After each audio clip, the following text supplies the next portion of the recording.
People are contributing to the start the anime race before saying anything, which makes me think that some people might have some bots or hotkeys set up in order to make sure that they don't miss their cashing in for what they're getting done. Do you have a character ready to enter? No, we're starting out from the beginning. So if you don't care about that, you can come back later, or if you do care about spoilers and you want some extra time to play yourself, you might be able to watch the stream.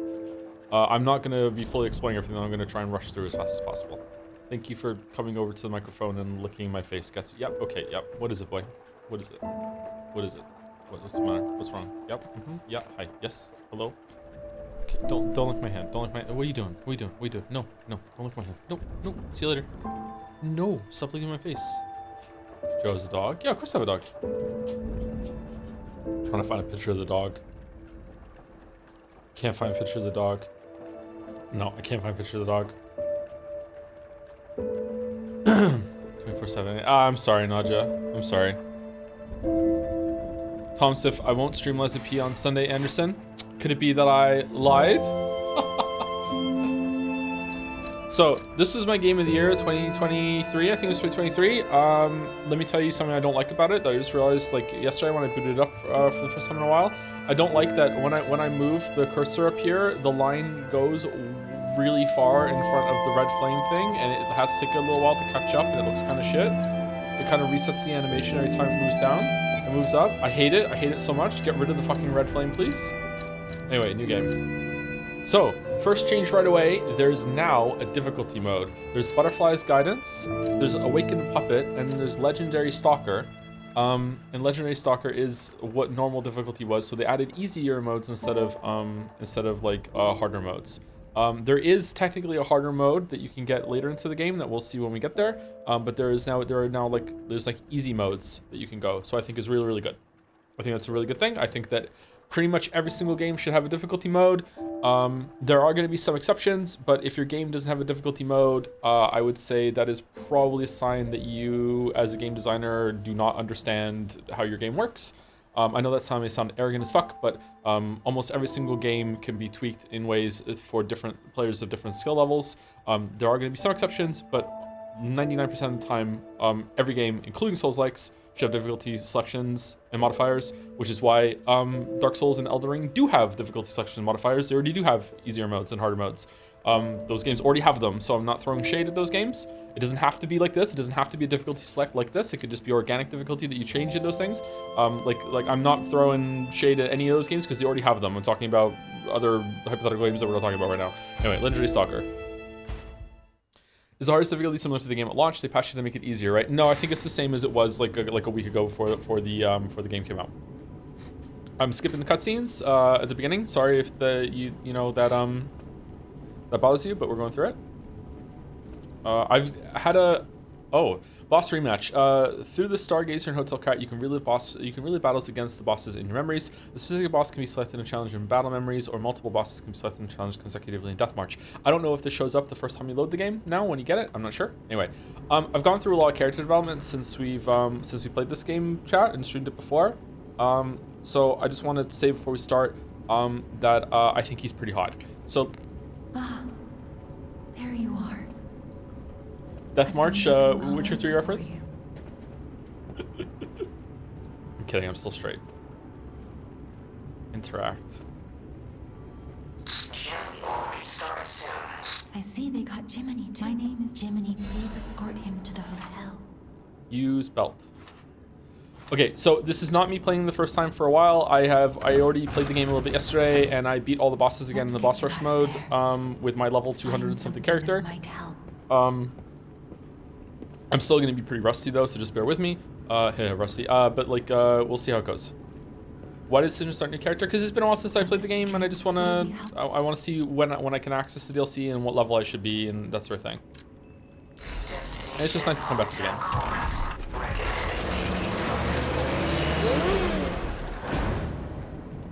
I know this game fairly well though, so it shouldn't be too long. I don't think I'm going to fully explore areas and stuff. I might ask chat for some refreshers on where some of the weapon upgrade things are. How's the sound? Are we good? Game is quite a bit too loud. Okay, we're at -32 now. Let's see if that's too loud. What if you need to be in the endgame to access the DLC? Then we'll get to the endgame, but I don't think that's the case. I think you just have to beat Archbishop. Middle of the previous volume now. Is it too quiet now? The other reason is that can I save it? I have three characters. Two of them are in New Game Plus whatever. The one that isn't in New Game Plus, one is in New Game Plus 4.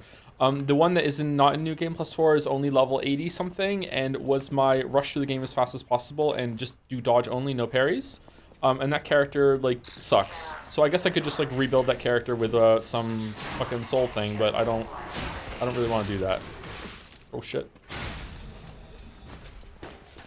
Can't sleep. Yeah, I need to pee.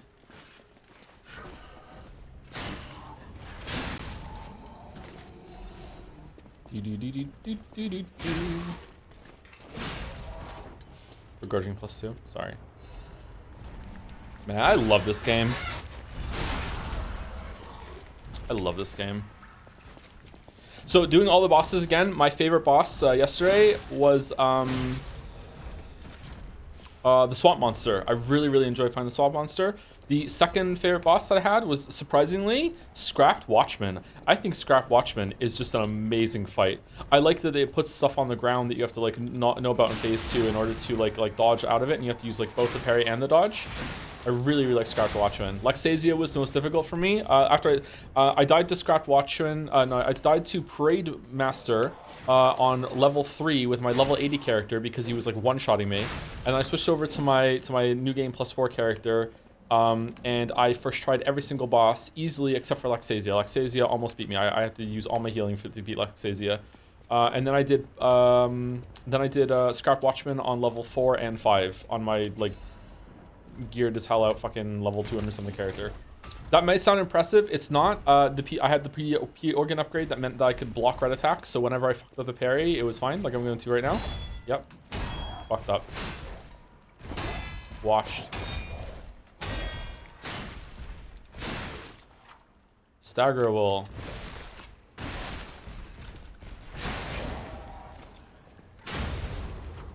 Fatal attack.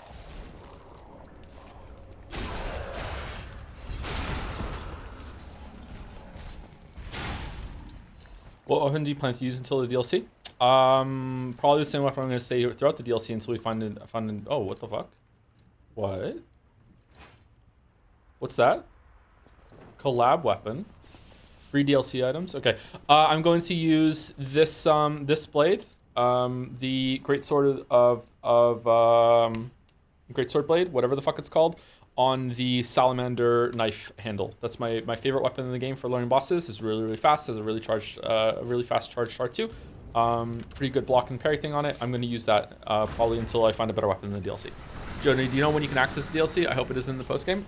If it is in the post game and it's not where I think it is, then maybe we'll jump ahead and skip some bosses and just fight them again on the boss rush mode. We'll see. But I would just like to run through and play the game a little bit. This chapter, I don't remember the chapters. Wait, what? What's the Fable art?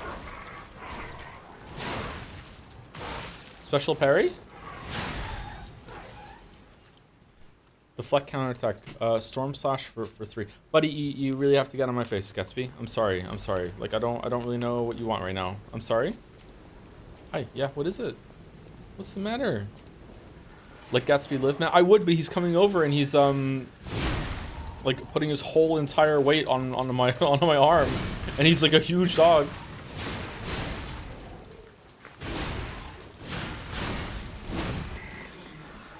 Okay, I don't like this weapon.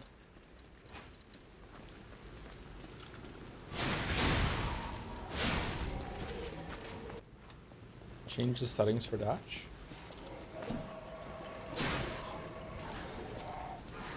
Oh no. I don't remember being able to go over here. Oh, I do. Okay. Has anyone played through the game since it came out yesterday, all the way through in the base? Is there like is there more changes anywhere? I know there's a tooltip change, and I know there's like some changes when it comes to the boss rush thing. Is there anything else? A lot of quality of life changes. You can level up at any bonfire. You couldn't do that before? Can you use souls while leveling? Don't have to leave and go to inventory. That's good. So this is a tooltip they changed. I actually pointed this out in the video. I don't think it's because of my video they changed it though. Although, you know, catch me on an arrogant day, and I'll say maybe I helped. This is a really good change. It makes it clear that you can actually dodge red attacks. You just can't iframe through them. With this tooltip was different before. I'm really happy they changed that. He says fucking it up.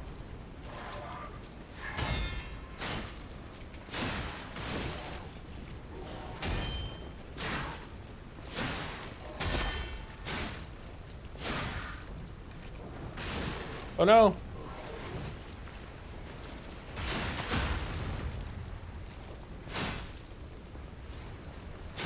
Oh, he's not dead. Okay, we got him. What is this gameplay? 16 minutes in Joseph Anderson Street. Yeah, should we go do Time Guesser? Mouse isn't here, so we could go do it. She's on the stream. What do we think? I'm thinking like 1900 France. What game is that sound effect from? Oh man, I'm bad at parrying. Chat, I've gotten bad at parrying. Oh no. I've gotten bad at parrying. Hey, thank you, Moa, for the 10 gift subs. One for every ending of 100 line defense that we're gonna do it. Thank you very much. Age cap catches up fast. You have no idea. It's true. It's true. That's optimistic to be honest. You think I'm not even get through 10% of the endings, really? Parade puppet is blocking the entrance, and that's the only way in. So please, be careful. I beg of you, Joe, do not promise to do all 190s. I'm not promising that. There's no way. Like, I'm going to promise, like, precious little going into 100 line defense. So I think, like, I don't even think I'm going to fucking even promise, like, one, to be honest. Might crash out at some point. As we all gather at the start. Okay, oh, so you couldn't do this before? You have to go to Hotel Krat to level up, really? Add Ergo. When spending Ergo to level up or make a purchase, held Ergo can be used. Once the held Ergo in the bag can be used, while the held Ergo in storage can't. What? What does that mean? Add Ergo. Oh, wow. That is an amazing feature. So if you don't know this game, these are basically like the souls that you can find in Dark Souls that you actually have to like crush in your hand to give you the souls. And you usually have to go off the bonfire and use them. So now you can just use them at the bonfire if you need to like top yourself off to get another level. That is really good. Wow, the technology. Okay, I can't remember how the stats work. Vitality is your life. Vigor is your stamina. Capacity is everything to do with fable art. No, capacity is also your equipment load. And then motivity, technique, and advance are the weapon stats that are like strength, dex, and faith or whatever. I'm just gonna get vigor up in order to have more stamina. It used to be that once you reach the hotel, you need to go back to Sophia to level up before the end game let you do it again. Now it just lets you do the whole game. That's good. Does it do that even if it's a brand new game? Like if you're playing this for the first time, like you just bought the game, can you still do that or no? How's the sound, by the way? We good? Do you have any mythology we have for buying a chair for your desk? I'm a bit crazy trying to find a pretty chair. I don't. I just get to take recommendations.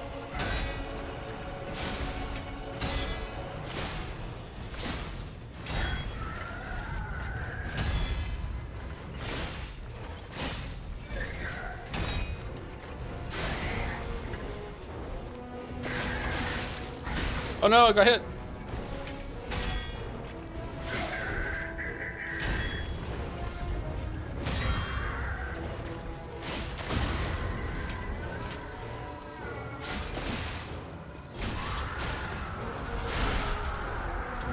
Fucking other Souls like still don't have that system, by the way, of like when you knock an enemy down to a weak point, it shows you where to stand to hit them. God, so many good decisions in this game.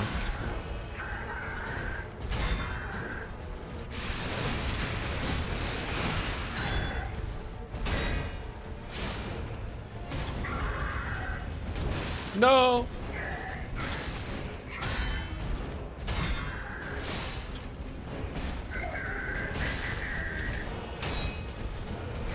Had to heal on the first boss.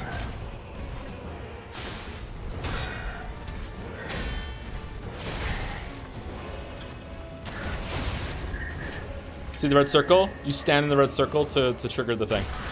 Or near it. Really good. Really good.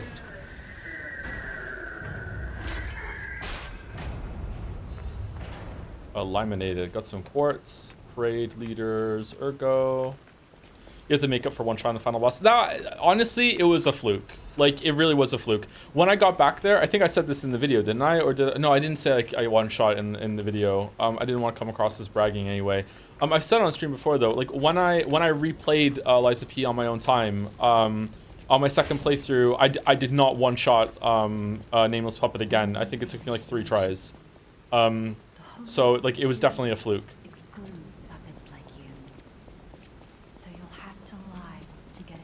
I love the way she says lie. You're a special puppet after all. You'll have to lie.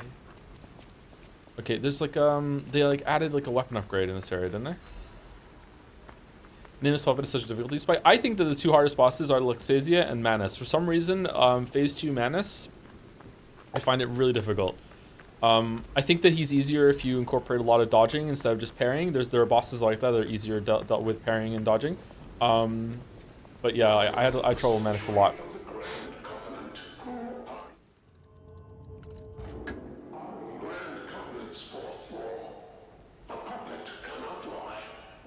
Menace is wicked hard parrying. Yeah, he has a bunch of moves. There's like this, his magic hand does this wave attack that's really hard to parry. You have to, like, it's easier to dodge through it. Yeah. What happens if you don't lie there? You don't get in. You have to lie to get in. The more you lie throughout the game, the more human your Pinocchio becomes. Have you played AI Limit? Never heard of AI Limit, sorry. Thank you, Altion, for the resub. Also, hey Joe, I forgot I have recurring subs, so you basically took my lunch money. Half joking because my country's economics suck. Love the content. Oh, I'm sorry. Is Twitch like regional pricing bad in some places? I'm sorry to hear that. Thank you for the resub of the message right now though, despite you figuring it out. The music rights in this game are so good. Close your eyes. Blue hair, woke. I'm so happy to see you. Too woke. Too woke to sleep. I am Sophia. I've been waiting for you. You must have. He was last seen. Please find. In my hotel suit.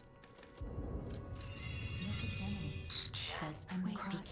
Okay, I'm gonna like watch the boss intros. I'm gonna skip everything else for the sake of getting through it. All right, boss rematch. Okay, so I don't know right now if I could fight a boss that I'm not ready to fight. Battle memories, you can relive battles against bosses you have defeated. Bosses and battle memories each have their own unique stats. Defeating a boss will allow you to fight against the same boss at higher difficulty. The most difficulty is fixed at Legendary Stalker. For some reason I can go up to 5 on this one. Do I have the badge because I did it on another character? No? How much have you progressed on Blueprints, or you dropped it? I played it for a couple days after I stopped streaming, and then I dropped it because it was getting too difficult for me. Becoming too much of guess what I'm thinking for my liking. Okay, so can I just just fight Nameless Puppet right now? Really? Oh my god. No way. What is she like on level 1? It's based on all your saves? Does it do any balancing around what level you are? Okay, so this is the boss rush or the boss selection mode. A real cool thing is that it gives you a little stargazer that you can go over, and you can like change your legion arm and stuff. I don't know if it, yeah, I'm not gonna have all of it because I haven't unlocked it yet because it's a new save, but you can like do some level up, change your shit over here instead of having to go back to Hotel Krat. And then after you beat the boss, a stargazer will actually spawn next to the boss, and it will let you pick another boss instead of sending you back to the hub, which is really cool. I'm probably going to die because I'm level 3. Like, I don't know what level I am. Level 5. Let's see.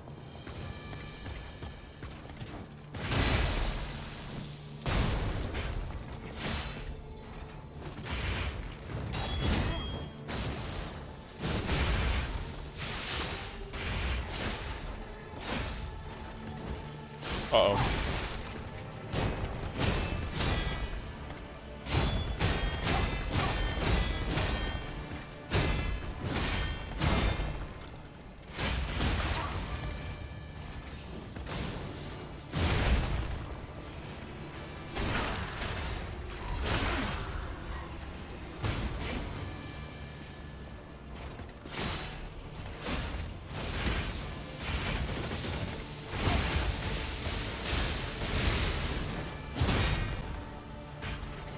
Shit.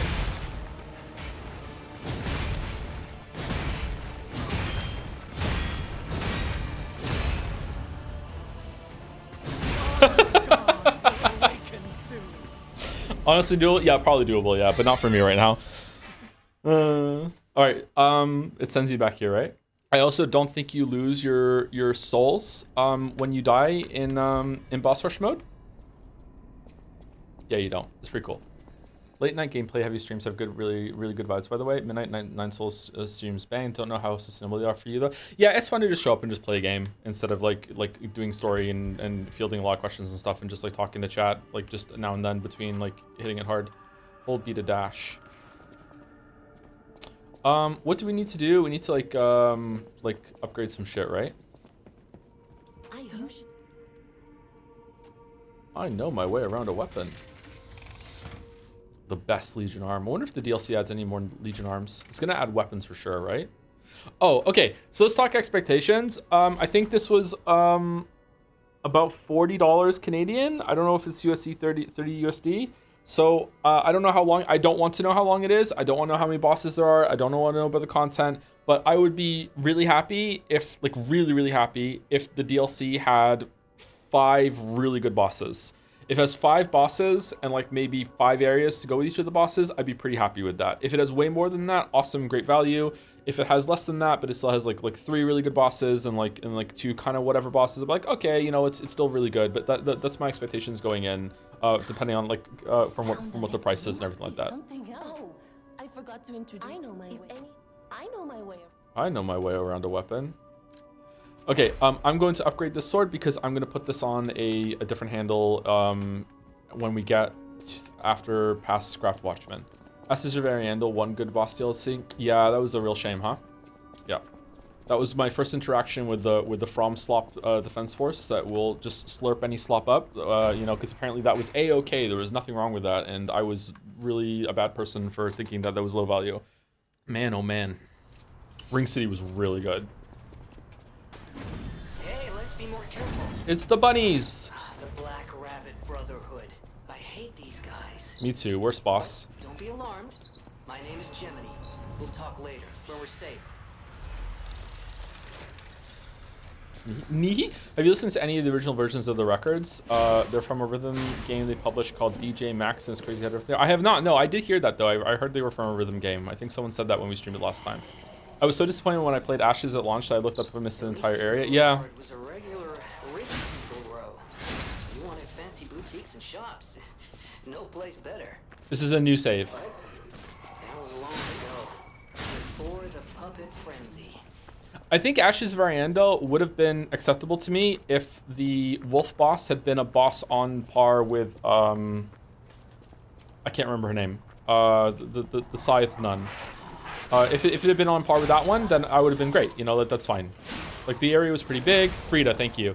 The area was pretty big. Like, it was, like, interconnected, like a little mini world. Like, it was decent. Like, the level was big enough. Just the boss was not. Oh, shit. There's so many gift subs today. Thank you, Kenix Kill, for the resub. This is my 9th month in Somnium. Ooh, Morbing. I wonder if the new Somnium game is going to be decent. I wonder, like, it feels like it's more of like a spin-off thing. I wonder how it's going to be. Maybe it's going to be better. Who knows? Thank you, Nadja, for the resub too. And sorry for the extra work, Nadja. Just came here to celebrate 69 subs. 60 nice subs. Back to the edit mines. 69. Nice. Thank you, Nadja. And thank you, Ipsen13 for the resub also. Finally a stream I can watch because I'm catching up to Umi VODs. Been loving the streams all year. Hope things are well. Heart you chat. Oh, the chat support message. Thank you very much, Ipsen13. Thank you again for the gift subs, everyone. Holy fuck. Oh, this guy's actually pretty hard at this level.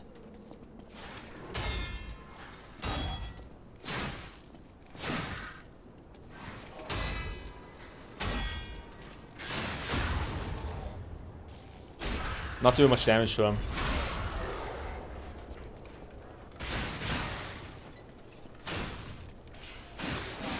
Oh my god, he's faster now. Wait, is there a parry indicator now? Is there? If there is, I haven't noticed it. Have you seen that The Expanse is getting a Mass Effect style game? It looks pretty good. Oh, is it? Oh shit. Shit. I always do this every playthrough. I don't know. Chat has shamed me into thinking that Expanse isn't very good, and I'm worried that now it's like I'm wrong to like it. I don't know. I'm pretty secure in my book opinions and my game opinions. Apparently, I'm not really secure in my TV opinions. Ignore what Marek said. It's not Marek. It's a lot of them. It's Balder, it's Merritt, is it Jelly? There's a bunch of people that don't like The Expanse. The Expanse goes crazy. Yeah, I really liked it too. Like, there were times when I was watching The Expanse, I was like, this might be my new favorite show. Like, oh my god, I like is it season 2 or season 3 combined? Like, I was like, oh my god, it's so good. I agree that this has some flaws, and a lot of stuff to do with the detective guy in season 1 is kind of cringe, but like man, oh man, I really like that show. Did you watch Severance show? Despite being white, no, I have not seen Severance, sorry. I keep meaning to get to it, but, you know, I just don't really want to get another service. I just don't know, Sorry, that's a joke that I saw somewhere, I can't remember where.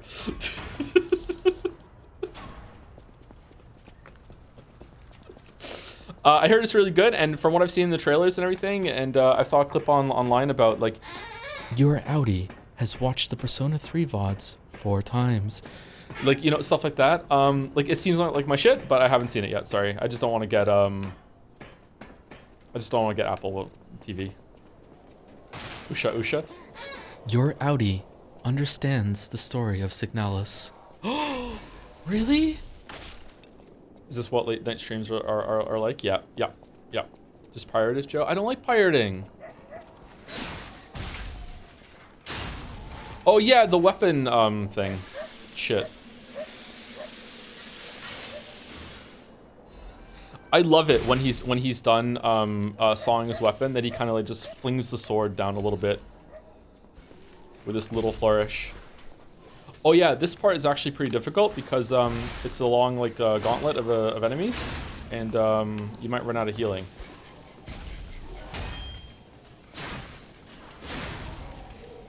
How much LazyP is comprised of these really tiny, easy to fall off paths like in this area? I had to quit LazyP for a long time because I had stick drift in this area felt impossible. Well, first of all, any game that you have stick drift is gonna suck. But this is probably the worst level in the game for that, and also just in general, this is the worst level of the game.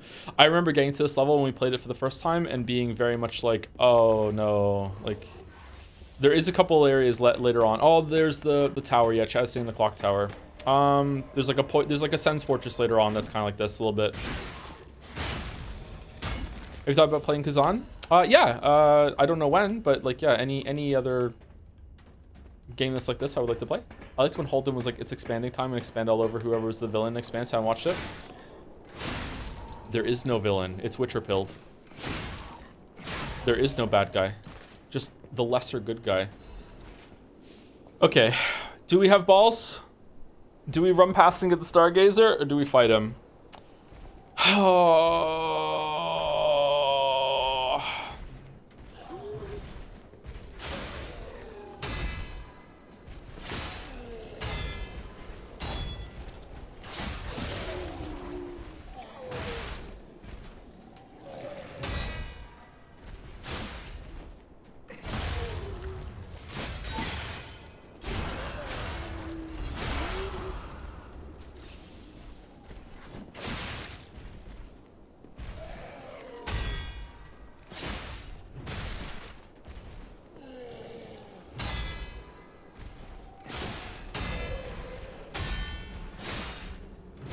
Hooray!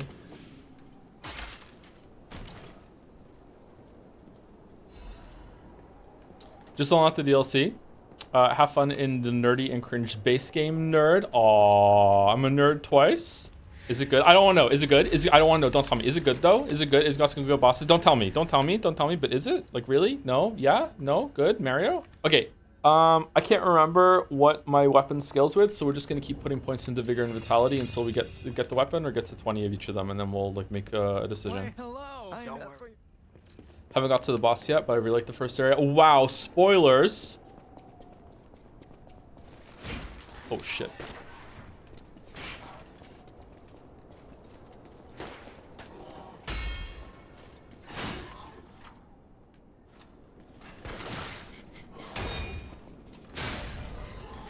streamer thought he was being slick by doing a dodge there, and he just dodged into damage. Is this the hard difficulty of the base game? There is no harder difficulty of the base game. This is the hardest difficulty of the base game, but the hardest difficulty of the base game is still just like what normal difficulty was when the game first came out. They didn't add hard modes, they added easy modes. I'm gonna get hit by electric thing. No, we're good. All right, yeah, that's my understanding of it. Yeah. It says that the hardest difficulty mode that they have is like it said this is the way the game was intended to play or whatever. Like I don't know. That's what I'm taking it to mean. I think it's a really good thing. Something Oh God. strange. Jeepers. Is that a butterfly? Why is the ergo reacting like that? If you want to check it out, I can take point. I hate Gemini. I hate Gemini. I hate Gemini. I hate him. Okay, do we want to explore the other areas first? I think we do want to run through. Like, I'm making pretty good time, I think. I think it's okay. Especially early on, we want to get some souls and then get some levels. Someone gets asked a lot, but are you still working through Better Call Saul, or did you bounce off it for now? I didn't bounce off it. I just don't really have time to watch much TV at the moment. I would like to get back to it. My biggest time for watching TV was when I was having food, and now I'm just eating a little bit faster, and I just watch some YouTube videos, like usually some of the workout stuff, like Renaissance periodization or whatever. Oh shit, I'm dead. I'm not dead.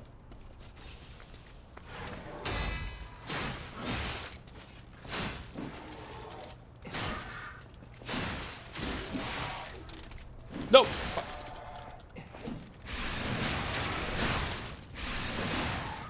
Wait, what the fuck? No! Why did he get knocked down? Did I have to do like the number 2 of the Fable to kill him? Owned. It's the 3rd attack this stagger. Is it really? I thought it was the 2nd attack. Fuck.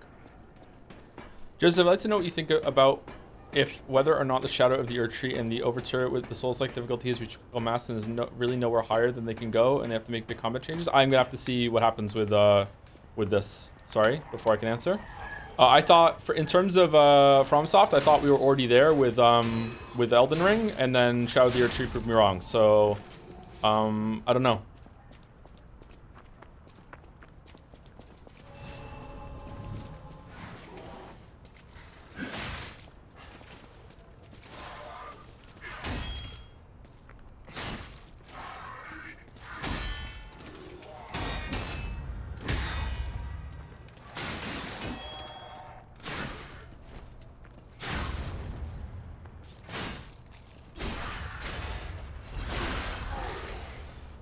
I heard Kazan is giga hard. Lamayo, Iron Pineapple said that their boss is some Millennia tier shit, which is insanely funny to me. Oh, Kazan is really that hard? Oh shit. Where does 9 Souls rank in terms of like the meta of difficulty at the moment in video games? Because I found 9 Souls to be really challenging. So I wonder if I'm just getting like kind of slow in my old age. Liza P was pretty hard at launch too, wasn't it? You ignored a whole ass mechanic in 9 Souls. Yeah, but I think using that mechanic would have made the game harder for me, not easier. Yeah, on launch like 4 bosses had higher health. Were you doing today's Scandal this stream? No, I'll probably do another stream tomorrow when I wake up, or after Sekime with Mouse tomorrow, depending on how this goes. And then I will do Scandal then, probably.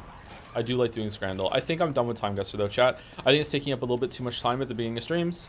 I am gonna keep doing Time Guesser on my own time, I guess, but I think that it's run its course on stream. Can you replace it with Pokedoku? The Pokemon one? I don't know Pokemon, sorry. How much time would you say you're wasting? I don't think it was wasted time in terms of like I wasn't getting anything out of it or chat wasn't enjoying it. It's just not worth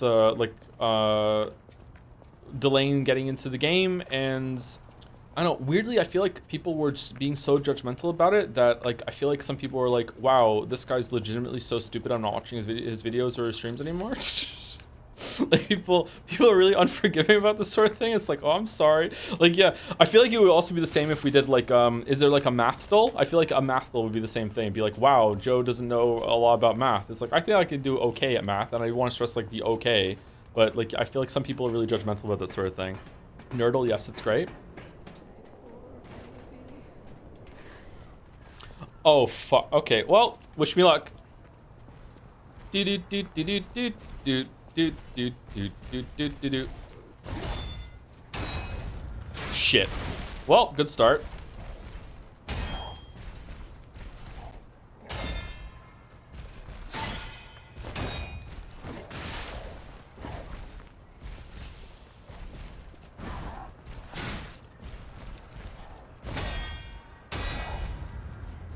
Shit.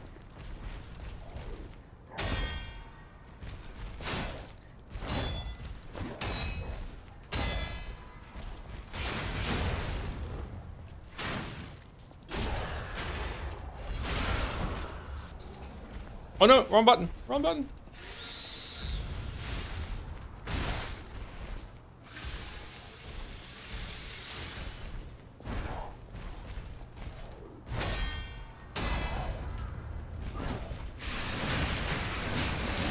No.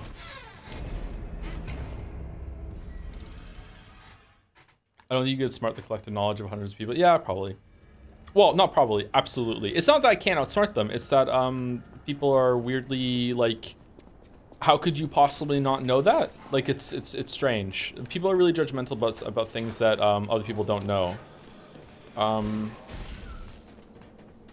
I used to be that way too when I was in my early 20s. Early 20s. So when you were a child, yeah. Are you 40? Yeah, I'm 40 this year.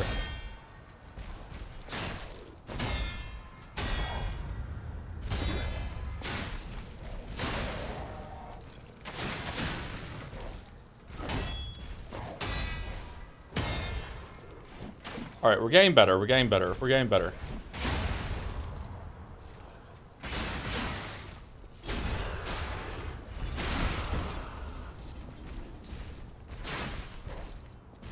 Can we call you Unk? Yeah, if you want to. Yeah, you can call me Unk. I prefer Unk to Daddy.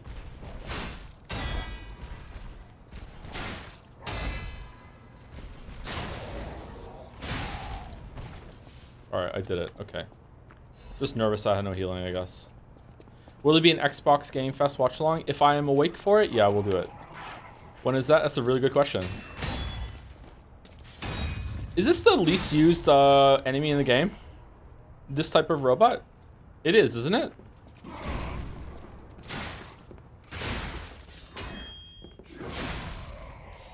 They're at the museum? Oh shit, I just punched the microphone. I'm sorry.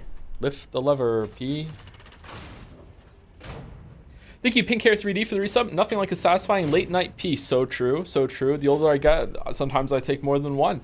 Thank you to Laughing Squidly. That was too much information. I'm sorry. Thank you to Laughing Squidly for the resub. Thank you for the streams, Mr. Streamer. I don't have a game-related question, so instead, what is your favorite cheese? It's a simple take, like it's a basic take, normie take. I just like a marble. I like a marble, which is like a mozzarella and cheddar mix. I just like them. That's my favorite kind of cheese, sorry. I use it for most of the things that require cheese. I use a marble cheese. Thank you to Michael Waves 22. I had a bucket of chicken, and I put the leftovers in the bucket to in the microwave for dinner, and it barely fit. It barely fit. Joe, can I have a marble? You cannot have a marble, sorry. Sorry. Thank you, Michael Wave 22 for the new sub. Welcome. Thank you, B-Dog Lol 69 for the bits. Nice. I've been playing through the DLC after not touching the game for a year. It's been very difficult for me. Also, I started reading John Irving thanks to you. I love A Prayer for Owen Meany so much, so thanks. So I haven't read that one. I hear it's really good. Come out, Geppetto. Purge Puppets. Got a lot to answer for. I think I'm a little scared to read that one just in case I don't like it. Congratulations on getting into John Irving. Don't you? You're their maker, practically their father. You and the Alchemist. What's your... Wait, you can't sneak past me. Die! Think you can take me?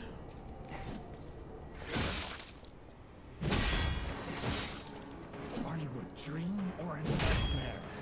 Stop up already.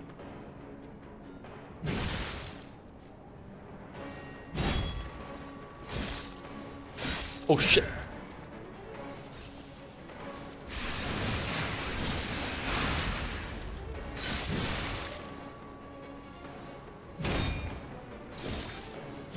Cursed puppet! Back again!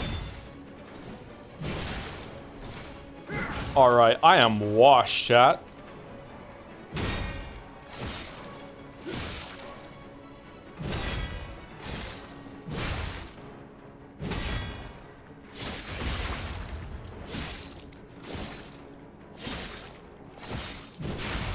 Oh, I thought he was gonna do the critical. Shit.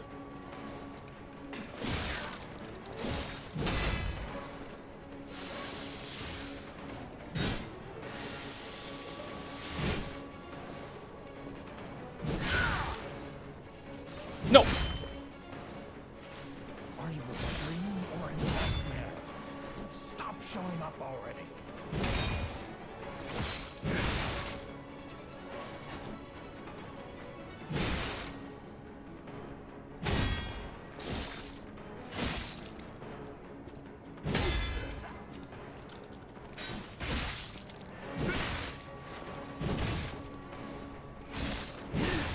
Cursed puppet! Back again!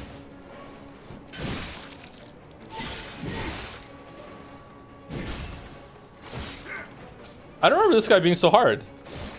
Oh, you can backstab it. I demanded the truth. Now I feel bad. It's a dream come true. Seeing you, I understand. I forgot you can backstab them. That's why I don't remember him being that hard. Hi, Dad. It's Unk. It's you're talking to Geppetto. Oh, my bad. Sorry. Parlez-vous français? I just ate. Thanks. Thank you though for the offer. Thank you again, B-Dog 69 for the bits. Yeah, I'm a little afraid that I'm gonna get fucked up by the DLC. That's why we're kind of playing through the game again, so I can warm up a bit. Thank you, Tran Maestro, for the resub. Hey Joe, excited to see you play through the Eliza P DLC. In my opinion, these rare late night streams where you play whatever you feel like are some of the most enjoyable ones. They're definitely really enjoyable for me on my end. So thank you for that. They don't seem like they go down a treat with most of the audience, but for those that do, like them quite a bit. So that's good. Okay, I'm not going to assemble any weapons. I might go back and get upgrade my weapon though. Thank you, Tran Maestro, and thank you, Zorgox, for the bits. Hi, Joe. Funny message or something. Love the VODs. Sad that they can only mostly be background noise because too busy to actually watch. But ayo, looking forward to more Sekimea, especially. Oh, Sekimea Sundays go hard. I am also looking forward to more Sekimea, which is a crazy thought because I was not really enjoying the VN that much at the beginning. Oh shit, we're fucked.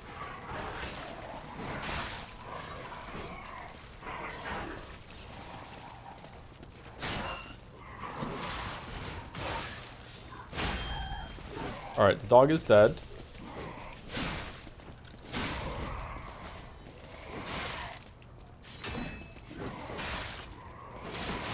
Oh, fuck.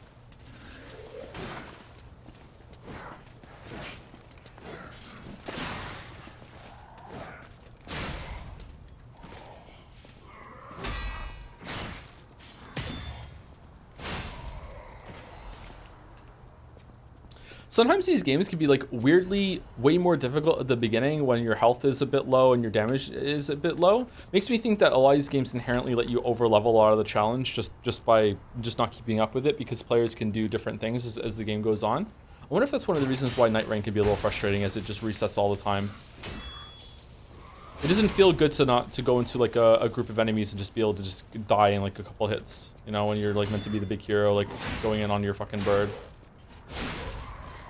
Elden Ring is the same. It gets easier the more you get your build settled. Yeah.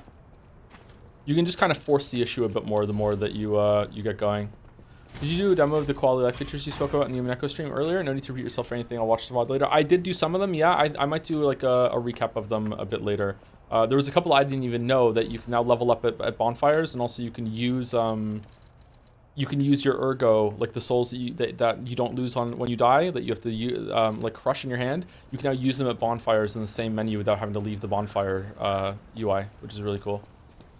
Oh wait, you can level up at bonfires from the beginning. Now, yeah, I didn't even know that you can do that. I forgot that you can do that in the base game. Oh shit, we're dead.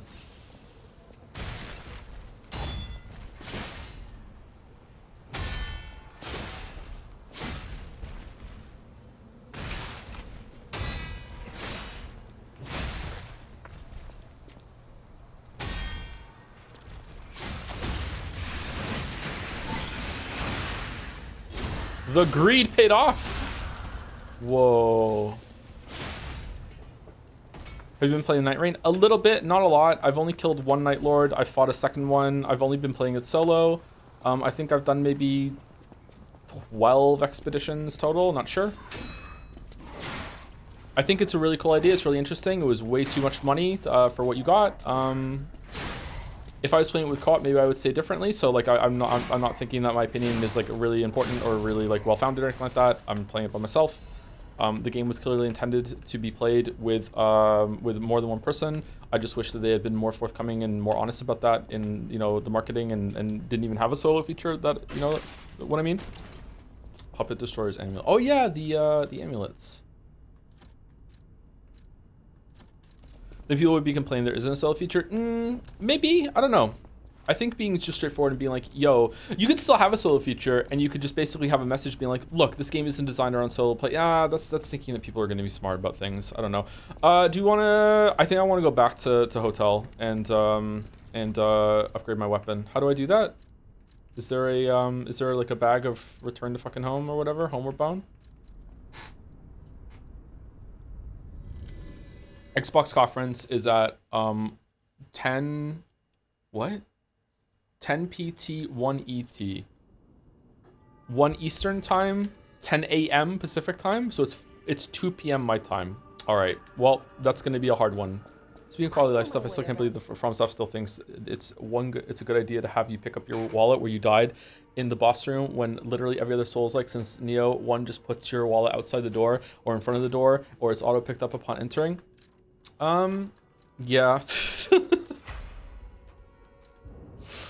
Can you really not get a fourth moonstone for upgrading the weapon?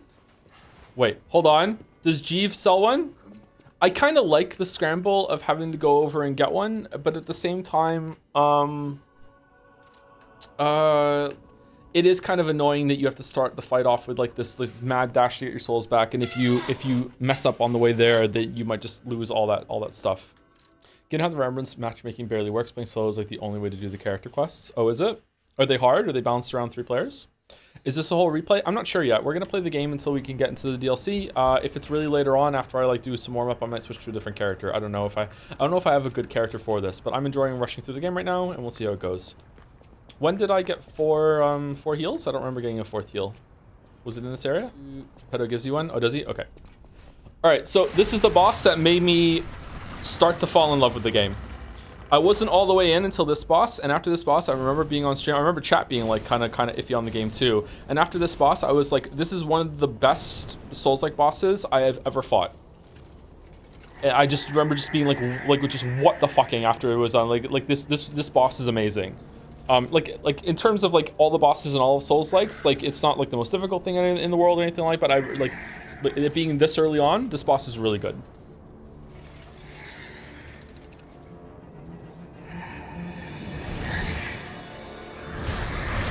It's Wizapon.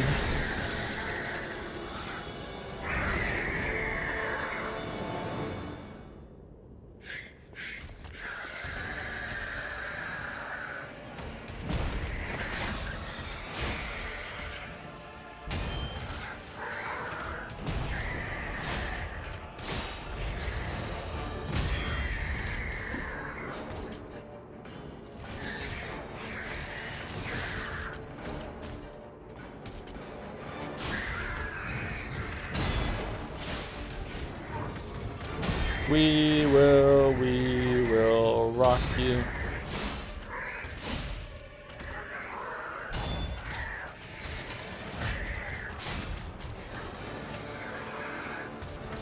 No, I fucked it up. No, wrong button. No.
God damn it. I hate grab attacks. I hate grab attacks so much.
All right, we did it. First try.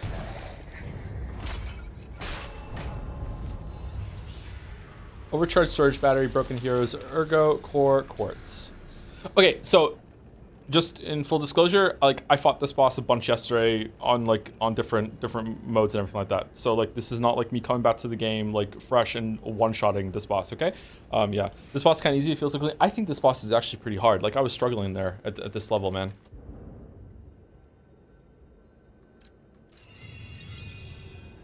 See, Joseph, age is just a number. Daigo Umahara is 43, and he's a Street Fighter god. Is that a character from the game? Whew, I think we're done here, pal. Someone was praising the animations. The animations in this game are really good. The way they like weave together and like the combos will always feel like really fair and smooth. And the fact that like he has these windups that add like this little lightning thing that goes on the ground. You have to dodge away. You have to incorporate like both the parry and the dodge this early on in the game. It's just really good. But then you still have like people like me that were too stupid to realize that you do want to do both and prioritize the parrying way too fucking much. I love lightning in phase 2 really changes the fight. Like, and then you fight Swamp Monster later. That's just like a bigger addition on that. Swamp Monster is so fucking good. You can parry lightning. Can you really parry the lightning? I didn't know you could parry the lightning. Always, my friend. All right, time to play with our P organ. P organs are the source of your powers. Remember, be. Okay, what do we want? Fable slots, stagger window, link dodge. I think we want this one. Increase stagger duration, enhanced charge stagger attack. Enhanced fatal attack. And I think we want that one for sure.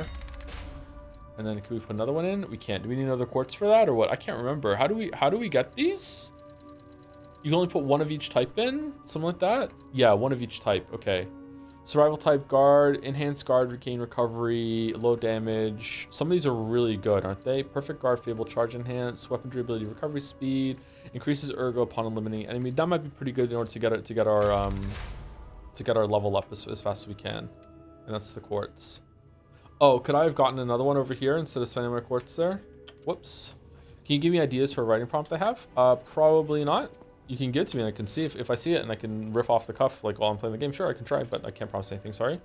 I've never been into this game. How does it incorporate the Pinocchio theme? It's based on the book, not the movie. I haven't read the book, so I can't tell you. Have I read the book? I haven't read the book, so I can't tell you about it. Apparently, it's actually quite a thoughtful link to the book. It's not just window dressing. Is he replaying the whole game or I haven't played, so I don't know. I am replaying the whole game for now. I might jump ahead to the DLC later. Do you have any interest in playing Tunic? I think you might like it. And if you're interested, I recommend trying to go as blind as you can. I've already played Tunic. Tunic was the first game I played and finished on my Steam Deck when I had a Steam Deck. But then I broke my Steam Deck because I'm stupid. I liked it. I didn't love it. I thought the combat was a chore. Everything you see here belongs to Vanini. Had some cool moments though. Classiest playboy and most brilliant inventor in Krot. Just ask him. Not just puppets. Almost every machine and tram in Krot is supplied from here. You gotta be curious about the guy. What kind of person is he? Oh shit. I wish we could find him. That is, if he's still kicking. Loyalty in the face of betrayal, or betrayal in the face of loyalty? Loyalty in the face of betrayal. Again, I'm stupid. Literally battler. Did you expect the Switch 2 to be less or more powerful than the Steam Deck? I expect it to be less powerful. Is it? Or is it more powerful?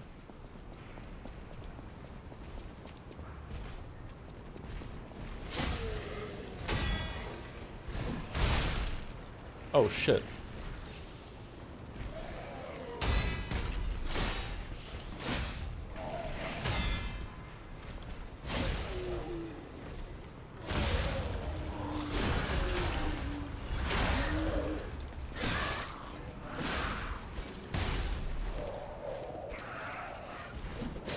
Whoops.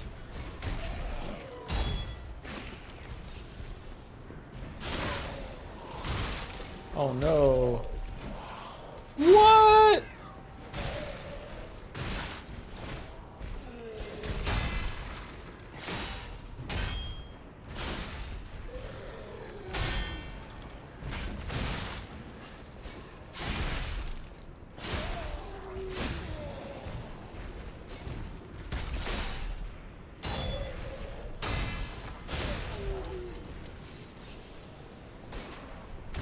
Do you prefer this game's guard regain or Bloodborne's rally?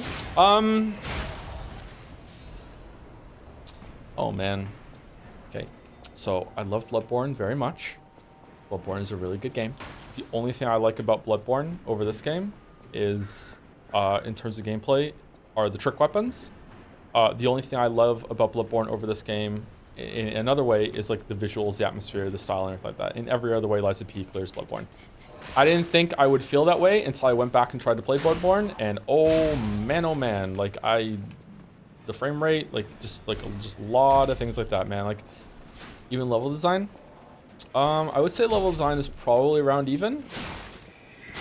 The world design in Bloodborne's better, but like it's still like it's only a little bit better, so I guess I would give it to that. But it's like I like the world design better. Do I like a Bloodborne that like breeze kills you? Does it? I don't know. I think Bloodborne is starting to show its age, or was when I played it again like a couple years back. This is why they should make a Bloodborne 2. Chatter, they are. It's on Switch 2. It's called Dusk Bloods. It's a battle royale with your favorite FromSoft Bloodborne characters like T-Rex Raptor Man and Blood Person and kind of a vampire. Oh my god. Fuck you, it's January. Sorry, I realized I was starting to sound like Red Letter Media there a little bit. Okay, how do I get up there again? I can't remember. Wait, it's a battle royale. I don't know if it's a battle royale. It's something like that. It's some sort of PvPe extraction, whatever the fuck. I don't know. I don't know if there's like a fire thing. Maybe I'm getting mixed up with Night Rain, or I'm expecting it to be more like Night Rain after playing Night Rain. Did you get a Switch 2? No, I did not get a Switch 2. Will I play Dusk Bloods? I will only play Dusk Bloods if enough people in chat tell me that it's worth playing. Like Night Rain, I was interested enough to try myself. It's like, okay, cool. I like Elden Ring. This is an interesting like experiment on the Elden Ring stuff. Like, okay, let's see. Like Dusk Bloods, nothing about Dusk Bloods made me want to play it. Could you always assemble weapons in the thing? Yeah, you could, couldn't you? Okay, I want to take this. How do I disassemble? Okay, I want to put this, and I want to put it on this one, and then I assemble. If you're new to this game, by the way, you can put almost any blade or like baton thing on any hilt, almost any hilt. You can take it apart. So like you can put like I just had this big sword on the great sword hilt. Now it's not. Now it's on a dagger, and it's now completely different. So now it's like a stab. It's fast. Same thing goes for here. So like I have this one, right, and this is a baton, and like I can hit it like it's a baton, a small little baton. Here we go. It's a baton. This is the moveset. But then if I go here and I can change it. I can go like, no, I don't want this to be on the baton.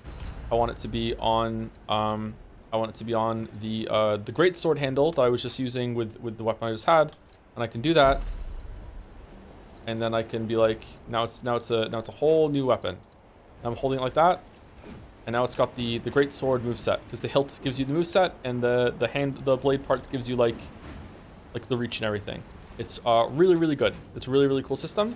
Not everything is going to be viable, but most of them usually are. You can be surprisingly flexible. Wait, you can walk on that ledge? I don't know if I ever went up here before when I played this. I just beat a part of the DLC where things happening. The knowers in chat will know. Wow, spoiling that things happen in the DLC? What are we doing?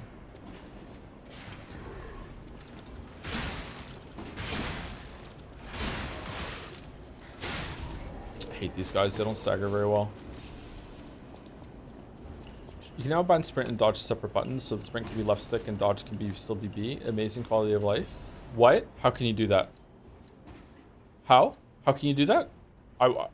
Tell me how to do that right now. Dash? Unable to set. Unable to set. Button settings for controller? Here? How do I go up and do it? Oh.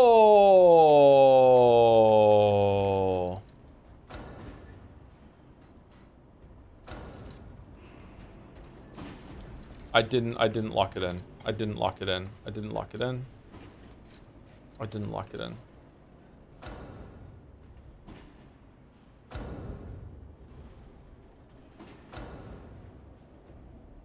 Okay, is it locked in now? Oh man. Oh man. Oh man.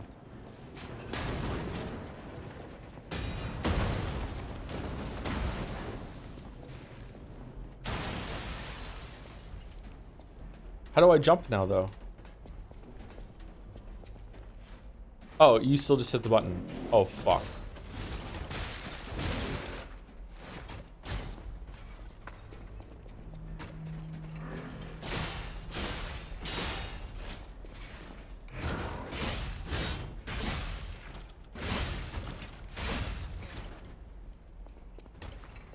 Worst enemy? I think I usually just use the electric shock legion arm in these guys. Oh, I'm stuck.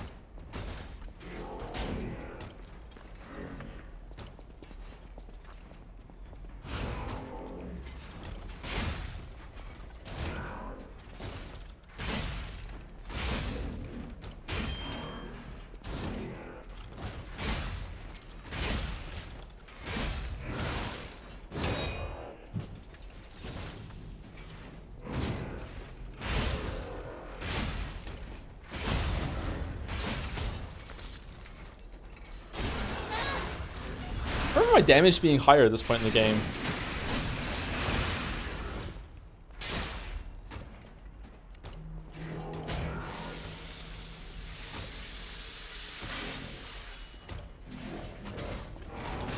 Oh shit. Oh shit. This is all the New Game Plus runs I did.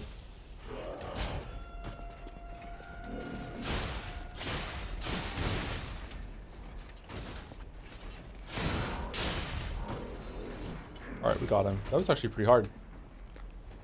Rapier just is a lot more DPS. Maybe used to that. This is the weapon I settled on. I liked it. I like the poke. I like the R2. I like the block that it had. I did use that weapon, the Rapier, a little bit, but I prefer this one, I think. Maybe it's because I haven't put any stats into my any souls into my whatever the fuck it is. Motivity. What does this scale off of? Advance, really? Wait, I can change it later, can I? I guess I'm going advance. My god.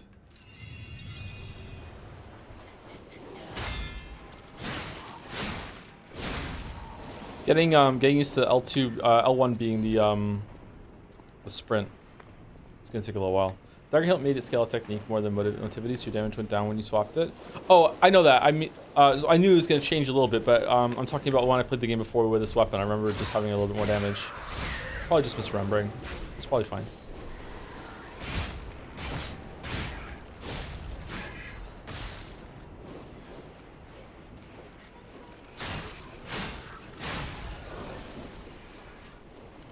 Okay, that's all down here, right? You get the butterfly, you get the upgrade. Yeah, okay. Neo 3 is a thing. Oh, they have a demo out? There's too much shit to play, man. I also think the Salamander dagger got nerfed. Also, I remember doing way better my first playthrough compared to my most recent. Oh, did it? That sucks. Maybe it was busted. That's why I liked it a lot when I had it before. Well, whatever. I like the moveset on it, so we'll just stick with that for now until we find a new DLC weapon to try. Did I go up on that side? I didn't, did I? Just FYI, but advanced scaling only increased damage for blades that have an elemental damage to it, so those levels in advanced did nothing. Really? Why does it say it scales off advanced then? Attack abilities. Is it just for the Fable art? So limited time demo for Neo 3 goes down after the 26th, I believe. Yeah, Neo does that a lot, doesn't it? Didn't Neo 1 and 2 have one of those as well? I don't know if we can open this. Yeah, we can't. It's an advanced handle, but does nothing about an elemental blade. Okay, I didn't know that. Thank you for telling me. Going to bed, shut the VOD later. Hope to see you at Xbox, but understand if not. Have a good gaming. Thank you. I'll do my best to be there.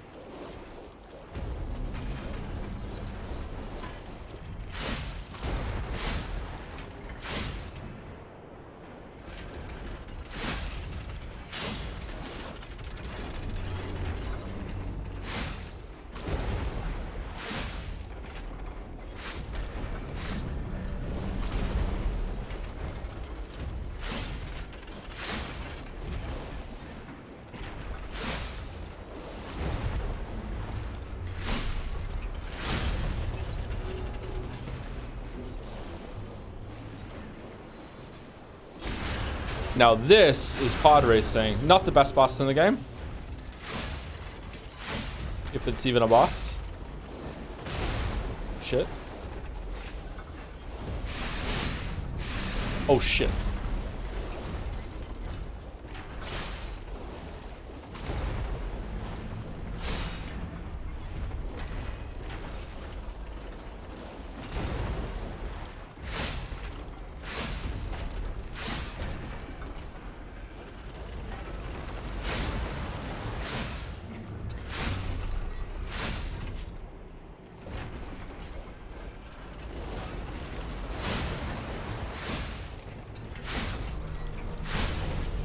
Door Guardian is bad. Yeah, Door Guardian is very bad.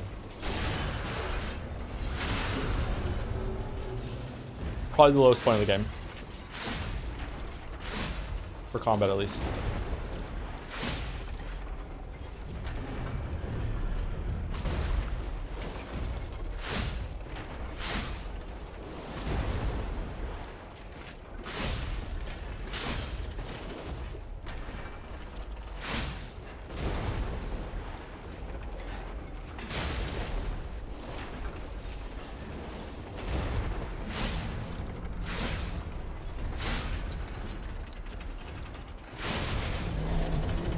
Apparently they made some changes to the Door Guardian. Oh, did they really? See, that's a good reason to play through it again, see what they changed, if anything.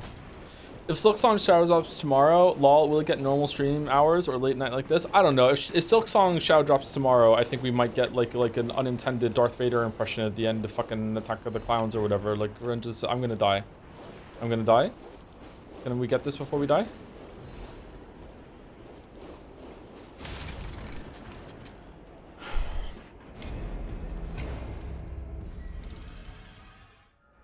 Corruption occurs when corruption damage builds up. Yep, that's true. They'll also announce Half-Life 3 and Portal 3. I don't know. I feel like if Silksong doesn't have a big thing coming out, like being shadow dropped or like having like a really firm release date that they're gonna stick to for sure, what Keeley did was in really poor taste, and I can't imagine him doing that unless Team Cherry was okay with it. Would Team Cherry be okay with that? I don't know, man. That was kind of messed up. And for Deadpool to interrupt it of all things, like, weird.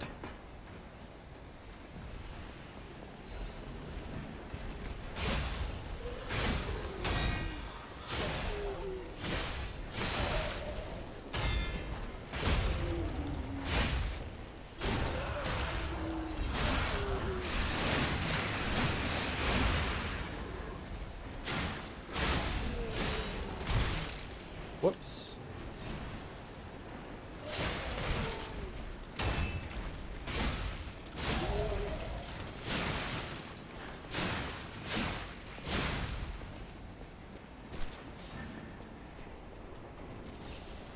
I'm lost. Where do I go again? I have to go the long way around through the fire tunnel in order to push this thing down. But I can go back there and I can go up the I go back to the Ergo thing. I don't think anyone outside the sub cares this much about the release date. I don't know. Maybe. Hollow Knight was a big deal, but it wasn't like an Elden Ring big deal. Eh. What did Jeff Sayer do? He said that he was about to announce like a big thing. Like he was really happy to make this announcement. And then someone walked off from off stage and said, "Jeff, your mother collapsed." And after he said that, he was handed a red envelope. And the red envelope was basically like, you know, sorry to interrupt this Silksong release date trailer, but you have to do the Deadpool trailer instead. And then he did the Deadpool trailer instead. What do we want to do? Attack is going at what? 103, 102. Yeah, you're right. It's not doing anything. I guess we get motivity. Team Cherry said they didn't know and were surprised someone would spend that much money, not to mention Silksong. What money did they spend though?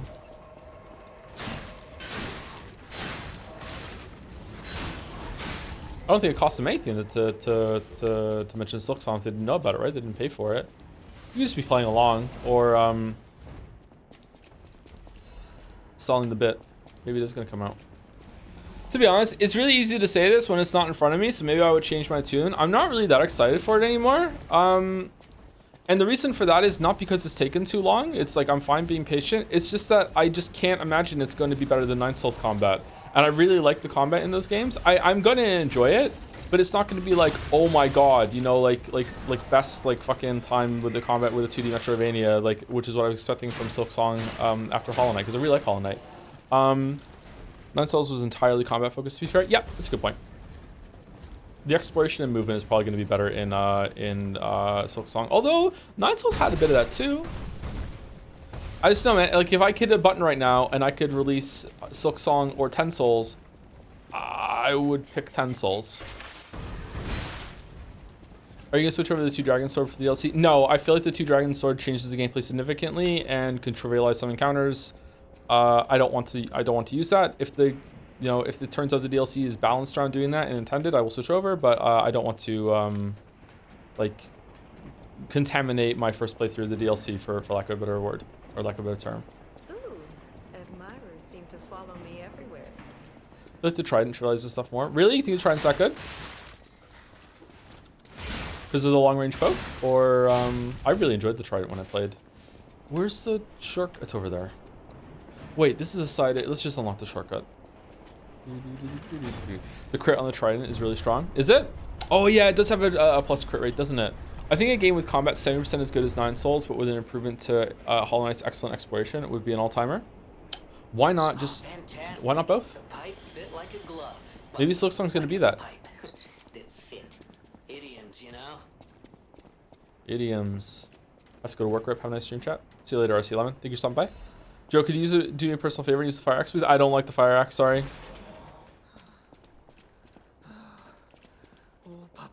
You can't. All puppets must die. Kill the puppet. I wish I had run away. Dude, calm down.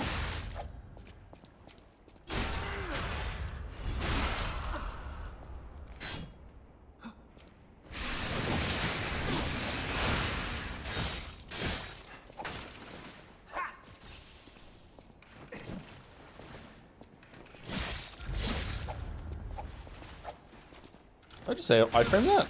I wish I had run away.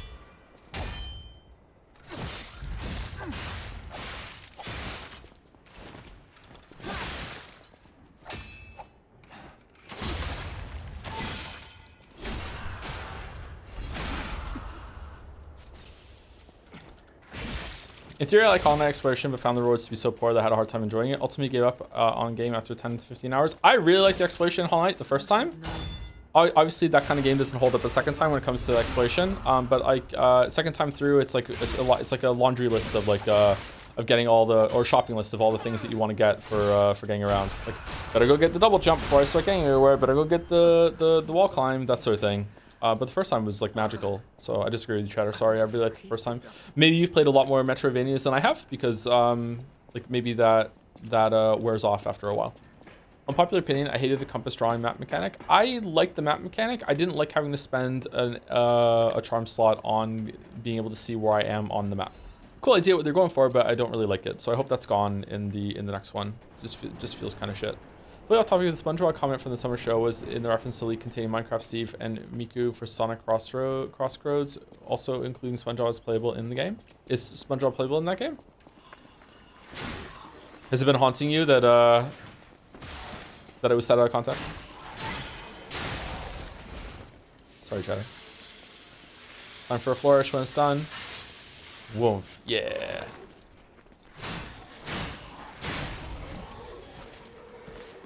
Do you think the two dragon swords makes the gameplay worse, or just that it changes your gameplay too much in your opinion? It changes it too much. I think that the gameplay is better with the two dragon sword, but it's like learning the game again. And it also encourages you to play like in a really risky kind of like inefficient way that isn't always the best.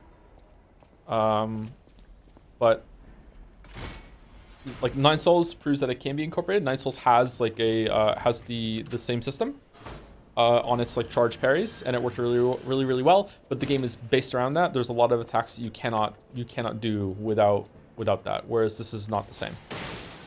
That sort of fucks. It really does, yeah.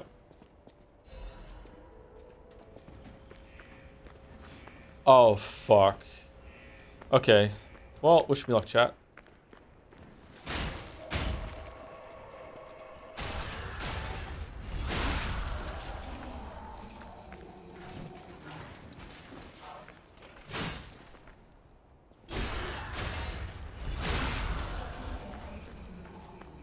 I remember once I got here on a run and I tried to open the door before fighting the guy and he ended up killing me and trapping me in, but I did get the door open. Are we gonna try that again or no?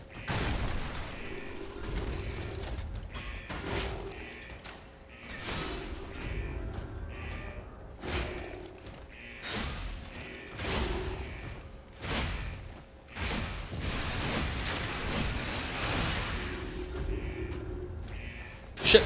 Yeah, there we go. Caught on the wall. You should be getting knocked down soon, surely.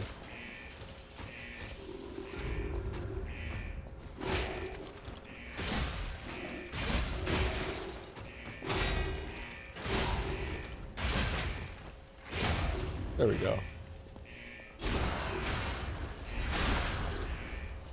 Wait, have you used the Wolong Guan Yu glaive in Liza P? Yeah, I was surprised I had it. I didn't like it very much, but I didn't really get a good chance, to be honest. It was a bit too slow.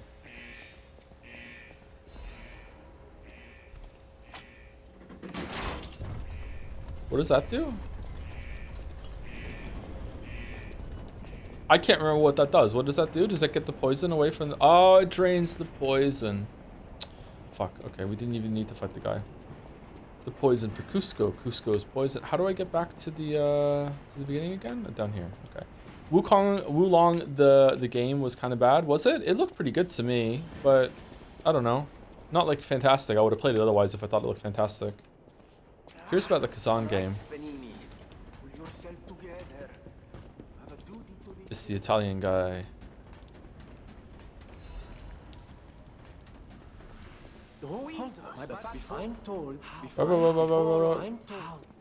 Okay, do I have enough stuff to go upgrade my my weapon?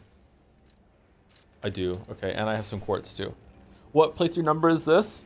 Oh god, if you include New Game Plus runs, 4, 5, 6, 7. This is playthrough number 8. If you're talking about like actually from the beginning, this is playthrough number 4. Haven't played it again since the video though. Oh shit, you really do love this game? Yeah, I did. I wanted to see what the P organ upgrades were like with the New Game Plus, so I did that. It wasn't that I was enjoying it so much I wanted to play it through New Game Plus like a bunch more times. I still enjoyed my runs, don't get me wrong, but yeah. I play games to death for videos. That's why one of the reasons why they take so long. One of. I should play the games less. Alright, we're +3. Surprised it doesn't drain you? Sometimes it does. I mean, it's playing a video game. It's still pretty fun. Okay, what do we want? We want this phase 2 must be activated. I don't want the link dodge. Increase staggerable window to get under hit it. That's probably pretty good to get. And do we want Seal possession, no. Lowers charge attack stamina consumption. I really like that. I like doing charge attacks. And then what do we want? Oh, when we spend 2, we unlock it, so it's good that we did it earlier. Increased stagger duration, enhanced fatal attack. What's fatal attack? Is fatal attack the when you knock them down? Probably that. What difficulty is this? The normal difficulty. The like the base difficulty. Like there is no harder difficulty. It's only easier difficulties for the new stuff that they added. Not enough quartz. Too much clutter. So if this is already mentioned in your video, but what do you think of the weapon assembly mechanic? Do you think it can be improved? I feel like most people didn't engage with it. I think it can be improved. I'm not surprised a lot of people didn't engage with it. Like you need to like want to engage with that system, but like the game is perfectly fine even if you don't do that. Oh, there's some quartz there. Should we buy it? Let's do it. Sorry, chat. I should have bought it before I went out. It can be a bit confusing and overwhelming. I have this too. Gamers have this disease that is that they don't want to be creative. They just want to make good decisions, especially in a hard game like this. So it's not, they don't look at this and go, ooh, what's a fun weapon I could do? They're like, what's the most viable thing? I must make a really good thing. I don't want to be behind the meta. What is Reddit thing? Like it's that sort of thing. So I understand where they're coming from for that. But to me, I have gotten over that a little bit in recent years, and I just like make something cool and just play through it. So I don't blame people for having that though. Retain guard regain upon pulse cell use. That's really good. With more pulse cells though, we want that. All right, what do we want? Is there another get more ergo? Increase our life, and then increase enhance perfect guard destruction, ambush stagger, enhance weapon attack when discharged, enhance weapon attack when durability is at maximum 1. That's kind of shit actually. Lowers weapon durability consumption for ambush attacks, reduces stamina consumption from dash. That's probably pretty good. There we go. I hate being overpowered. I want the struggle. I don't know. Like my favorite thing in games is when I feel like I'm doing something the game wasn't prepared for, that I'm breaking it a bit. That's what I like doing. Even if it means that it's making the game a lot more difficult for myself, I enjoy like feeling like I'm doing something out of order, or like cheating my way through like some early power by doing something that the game doesn't really want me to do just yet. Like I enjoy that. We know, yeah, I know, you know. I haven't given any Witcher 3 updates yet since the first part came out. I haven't looked at those comments in a while. I wonder if people are enjoying it. I don't want to have that talk with chat though. Sorry, like it's not me trying to be like, let's talk about the Witcher 3 video. I'm just thinking out loud. Sorry, I shouldn't have said that. Okay, the second worst boss in the game is no. Third worst boss in the game is next, and it's just okay. It's not bad or anything like that. I'm pretty bad at this next boss because I never had to properly learn it, because I usually just try and like mow it down as fast as possible.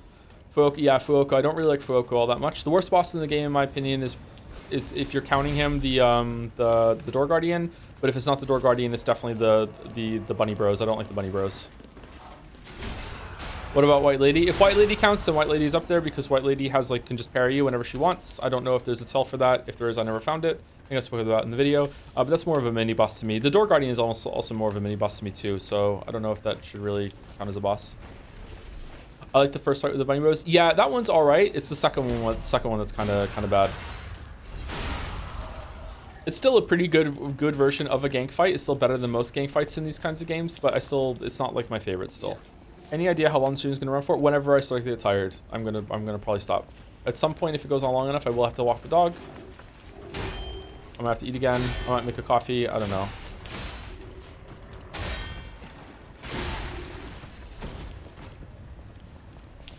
Shit. Can you use that to level up the weapon? No, it was Crescent one that we wanted, right? Is this the DLC? No, this is not the DLC. This is still the base game. I don't know. I'm kind of tempted to jump forward to the DLC now. I feel like I've had a good enough warm-up, but I also wanted to see if there's anything else they changed. Like, the game's not that long. I'm going through it at a really fast pace right now. I feel like someone asked in the OG streams too, but what do you think about the changing it so the game shows a stagger meter? I don't think it's necessary. I would like to see how it feels, but I feel like it showing up out of nowhere and being like, wow, and then you try and go for it would like add some more dynamism to the combat. But I would like to see how it feels. Like it's definitely not a set in stone thing.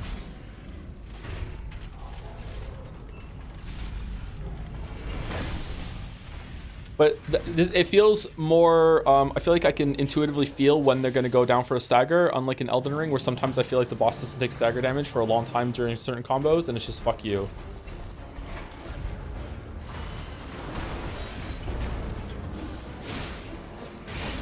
Oh, God.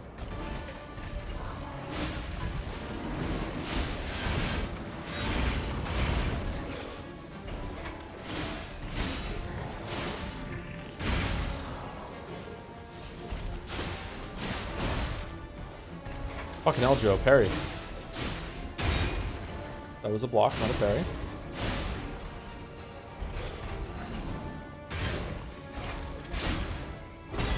There we go.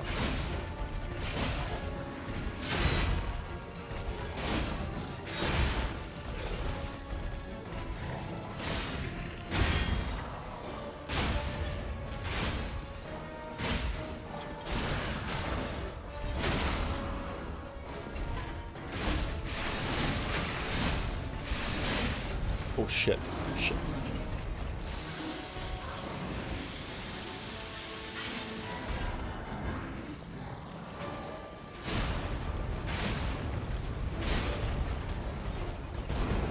Oh no! No!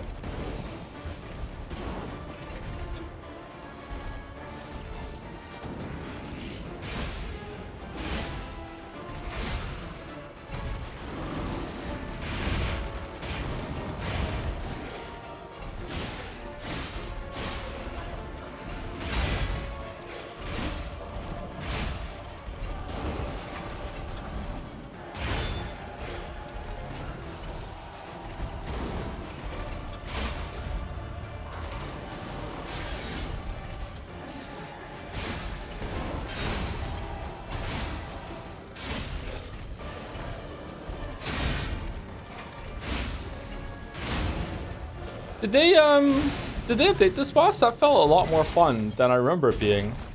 Does he move a little faster or something? Huh. I think they felt the same way. Maybe just used to fighting him now or something. I don't know. That felt different. Here? A broken butler puppet. I seem to remember someone on the second floor. Think it belongs to him? Yeah, they didn't buff against people who won't admit them MC is hot. Alright. Alright. You got me. Caught emote. Caught emote. Caught in 4K. Caught in 2K if I switch over to the new streaming stuff. Thank you to FredBet96 for the resub. 96 backwards is... Thank you very much, FredBet. What's up? How's it going? Just playing my video games. This area is a speedrun wrench that does 9,000 damage with police baton handle. How does that happen? Does like just say some sort of like glitch that makes it swing harder or something, or like something like Zelda where like they add different weapons to the swing? Ow, ow.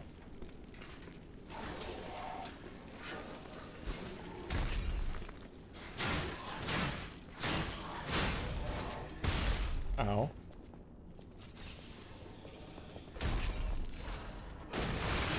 Oh my god, leave me alone.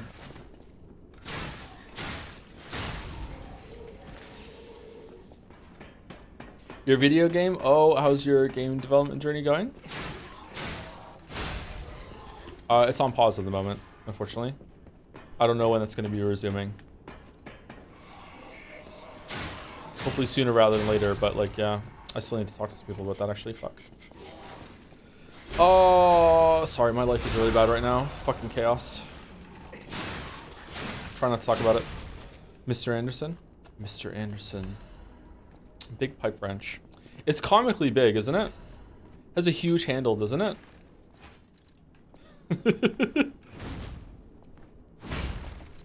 What are your thoughts on radio silence from Team Cherry and game devs in general? Is it more or less okay because of the fan funding? I don't think it matters at all. I think it's fine. I don't know exactly how the Kickstarter worked with Silksong, or if that's applicable. But in general, I feel like they don't really owe you much at all.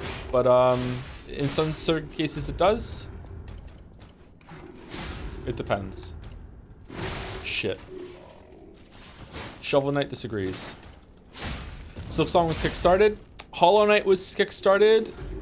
And the reason why some of the stuff isn't in the game is because they ran out of funding and money and they just had to sell it.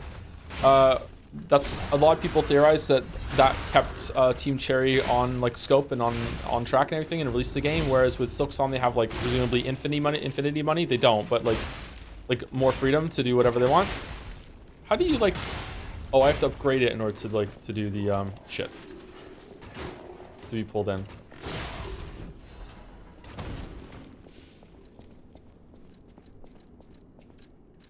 Anyway, Hollow Knight was Kickstarter or whatever, and I think Silksong was meant to be DLC for it, and then they turned it into its own sequel. But I can't remember if the DLC was meant to be a stretch goal that was realized, and like still all this time later, Silksong showing up as a game is still somehow tied to that Kickstarter. I don't know. Someone in chat's probably gonna know. I have no clue if that's true or not. I just remember people saying that before. Or I know that it was meant to be DLC, that's for sure. But Hollow Knight got a lot of DLC, so I think it's fine. Could they be from Moonlight Town? Whoa, did puppets do this? Puppets. Alright, we're at 2 hours, and we just got to a fresh area. I don't know, chat, I'm kind of enjoying playing the game again. I know some people want to see the DLC, but I'm kind of just enjoying just blasting through it. I think we can continue at least until the next boss. And then we'll see how it goes. So I'm gonna go back to the hotel, and we'll upgrade our weapon again, and then we will put a record on the jukebox because I assume that they're shared with different accounts. I'm gonna go use the bathroom, and I'm gonna get a drink. I'm gonna see if Mouse is still awake. I'm gonna say night to her. She's going to bed soon. I know my way around a weapon. Are you killing Bulldog? I don't know what that means.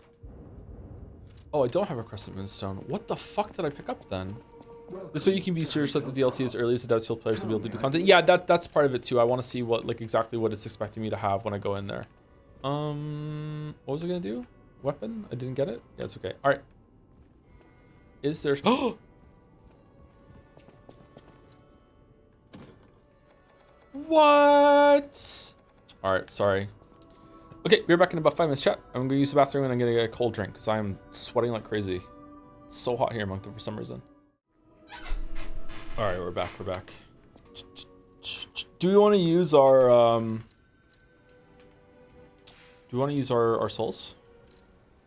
Yeah, you can go over here and you can use you can hit right stick in, and then you go here and you can use all the souls that you've collected like in the bonfire menu, and you can get them all if you want. And it shows you how much you're gonna get. So I'm gonna get 13,000 right now by doing this. So I did it now, and now I have them. What do I want? Do I want motility up? Do I want to get more stamina and some more life? I kind of want damage, actually. There we go. That's such a great quality of life feature. Holy fuck. This is why, like, competition is really a good thing. Like, FromSoft, like, obviously, FromSoft doesn't need to learn anything from NeoWiz. It's just that because there's not much else in town that's really competing on their level, they don't really have to. They can just rest on their laurels. And just be like, ah, fuck it. Who gives a fuck? Like, they're doing other shit instead. But like, who the fuck am I? Maybe I don't know much about game development. Night Rain has a lot of really bad quality of life decisions, so maybe they're just bad at that. Maybe they think that some amount of frustration is good game design, or I don't know. I don't think it's an ego thing, it's more of them being an insular thing. They don't seem to listen, pay attention to the rest of the world. Is that because there's no one else doing what they can do, though? Or... I don't think it necessarily has to be an ego thing for competition to help. I don't know.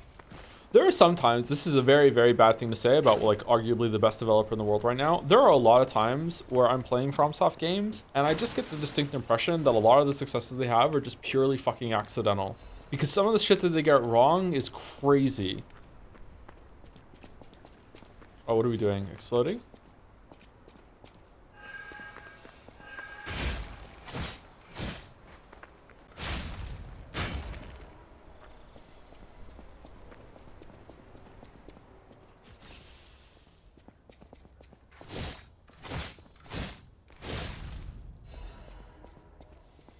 I feel the same way as Nintendo as a company. Yeah, it can't be true, right? Because Nintendo especially, but FromSoft, sorry, Nintendo more so than FromSoft, but definitely FromSoft as well. They have so many successes under their belt. But, yeah, I don't know. Nintendo has been less successful lately. Brand power matters a lot. Like impressions, vibes, like how you feel going to an experience. So for some people, it can be the opposite. Like sometimes when I play a game that I really, really like I'm worried about this. I'm worried I'm going in with expectations too high for the DLC. But other people, it's like they're playing a Zelda game, and just the fact that it's a Zelda game is just going to elevate that by 1 or 2 points. Like they're already going in with this huge buff modifier to their experience. Same with the Mario game, right? And that's not a bad thing. That's fine. It completely makes sense. I don't think anyone should change how they view that. Sometimes it's going to go the other way. It gives people a benefit of the doubt a lot too. I think a better example of this is probably Kojima. Like a Hideo Kojima game, if Death Stranding was released on Steam without Hideo Kojima like attached to it, there's no way it would have received a lot more criticism. A lot of people wouldn't have looked into that a lot more. It would have been a completely different experience. However, that doesn't mean it's fake. That doesn't mean that you didn't have a good time. It just means that the impressions that you go in and trusting the person, you're seeing it with love, one might say, is elevating the experience and letting you enjoy it more. It's still genuine, it's just different. And again, I want to stress, I don't think that's a bad thing, but it still happens. I would be interested to think if we could, interested to say if we could think of an example the other way. Is there a game that that's right now it's like, you know, middling, like 6, 7 out of 10 experience, if it was like rebranded with Zelda or Mario, or Hideo Kojima made it, or FromSoft made it, would it automatically be like more beloved and would people be enjoying it more? I missed anything around here, chat, or no? Do you want to go up, child? The cathedral isn't the sanctuary it once was. I still don't know what happened. If you're determined, are you? Give the stalker's greeting. No, I'm not a stalker. You've been warned. I am a sinner who could not, even if it hurts, Uh-oh. Child, only the worthy may pass. Uh-oh.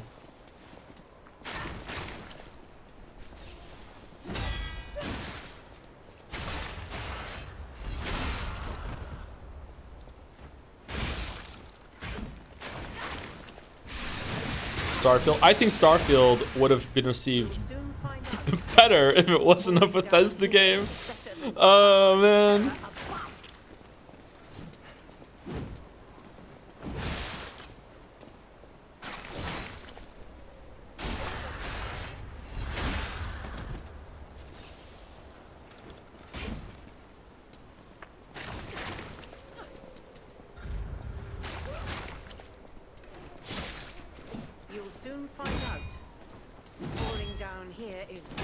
Devouring terror above.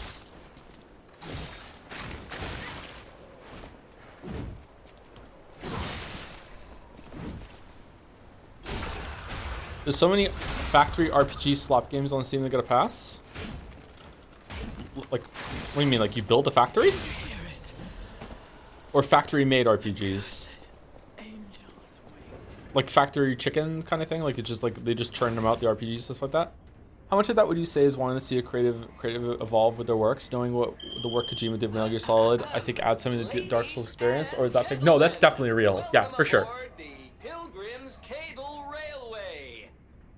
Now, those of you who joined us in Moonlight Town, we hope your preparations for the Pilgrim's journey are well underway. Fascinating town, Moonlight, just fascinating. Back in the day, the only way to reach the cathedral was using a rope and pulley. So, thanks for building it on a cliff, Saint Frangelico. I kid. Frangelico, wonderful saint, wonderful. Anyway, next stop, the Bridge of Atonement. While you atone there, don't miss a magnificent view of beautiful Krot. It's been my pleasure, friends, and enjoy the rest of your journey. I've been your captain on this ride, Gemini! How do speedrunners deal with this? Well, not bad, huh? Oh, I really am good at this. When in doubt, let Gemini be your guide. You look annoyed. What I do? When in doubt, Sure is fine. ope it out. Let's get a move on, pal. Anyway, sorry. How much would you say that wanting to see a creative evolve with their works, knowing the work Kojima did with Metal Gear Solid, I think adds something to the Death Stranding experience, or is that fake? No, it's absolutely completely real. You're going on a journey with the artists, and as they grow, you're growing too. It means a lot to you. Like, no, that's completely part of it. That's probably a big part of like buying into like this idea and giving it more of a chance, or for some people giving it less of a chance. Like we were seeing with Bethesda, like if you lose trust or gain trust. Like again, we can link it back. This is what like Umineko has a lot to say. Sorry, just Umineko's on my mind because we were just streaming earlier today. When it comes to seeing things with love or without love, yeah, it matters a lot how your perception. Your perception is so much. It's so much. If Starfield wasn't a Bethesda game, it would have been praised for its impressive, if extremely limited, world generation tech, even if the tech itself wasn't used much for anything. Like, yeah, if Starfield came out and it was made by, like, the same sort of team, and it had the fanfare that made Expedition 33, and it was like, yeah, only 25 people made this game, and it comes out, and it's, like, you know, maybe a little bit cheaper. People would be like, oh, you know, like, getting on the ground floor of this real cool company that shows promise. You know, it has some problems or whatever, but you know what? It's pretty good. This is really impressive. Like, yeah, but the fact that it's from Bethesda, it's not good enough. Which is what I said at the time when we played it, yeah.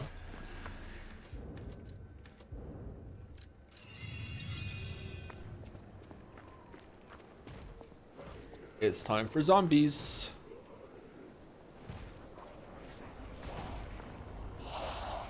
Can't skip, really?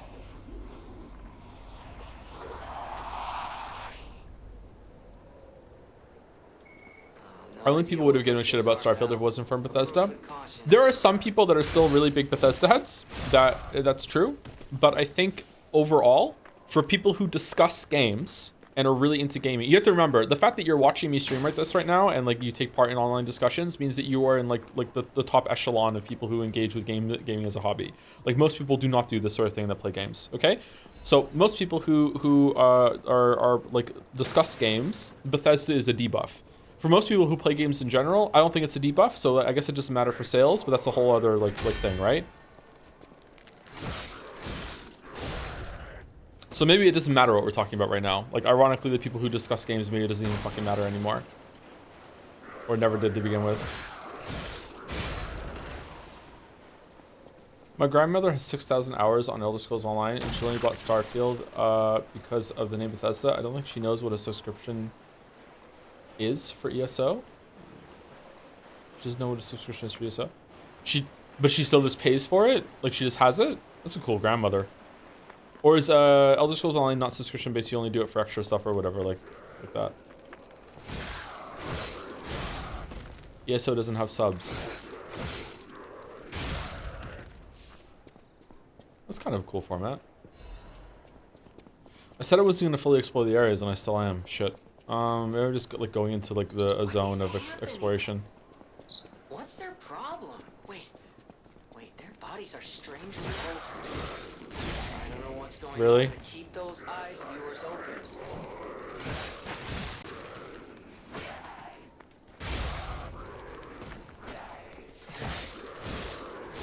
You know what? The more I'm remembering the game now, yeah, Bloodborne has to take it for level design. You're right, Chatter. Whoever said that a while back. Yeah, Liza P does have some interesting areas as it goes along, but most of them are more kind of corridory. Yeah, you're right. I said it. Oh, it was Sony, bro. Of course you would say it, Zangi. Yeah. Defending the Sony exclusive. Of course. Do we want to get the cube? The cube has new function. It might have new functionality. Let's get the cube. Mercy. My name is Janjo. I think Bloodborne's world is more interesting overall, but P has some cool specific areas. Yeah, I agree with that.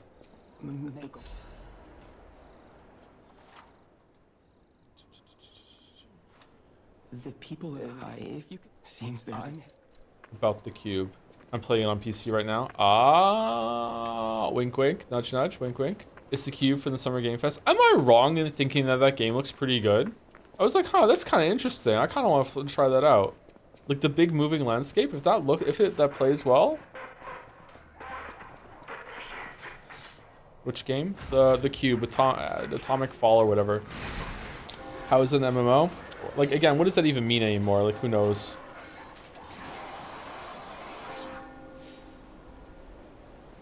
I get big extraction shooter vibes from that. Yeah.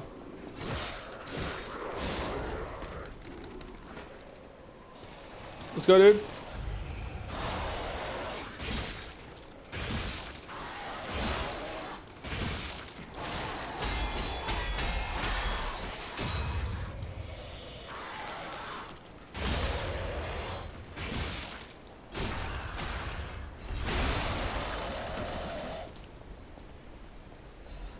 I've only, air quotes, played Bloodborne by watching countless Let's Plays of it, and I think it has better level design, atmosphere, and Lies of P. It definitely has better atmosphere, although Lies of P doesn't have nothing in terms of atmosphere. FromSoft is kind of, that's like probably the thing they do second best. The best thing they do is these moments of like reveal and stuff like that, and second is atmosphere. Like they're so good at that.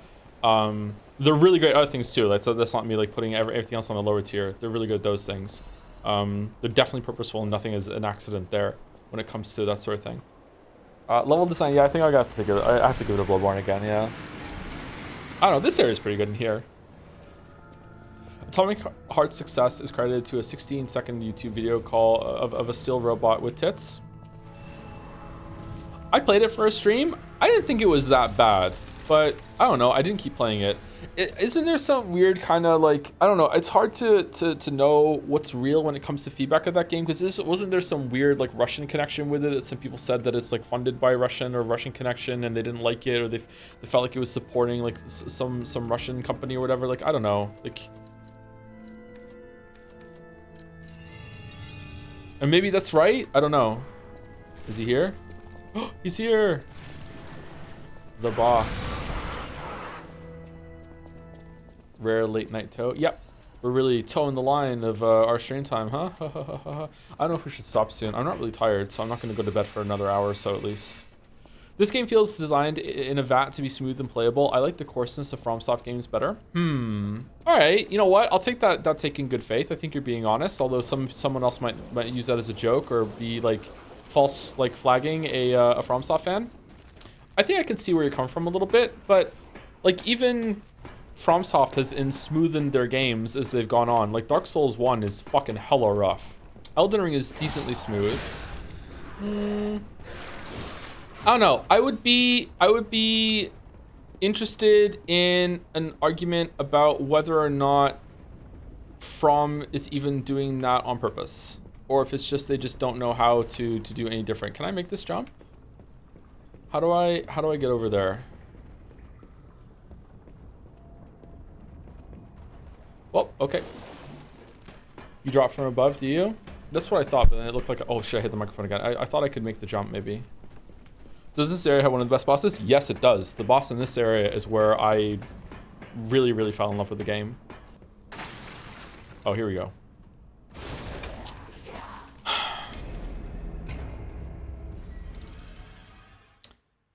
Hope it's a good clip.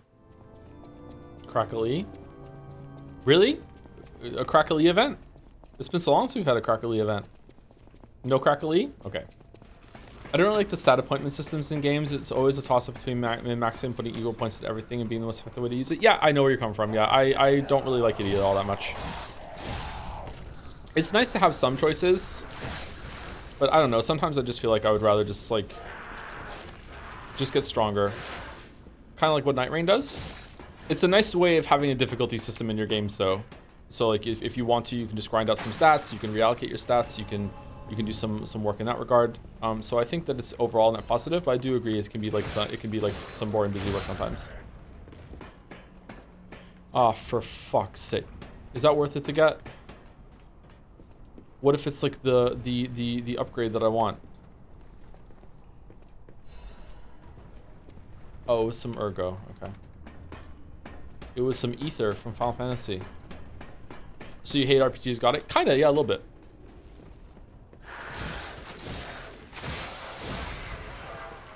I remember these enemies having more health.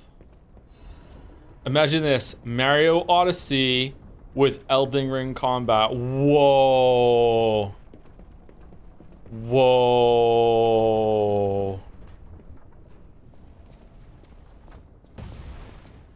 With a pint.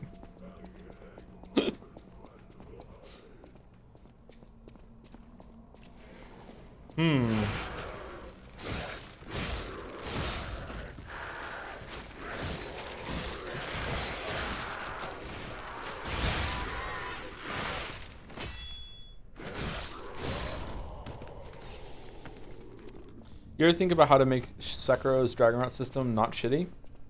It does feel really shitty, doesn't it? Again, I think it's a cool idea. Sekiro is probably the FromSoft game with the least amount of coarseness, right? That is designed to be played. I think Sekiro is like, what does that shadow think about Sekiro from FromSoft? There's hardly any coarseness in Sekiro. It didn't make it. They didn't make a DLC. They did not make a DLC. You're right. We want to go open the elevator onto the over there, right? The only fun FromSoft game. Oh my god. Glad it wasn't me that said it. Glad it wasn't me. Isn't there a bonfire down here after the mini boss, and then we can come back up, and that's faster, right? Because we have a bunch of shit we need to get up here. We can go up here and get it. We can go over there. No, it's fine. We'll probably get it right now.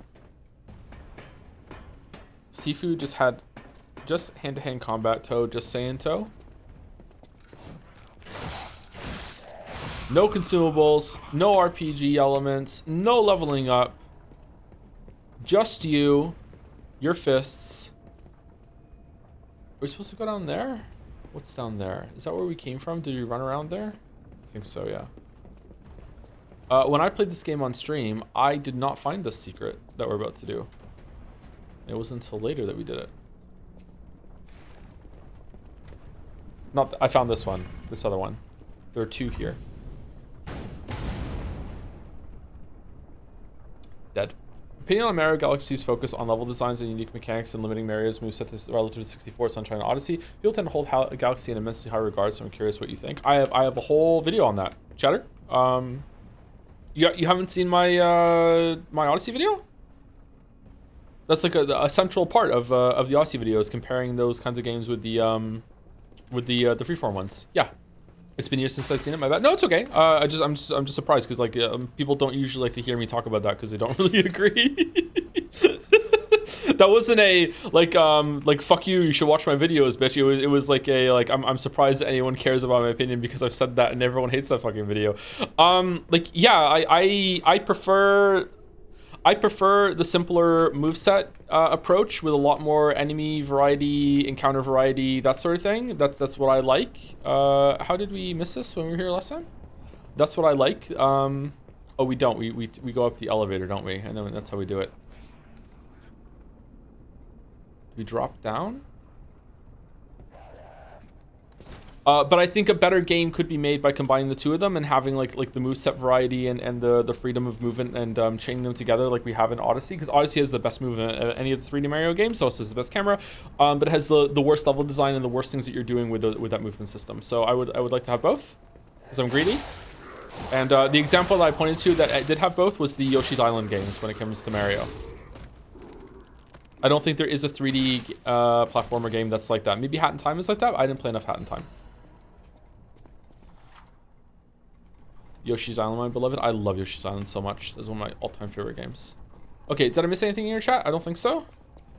I think I got everything I need to. Oh, we have to go down to the bottom and get whatever spawned in that room. Isn't there something really good down there? There is, isn't there? Yeah, let's go. Secret stream. I'm sorry to have to go back down again. Did we unlock a shortcut? We did with the elevator, so we're good. It's not gonna take too long. I should have done this when I dropped down just now. What direction do you want next Zelda to go in terms of game design? I want them to drop the breakable weapons completely, or make it so you only have one or two weapon slots, and that's it. You can never make it bigger. And I'm fine with the Breath of the Wild format. Like, I really like a lot of things that Breath of the Wild does with its open world. I really like the things that they do with like the interactions that you have. The exploration is really, really good. I just want dungeons. That's it. That's all I want. That's all I want. And a new map. Yeah, that's all I want. That's literally all they have to do to put Zelda in the right direction for me. I'm not going to say that's going to be like a 10 out of 10 banger game. Oh my god, best Zelda ever. But like, I don't need big shakeup. I don't need huge refinement. I just need them to do what they did in the previous games with dungeons and items and stuff that you're getting in the same kind of open world. That's it. That's all I have to do. And preferably the dungeons that you find you could do in any order, and you would find them through exploration, and they wouldn't be like broadcast to you like big time, like, you know, this is the big castle. They can have some big ones there, but I would really like to be like exploring and find a ravine and get to the end of the ravine, and then at the end of it I'm like, oh my god, this turned out to be like a dungeon. I can go in and have like this really meaty like experience that's going to go on for like an hour or two, preferably 2.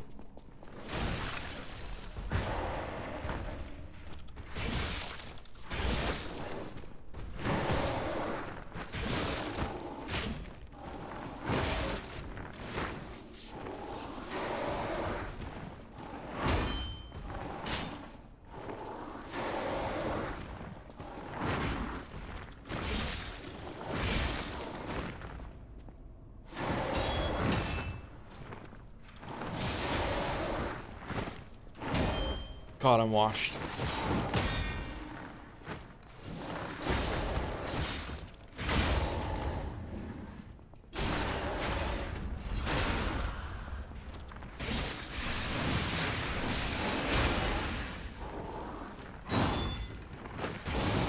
Oh shit.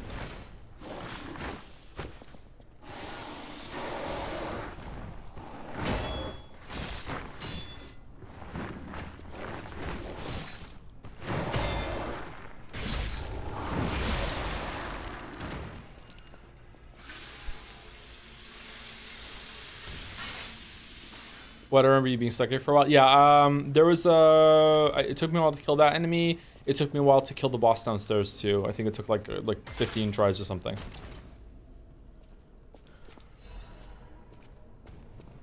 If Breath of the Wild had dungeons, or maybe even Tears of the Kingdom, and it did just a little bit more with its combat and weapon systems or whatever, it might have been my favorite game of all time, period. It's the GOAT. Like, oh my god.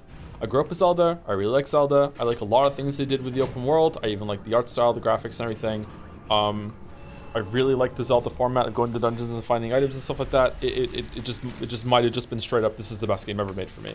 And it's really upsetting that I don't really get what happens with Tears of the Kingdom, because like it seems like a really easy thing to do in terms of taking that in the right direction. It took them a long time to make Tears of the Kingdom. Like Tears of the Kingdom is up there with Last of Us 2 as one of the biggest gaming disappointments of my life. Like I don't get it. They even reused the map. I do get it for Breath of the Wild. They were trying something new, something they hadn't done since the very first Zelda game to some extent. So I get it, but yeah, like Tears of the Kingdom is kind of, I don't know, confounding, baffling. I like Breath of the Wild because they made Link a really hot bisexual icon. Oh, maybe I should replay it. They wanted Zelda to be more like Minecraft to get more social media attention. Do you really think that's why they did the Ultra Hand shit? I don't know, maybe? Like, what a waste. I think Ultra Hand's really cool, don't get me wrong, but like the way that the system works in the game is kind of crap. Probably because of the Switch limitations. Do you have any nostalgia over Resident Evil games? I do not know. I did play some of them growing up, but not really a lot. I didn't have a PlayStation until I was more of a gamer later in life. Oh shit, did I miss something on here? Like I played the original Resident Evil at a friend's house. I didn't really play the original 2 or 3, Nemesis, whatever the fuck. I haven't played any of the Code Veronicas. I have played the remakes. I've streamed almost all my playthroughs of those. I did play remake on the GameCube and Resident Evil 0. I played those by myself. I really like those because I had a GameCube.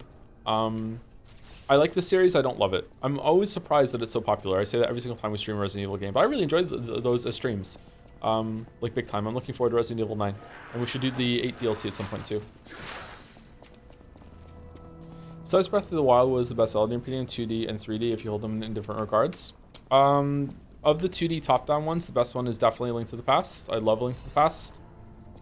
That was one of my favorite games growing up. I played it to death. I was really excited when I got that game. I even have like a core memory involved with getting that game. Like it was one of my first trips to America. My parents got it for me on the way back, and I was like really looking forward to getting home so I could play more Link to the Past when I was from our American trip. Really like that game. Easily the 2D one. I do like Zelda 2 on the NES. That was the first Zelda game I played. I know a lot of people don't like that one, but I enjoyed it. I didn't play the first one all the way through until recently, like about 5 years ago or something. I played it, and I enjoyed that one too. I played it on the Virtual Console. I really enjoyed it. I played it a little bit when I was a kid growing up. I didn't really get it.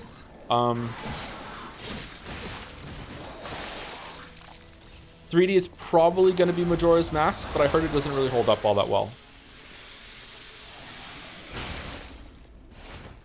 So probably going to give it to Ocarina of Time.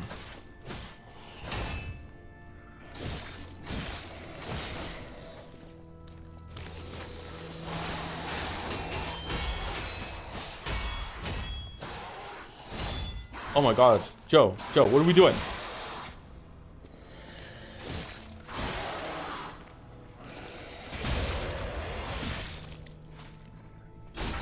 In future, please stay out of America, you filthy Canadian scum. I'll try, chatter. I'll try, sorry. I'm not Canadian, by the way, but I'll try. So Ocarina of Time is probably my favorite because of nostalgia. I played it when it first came out. I was really excited. I got a day off school to play that game when it came out. It was the first 3D game of that type that I played. Like I played like Mario before it, Mario 64. That was the first like 3D like run around sword action combat game that I played.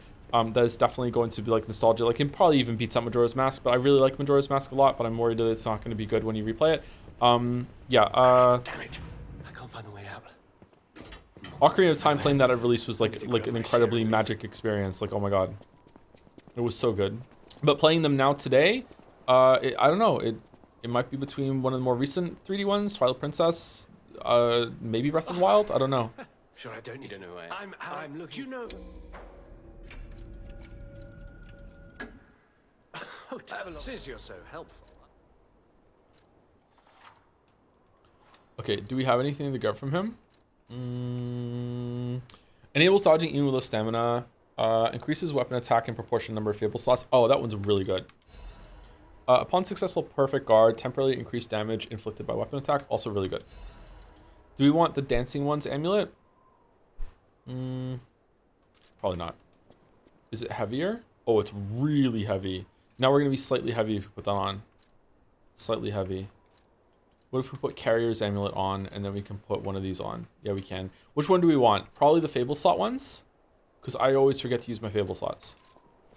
Did you play Echoes of Wisdom, the new top-down one? No, I got it for my birthday last year from my kids, and I haven't played it yet. I think Finn has played it a bit.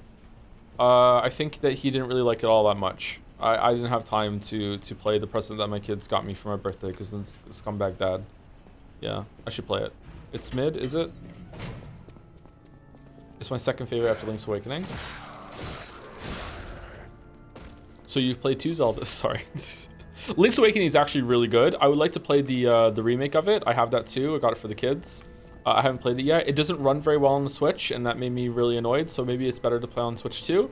Link's Awakening on the Game Boy was really cool. I really liked that you get the feather and you got a jump button. It was really neat. I like that Zelda had a jump button.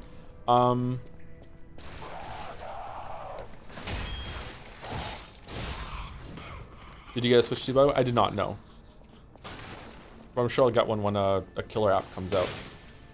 Are Lies of P DLC streams going to become a regular thing? No, we'll beat the DLC eventually. Sorry, we'll see how it goes. I don't know when we're gonna do it. I don't know if I have more of this in me. Slightly heavy. Switch 2 doesn't have any launch titles, right? It has the Donkey Kong Bonanza coming out in a couple weeks, and it also has Mario Kart World, whatever the fuck that people seem to really like. I like Mario Kart 2, but I don't like it that much. I like playing it with my kids, but there's no way I'm getting 5 Switch 2s to do that. Switch 10. Seriously, Switch 2 doesn't have a launch title? Yeah, it does. A new Mario Kart game, yeah. It doesn't have a new Mario or a new Zelda. People love Mario Kart, man. They got rid of local co-op for Mario Kart. I don't know if they did or not, but playing local co-op with the kids is not really all that great. And even if we could, I don't know, could you do 4-player split screen? I guess you could. I don't think they would like that. Am I supposed to jump down somewhere to do this? I can't remember. There we go. I don't know, to me Mario Kart is something I play split screen with people over. When I play Mario Kart with the kids, like they have Switch lights and we all play it together with our own Switches with local co-op connection, and it's really fun.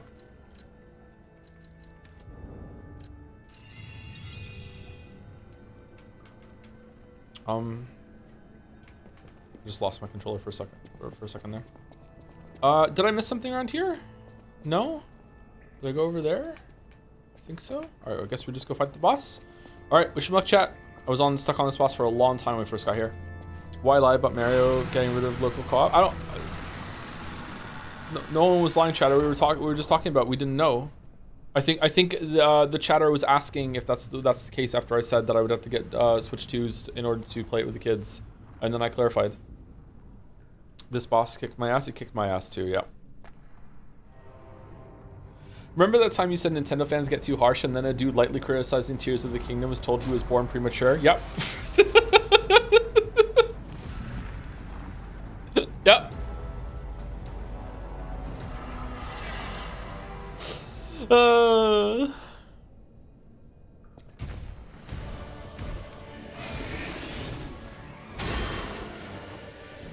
Oh, well, good start.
Didn't an indie studio make this? Super impressive. I believe it was one guy named P that made this. At least that's what he says.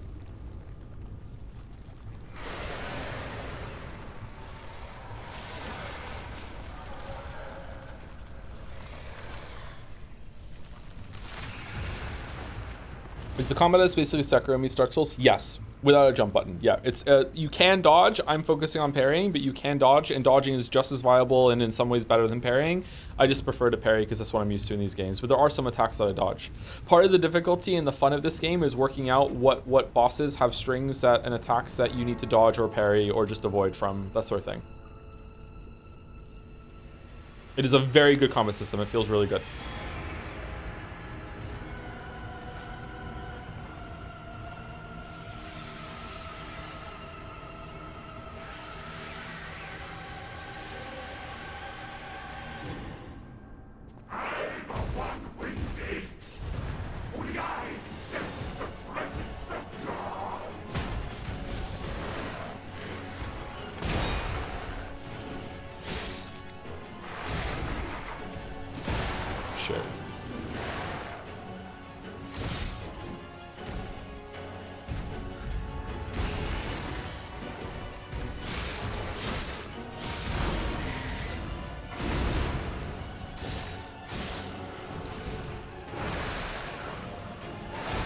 No.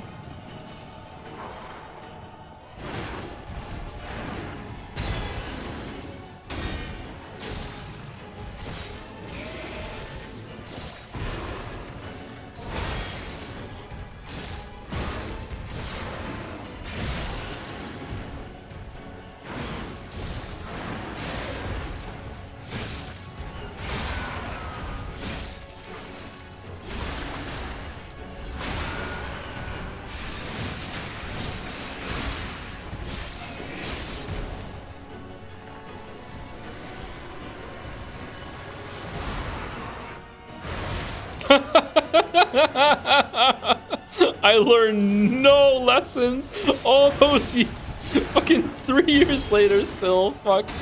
2 years later. Fuck, man.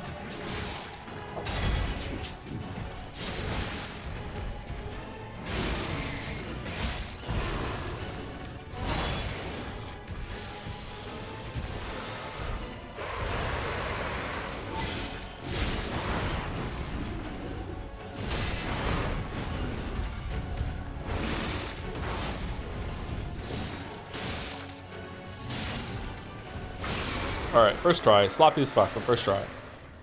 First try.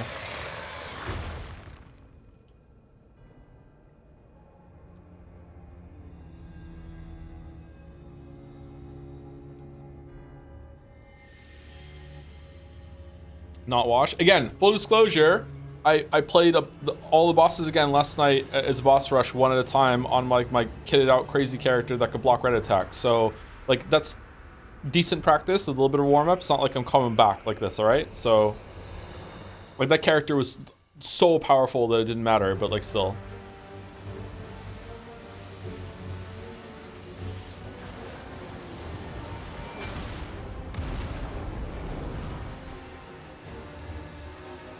Haha! Finally. And now, the stage is set. I love it when they say this in the Pinocchio book. Hey, I want to ask how you deal with the bias of the game reviewer. I know you sometimes explicitly say you don't like a certain kind of game. Is it better to keep that information implicit and not bother just presenting your perspective? I feel like trying to account for your own bias is a fruitless endeavor since you can't always 100% bias, and the viewer can naturally feel your biases even if they've seen enough of your stuff. This is a very complicated question. What? Before the green overtook. Thank you for your comment. Cures be natural. Yeah. Do you want more stamina? Probably. Let's get him to 20 and see how it goes. Okay, so Mouse was just telling me this about Umineko earlier. How you say something is more important than what you say most of the time. There are certain people on YouTube that I won't talk about, but even like like not even like I'm not talking just about accents, but just even like your cadence or your cadence. Is it cadence? Just the way that you present yourself can lend itself to being seen as more of an authority, or more that you know what you're doing, or more comforting even, you know, like like a lot of that's how something is said is more important than what you're saying. So trying to counter your biases can sometimes like backfire and make you look like you're trying to be this enlightened motherfucker that's just sniffing their own farts and being like, oh, I'm not biased because I'm admitting my bias. So it depends. It really depends on your personality. I don't know. I find that I have a problem when it comes to streams and on YouTube that I feel like I try very, very, very, very hard to like remind people that it's just my opinion. I'm just a person. I don't really know like a lot of these things. Like I'm just like talking, giving my feedback. This is what I think. You know, this like sometimes it's first impression. Sometimes it's like I dug into something and it's not saying anything is objectively bad. And it feels like the more I do that, the more angry people get and the more accusations I get of trying to come across as objective. Almost as if like by acknowledging that I have more authority. I don't know. This is where the DLC starts, right? Before Elysian Boulevard was built, this place literally was all there was of Krat. But when some in the city prospered, they left the old town behind. Through isolation and I'm waiting for Gemini to shut up, sorry. Krat's first incarnation became nothing but dangerous alleys and desperate slums. On the bright side, I guess, the whole city of Krat's pretty much like that now. The old town caught up with the new. It's true what they say. A receding tide sinks all boats. Yeah, anyway, but you are right that biases are implicit, but so is like subjectivity. Subjectivity is implied. I know some people disagree with that. Unfortunately, they're just wrong. Like you can't have an objective opinion. That's what opinion means. That's why we have different words. They mean different things. If you're disagreeing with that, you're disagreeing with the dictionary definition. If you want to say that you want supported opinions, I agree with you. Supported opinions are way more interesting to me than, you know, just pull it out of my ass, this is how I'm feeling because I didn't have breakfast, like opinions, you know what I mean? The example I always go through is that in 2019, 2020 or whatever, like if you ask me, was that the year Hollow Knight came out? I can't remember. Let's just say it's Hollow Knight. Okay. In 2019 or 2020, my game of the year was Outer Wilds. Okay, it was Outer Wilds. That was my game of the year. Okay, that's what I'm gonna tell you. My game of the year is. My real game of the year that year is not Outer Wilds. My real game of the year that year is actually Yoshi's Crafted World. And the reason why that's my real game of the year that year is because that's the first video game I ever played with one of my children. Like that is the game I taught Finn how to play video games with. We played it together. He had a blast. And I had a really great experience with him, like teaching him video games and what I like to play, right? I might be getting the years wrong, by the way. I don't exactly know if that's the year it came out or if that's when Outer Wilds came out, whatever. That is an extremely, that's nice, but who gives a fuck subjective opinion, right? Like, I'm not gonna go online and be like, yo, like this is my favorite game of the year this year, Yoshi's Crafted World, you know, like obviously that's not what people expect from me. They want a more like supported, like as a person who plays a lot of games and you're joining them on their own merits, like pulling it apart, that sort of thing. Like that's the game of the year that's going to be the public game of the year, and the private game of the year is going to be like Yoshi's Crafted World, even though that was the best experience I had that year. You know what I mean? Like that's the difference between like something. These opinions are still subjective, but one is supported and makes more sense. And I think that's where the line between subjective and objective gets delineated for some people, or blurry for some people. But it still is all subjective. When you try and make it so that you're talking about your biases and admitting to them and doing things like that, it's important to do it because some people don't know. But sometimes when you remind people of that, they get really angry and think that you're being an arrogant like snotball. It's a weird. Wait, what? It's not this? Oh. Oh, okay. Couldn't you interact with that before? You have to go to get the hotel invasion first. Oh, okay. Let's go further then. Let's see how it goes. I feel like we're getting through it pretty quickly. I wish I could remember where all of the oh my god, we're dead. I wish I could remember where all of the weapon upgrades are so I could just get them and keep running through. Joe, you have to keep in mind that the negative comments about why you're an arrogant snotball are just another word for engagement. Yeah, they might be, but like it's still kind of engagement I don't really like. And I don't know, I'm the kind of person that if I hear something enough, then I start to worry and wonder like, oh, what if they have a point? which is unironically one of the reasons why I'm in therapy. Not about my job, about something else. But like, yeah, I haven't really spoken about work with the therapist yet. Maybe I won't.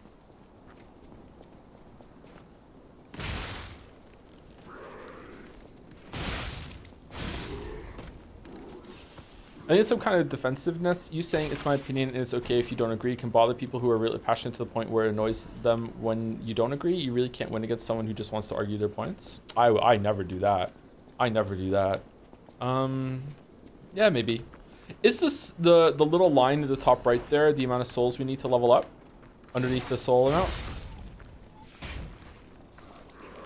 I don't know if I like to argue anymore. I used to really like arguing. I would seek it out, and I used to really enjoy like an in-depth conversation. And when I say arguing, I mean like a good faith argument, a discussion back and forth. I've been in a lot of like shit-flinging stuff on the internet over the years, don't get me wrong. Not for a long time actually, unless you count the Steam chat talks in Umineko recently, but they've been not that bad. But I really like discussion like that. But like it's really, really hard to get someone to argue with you in good faith. I don't know. And also, I don't know if I'm in a great place to do that anymore. I don't think I really enjoy it all that much anymore. Arguing can be exhausting when it's not done in good faith. Yeah.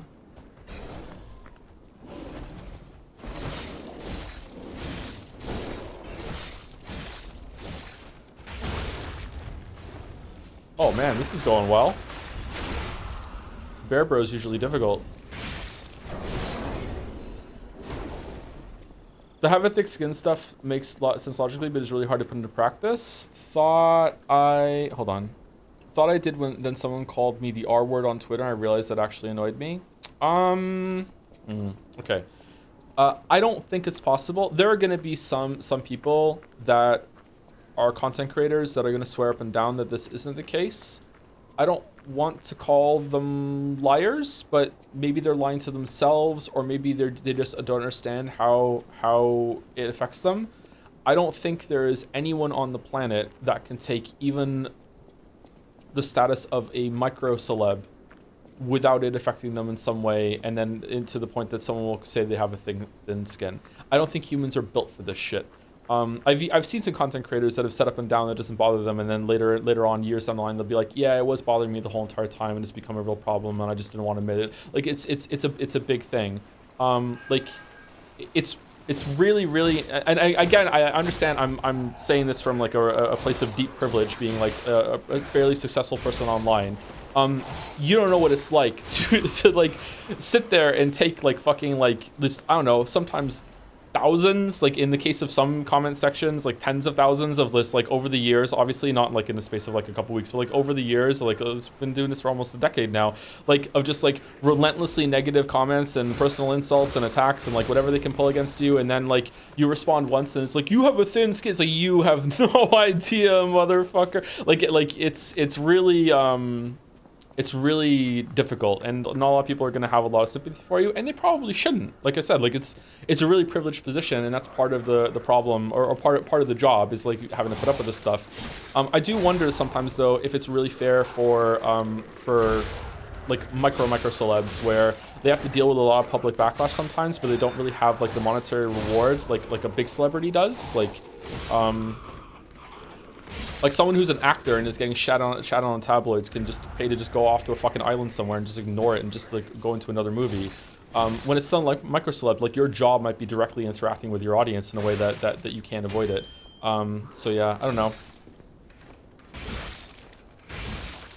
Like I consider my community to be pretty good, and sometimes it gets to me still.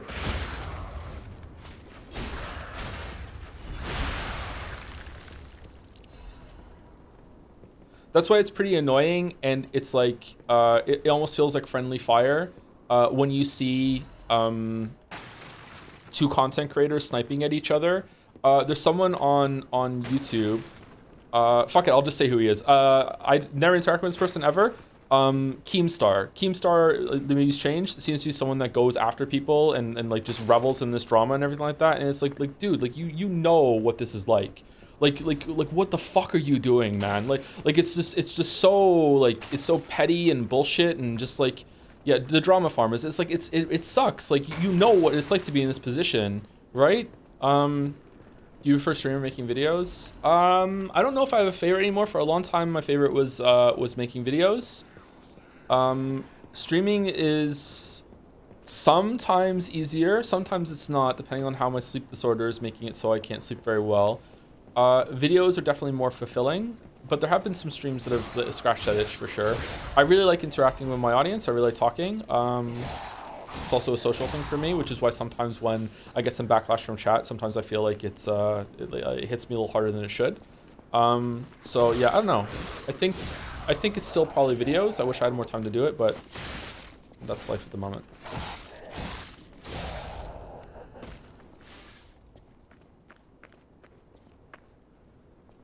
Do you ever have a feeling the Undertale streams were compared to the ones where you had chat open?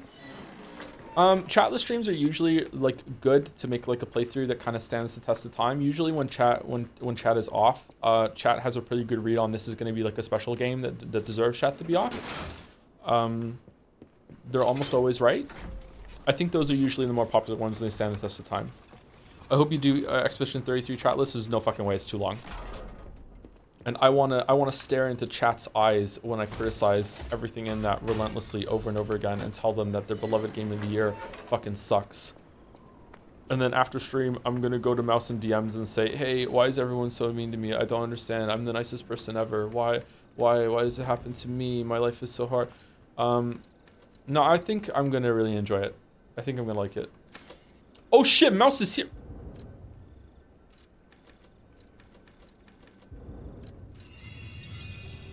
Hey honey, thought you went to bed. How's it going? Cotton 4K. Should I go upgrade my weapon? I had a lecture about narcolepsy in my psych master last week. That was super interesting. Oh, can you jump off the elevator here? I can't remember.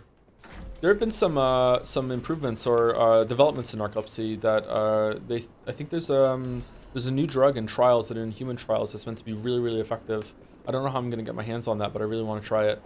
Fewer side effects, and it's a lot less hardcore than taking Xyrem, which is not good. And also, I'm pretty sure like the stimulant that I take during the day is like one of the more intense ADHD ones. But I probably also have ADHD, so I should probably go check that out. I don't know. Drugs? Yeah, drugs. Mouse went to bed, time for some serious streaming. Liza P. Liza P. A gamer's game. Someone asked what kind of games are best to play without chat. Usually kind of puzzle games. Some heavy story games that have some spoilers in it are good for that too. I don't know. Undertale... So games that have like a really fervent fan base that is built over a long time are really good for that too. If I had played Undertale, especially back then when I was new to streaming, I don't know who it was. Maybe it's the mod that's still around. I don't know who it was that suggested to do a chat list, but you were absolutely right, because otherwise it would have just been nonstop full. Go in here, you're missing this. Why don't you go do this? You have to go over here, talk to this person. No, don't kill that person. No, why aren't you doing the pacifist run the first time? The pacifist run is canon. Why are you doing that? Oh my god, you killed another character. No, kill this one. This is the one that deserves to kill. No, you listen to this music, but oh, is he gonna find the Temi village? I don't know what's gonna go on. Why is he criticizing this? Oh my god, he got the fucking rarest fucking jumble bundle. We need to spend in chat that he knows the rarest bundle. Like, just, I would have ruined so much shit about that. So, like, that kind of game.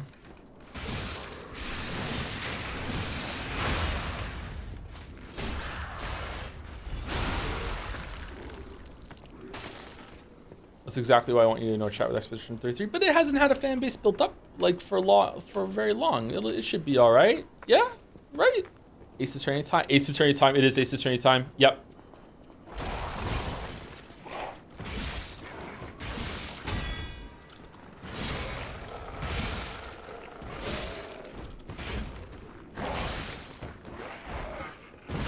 Oh my god.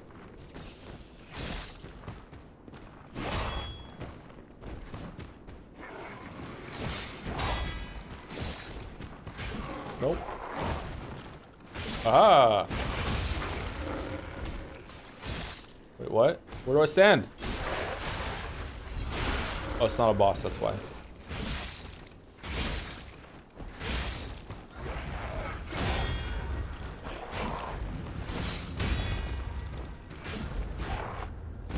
Fuck.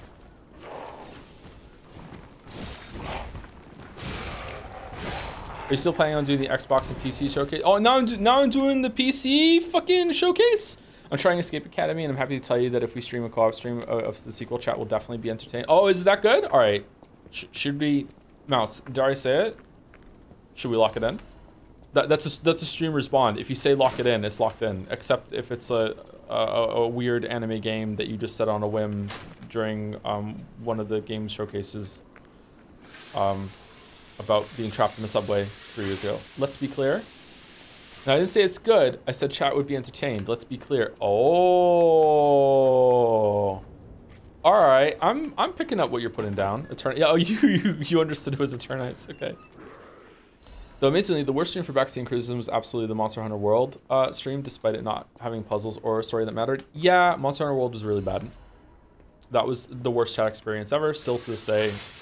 Even more than Yakuza 0. I was somewhat at fault for Yakuza 0 as well. I don't know if it was 50-50, Olive Branch, whatever, 50-50, but like Yakuza 0 got really bad. But like Monster Hunter World was the worst chat has ever been. That is not the worst the community has ever been. The worst the community has ever been, it was on Discord after we streamed the VN Valhalla. That was a curse as fuck conversation. But the worst chat has ever been when it comes to backseating and just being like absolute assholes was during Monster Hunter World.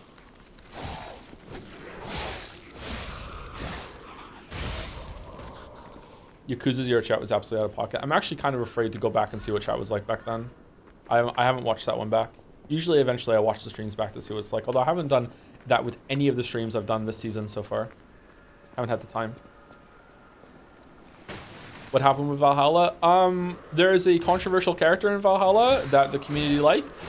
And a lot of the community realized that they probably shouldn't have liked them that much as the story went on. But a couple of people got really dug in and had some really fucking yikes takes. Some of them on stream and then others on Discord afterwards. That's all I'll say about it because I don't want to rehash the thing. But yeah, chat was the worst when it came to Monster Hunter World. I wonder if Undertale or Outer Wilds would have been worse if we had chat on compared to Monster Hunter World. I think it might have been. Undertale 100%, yeah, probably, yep. Have you played the Factorio DLC? If so, did you like it? I have played the Factorio DLC. I didn't finish it. I loved it. But I also played the mod Space Exploration beforehand. I loved that too. I would like to see a combination of both. The DLC has gotten some cool like extra planets added. There's one where you're in a submarine. I want to try that out. Mods are really easy to add to Factorio, by the way, if you are interested, but kind of scared of them. It's all done within the game main menu.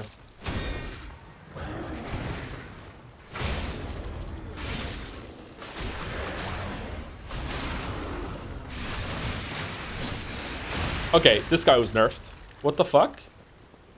Factorio's best idle game? So true. If Kingdom Hearts 4 got nominated for Game of the Year and you had to play it, would you play the whole series to understand properly? I would play Kingdom Hearts 1 and 2. I probably would do that, yeah, but if that gets nominated this year, is that this year?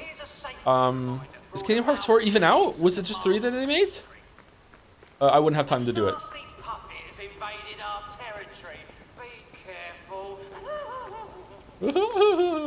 Yeah, the Factorio Space Age is an amazing DLC. It's probably one of the best DLCs ever made. It added so much content. It's almost like Factorio 2. If you have not checked it out, I don't know how you couldn't have at this point, because if you like Factorio, then like you were addicted to it at some point. Maybe you're afraid to go back to it. If that's the case, don't play Space Age. It's a negative recommendation now. You're gonna get hooked again. Space Age is amazing. It's absolutely incredible. Really, really, really, really good. Except for Gleba. Gleba sucks. I'm a Gleba hater. I don't care. I know that's a normie take now. I know a lot of people love Gleba. I fucking hate Gleba. I've been punished for it in the game now. I fucking hate Gleba. Reddit take? Yeah, I know. Thank you, Altopa Wee for the resub. Not sure. Oh, we're here? Oh, God. Is that the first time I've ever died on that tower? Thank you, Altopa Wee for the resub. Not sure if I thanked you, but I went through some hellish cancer treatments last year. Survived. No recurrence yet. Congratulations. Fucking congratulations. And your streams and content were something that really heavily kept me afloat and going. Love you, man, and hope all the best for you now and in the future. Fucking let's go. Exactly what I was saying. Fucking let's go. You're very welcome. I'm glad I could help you with that. That is much better than the alternative that we were joking about the other day about the doctors enjoying my content. as you're passing out. Can we choose it? Yes, please. Congratulations. Congratulations. I spent like 2 days making Gleba builds in editor mode before implementing them in real game. I got my own thing going, but it was just to get some research done, and I left, and I never went back. I don't know. I have a problem when it comes to Factorio. I don't know if this is also another ADHD symptom, but like it gets to the point where I want to redesign my whole entire factory, and I want to tear it all down because I don't want to leave this like subpar factory in the middle of nowhere. And I just can't do it, and it just becomes too much work, and then I just like, oh, maybe I should just restart from the beginning and do it better. And then when I restart from the beginning and do it better this time, I just like, well, I need to get some easily research to do first, so I might as well just build a star factory, and then just rinses, repeat, and this time I get a little further. Like, I don't know, I find a lot of problems with that. I really like modded Factorio though. I played C-Block. C-Block is really cool. I like the idea of like water being the only resource, and you have to make everything from refining and processing water. I didn't get very far in that one though, but it was really cool. And I really liked the mod Nullius as well. Nullius was really hard. I couldn't get too far in Nullius, but that was a really good time as well. I wonder if any of those have been updated with Space Age. No, probably not. You're supposed to rush bots and then build a real base. Yeah. It's really hard to play without bots after you get used to bots. I don't know, using a bot network for logistics and everything is kind of feels like cheating. I try not to do that very much because it just feels like bots just solve everything. But construction bots are a must. Holy fuck. Favorite chain restaurant? I don't have a favorite chain restaurant. My favorite fast food place is McDonald's because that's the only place I can reliably eat with the gluten thing. Oh, however, it's up to you. Has a chance of them being consumed when using pulse cells. Okay, we don't want that. When I play Factorio, I was kind of disappointed with the combat. Do you feel the same way? No, I don't really need a big combat experience from Factorio. If you want something that's a bit lighter. It's a supply box, officially approved by the city of Krog. Oh, did my thing just break? If you want something that's lighter on the Factorio elements, but better with the combat, you might want to try Rift Breaker. It's like a more arcadey version of Factorio, but it doesn't have the depth at all. So don't go in expecting it to be like a really deep experience or anything like that. Apple? I can't remember what the apple is for. Was it McDonald's that made you walk through the drive-thru? Was it Burger King? It was Burger King. It was Burger King. I walked through the drive-thru. You know that? Not enough material. I know my way. Buongiorno. The house I am at the house. Oh dear. Don't forget to save upgrade materials for DLC weapons. I'm only going to upgrade this weapon, so I don't think that's going to be a problem. I've been in. What at your May I? What? I always will. No, Puppet. I don't remember any of this shit. You ever played Manhunt? I've not played Manhunt. I feel like I was in the middle of answering someone's question and I just kind of lost track. Sorry. Did that happen, or am I? Maybe it's time to go to bed. I don't know. I've not played Manhunt. No. Is the parry timing easier now compared to when you stream the main game? It feels the same to me. I don't think did they loosen it up? Okay, what do we want here? Add an amulet slot. Retain guard regained. Retains a certain amount of guard regain when receiving damage.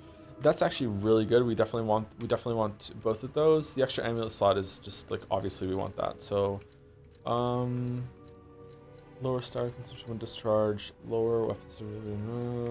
Lowers guard regain reduction. Attribute resistance. Yes, got that one. And we probably want attack type. Perfect guard destruction, I guess. Enhanced weapon attack when discharged.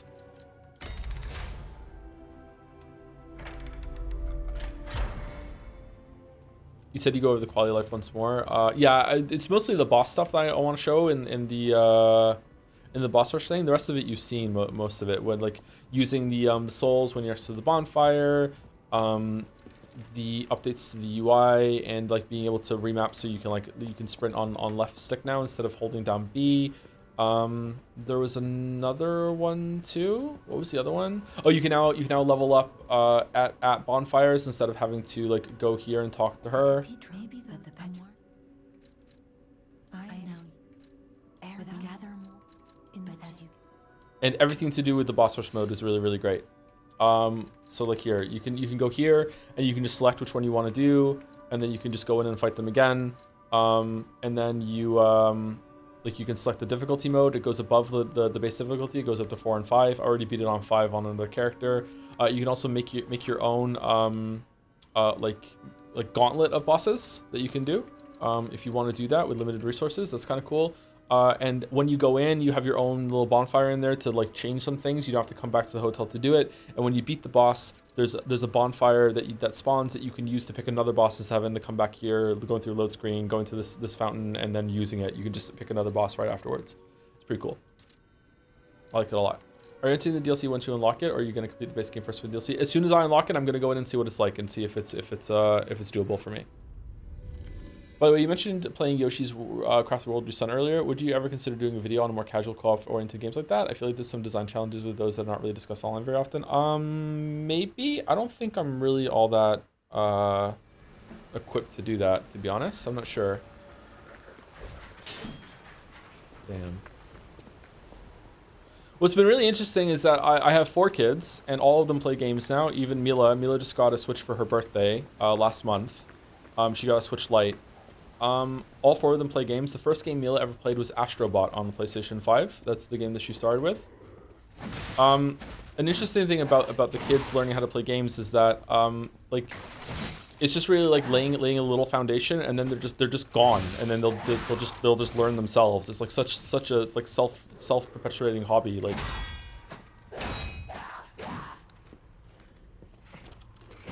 seems like a good start. Yeah, she loves it.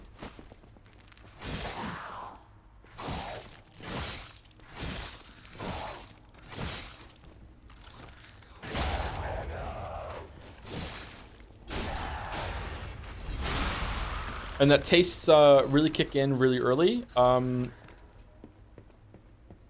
really likes difficult games. He likes playing modded Terraria, modded Minecraft.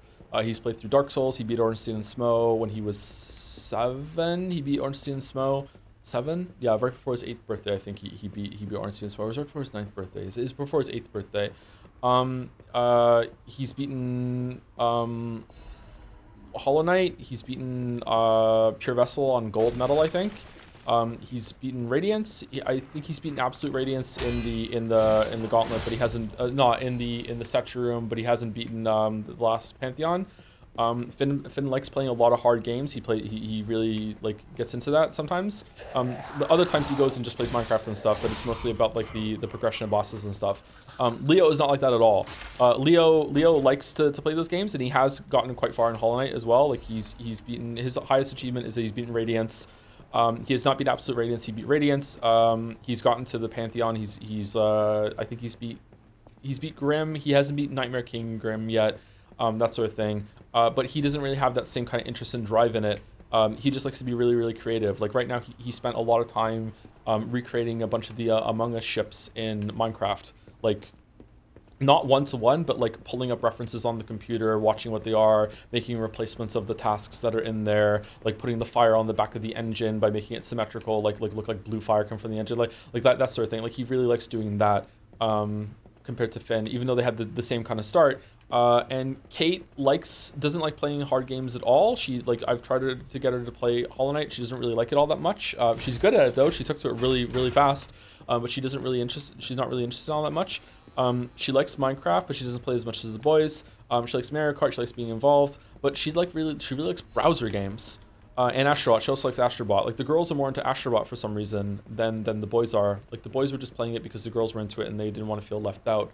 So it's like tastes and like preferences, like they form real fucking early.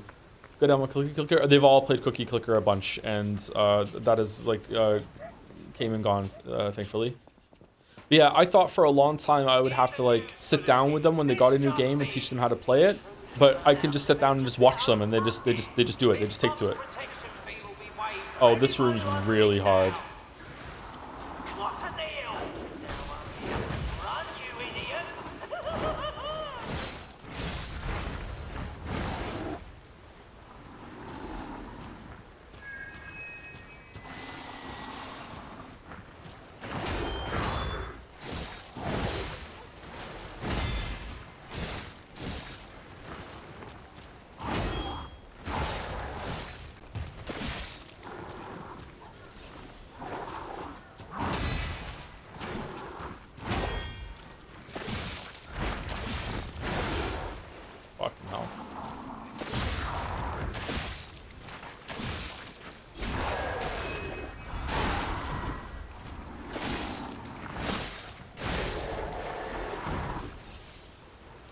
Did they nerf those guys? It feels like they did. I don't remember them going down that much. Maybe I'm just like, I'm built my character to be pretty strong right now.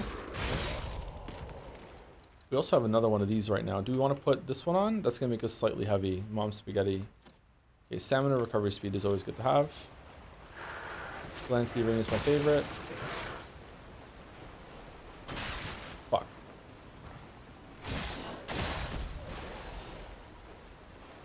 Honestly, I grew up playing whatever my brother did, so I never really learned anything on my own until like Skyrim.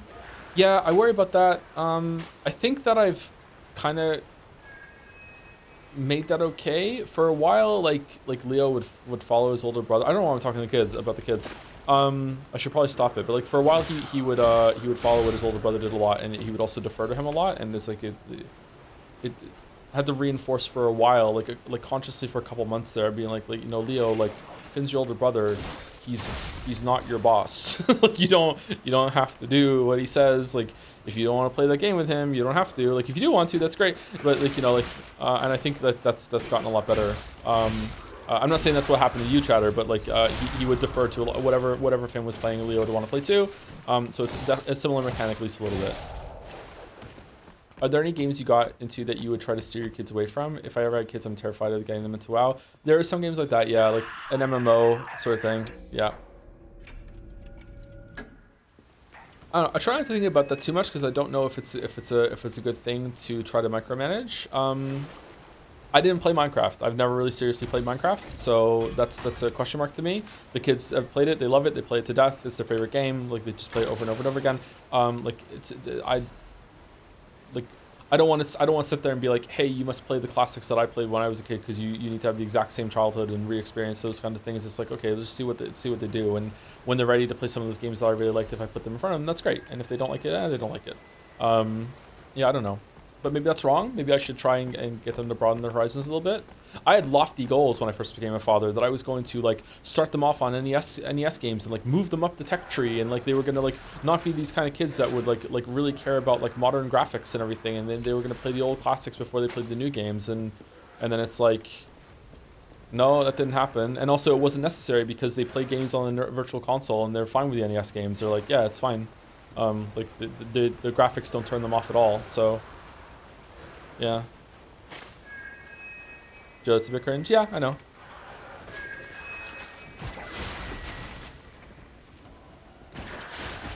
Yay!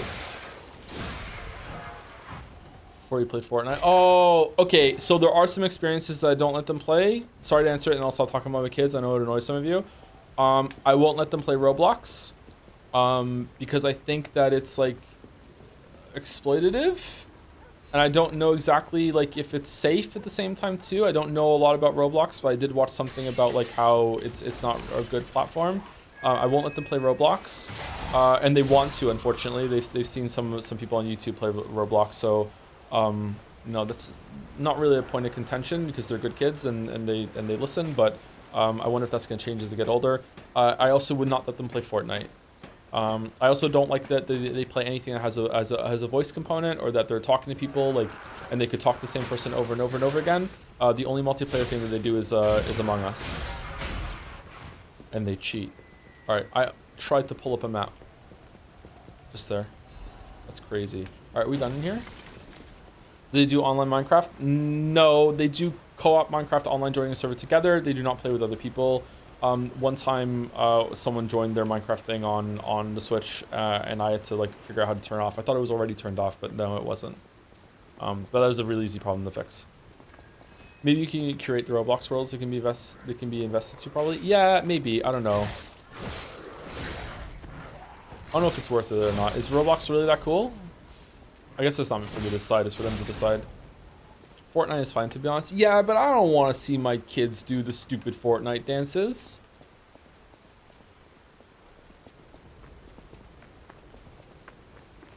It's funny seeing them all flustered. Hey.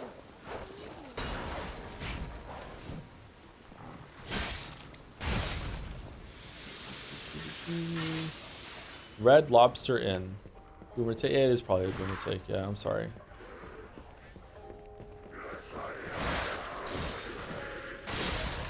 Whoa, what the fuck was that, Liza P?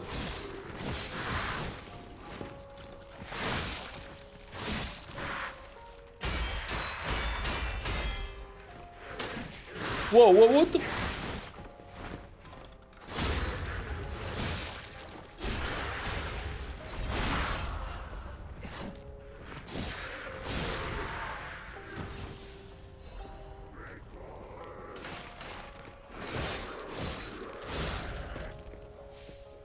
This room's fucked up. Yeah, this is a very difficult room. I think that they maybe nerfed some of these big guys. I remember these being a lot harder. Or maybe I'm just remembering how I got through this on multiple playthroughs and it's helping.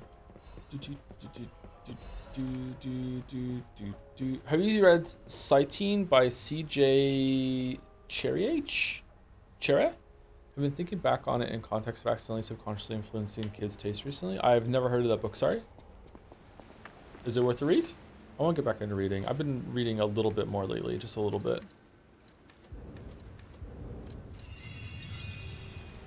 The stream chill. Yeah, it's pretty chill. Yeah, we're having a good time. Having a good time.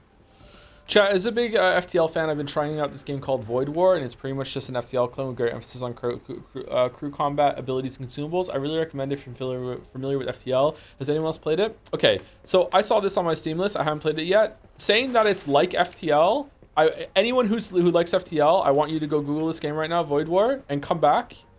Saying that it's like FTL is really underselling it. I don't know how that is allowed. Like, did they have, like, was it a mod and the FTL people were like, sure, you can release this game? Like, it is, like, it is literally FTL. Yeah, I'm not, maybe it's good, I don't know, but, like, I don't understand how it's allowed.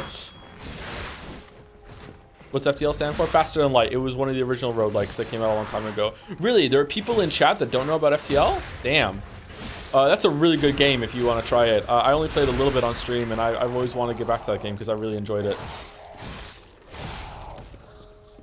If you don't know about FTL and you like roguelikes, you might be in for a treat. I suck at FTL so much. Yeah, me too.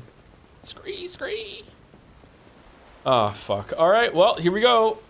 I don't think I'm doing this one first try, chat.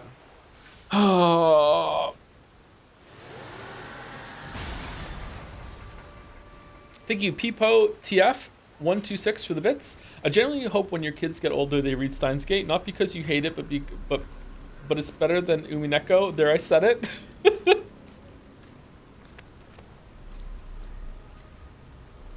There's a part in Liza P video where I say something like "gotta hand it to them" or whatever, and I use that clip where he shakes the hand on the shoulder. Maybe we should go through all of the videos eventually, and I can tell my little video editing moon logic things that I do.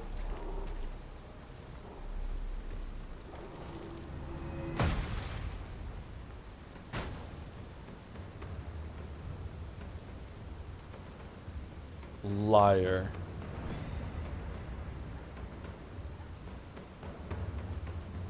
Root for me, brothers! I'm gonna take him down! Bring it on. You ain't seen nothing like my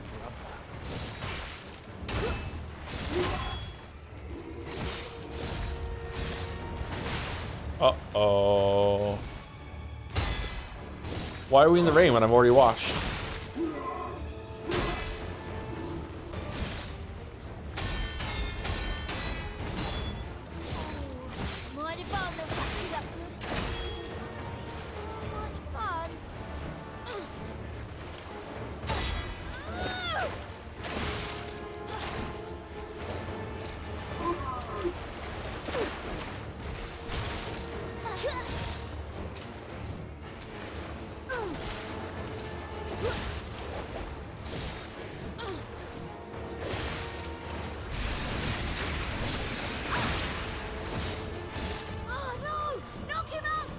Alright, good. She's the most annoying one.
Fuck.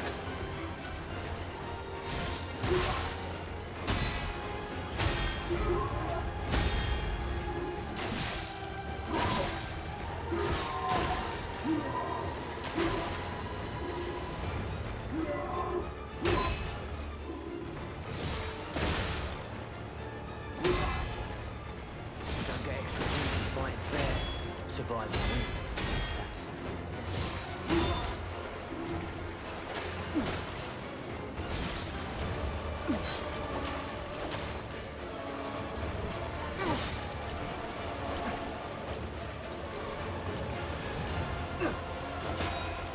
Uh-oh.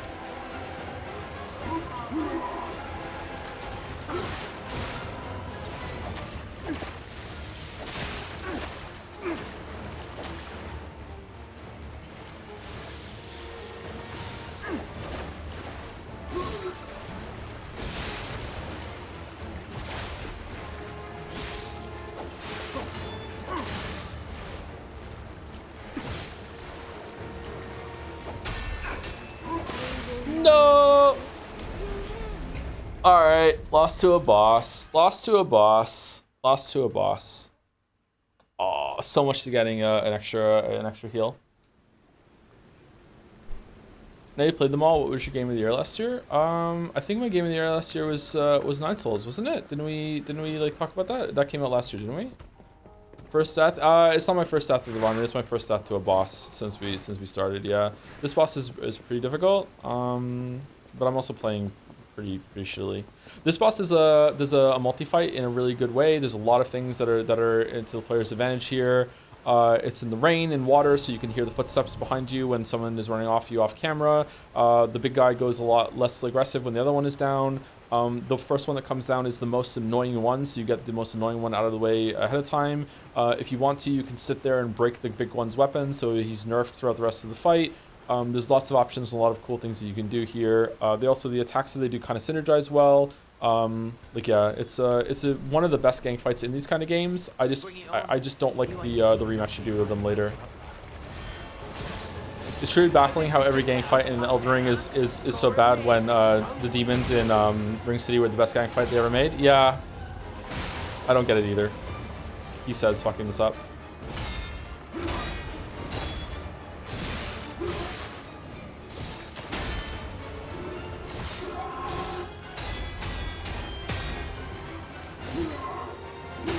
Okay, they've lowered the durability on this guy's sword.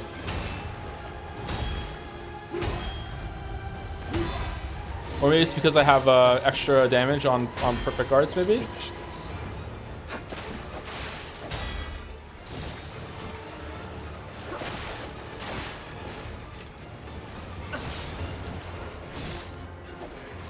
That might be my favorite multi-boss ever. The demons from Elden Ring? Sorry, from Dark Souls? Yeah, it's a really good, one of the best fights ever. Of that type, yeah.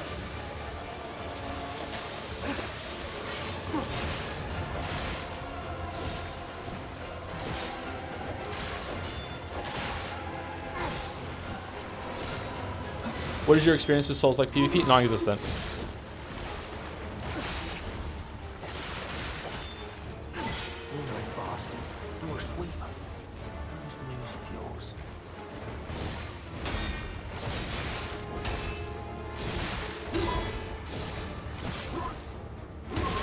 Oh, fuck.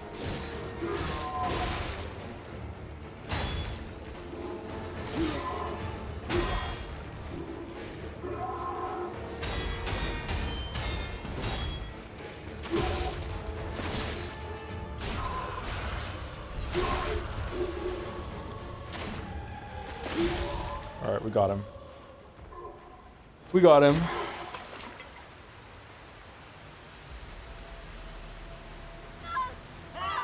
This puppet's crazy!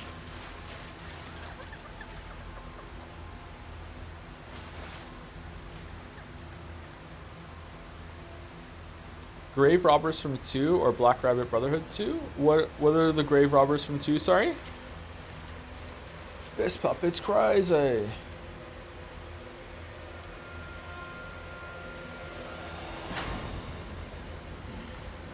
Just let him walk away. You'll pay pay for that.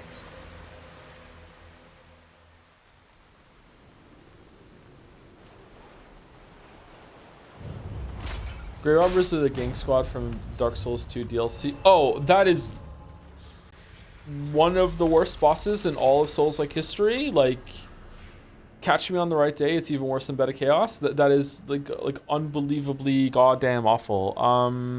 No, Black Buddy, the Black Brotherhood 2 fight is it's okay. Like, it's playable.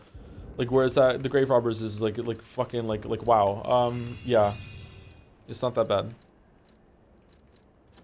Okay, can I get rid of this one now? What? Why is it messing up at the top? Because it has to do a new calculation. It doesn't know how to do it. I have to put it on first to see it.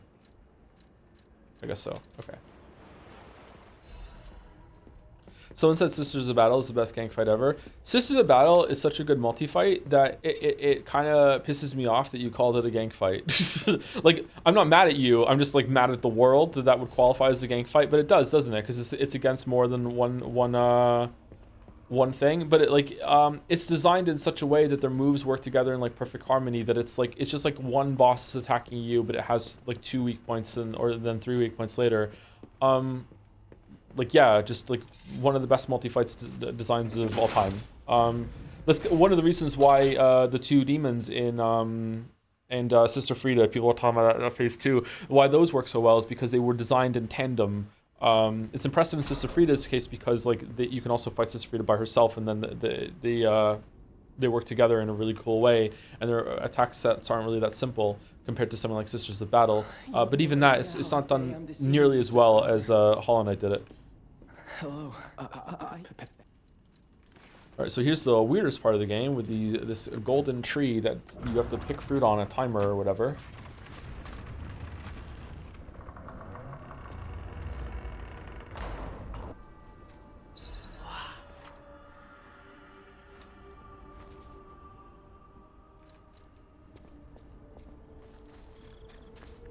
Respec candy, yeah, I didn't engage with the system whatsoever, really.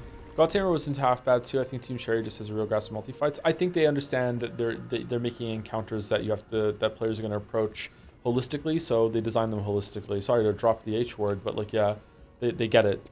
And FromSoft does too when they do it properly, but usually they just are like, fuck it, here's just 2 bosses at the same time, and maybe we'll do some work on making it so that they don't attack that relentlessly, but you know, maybe not.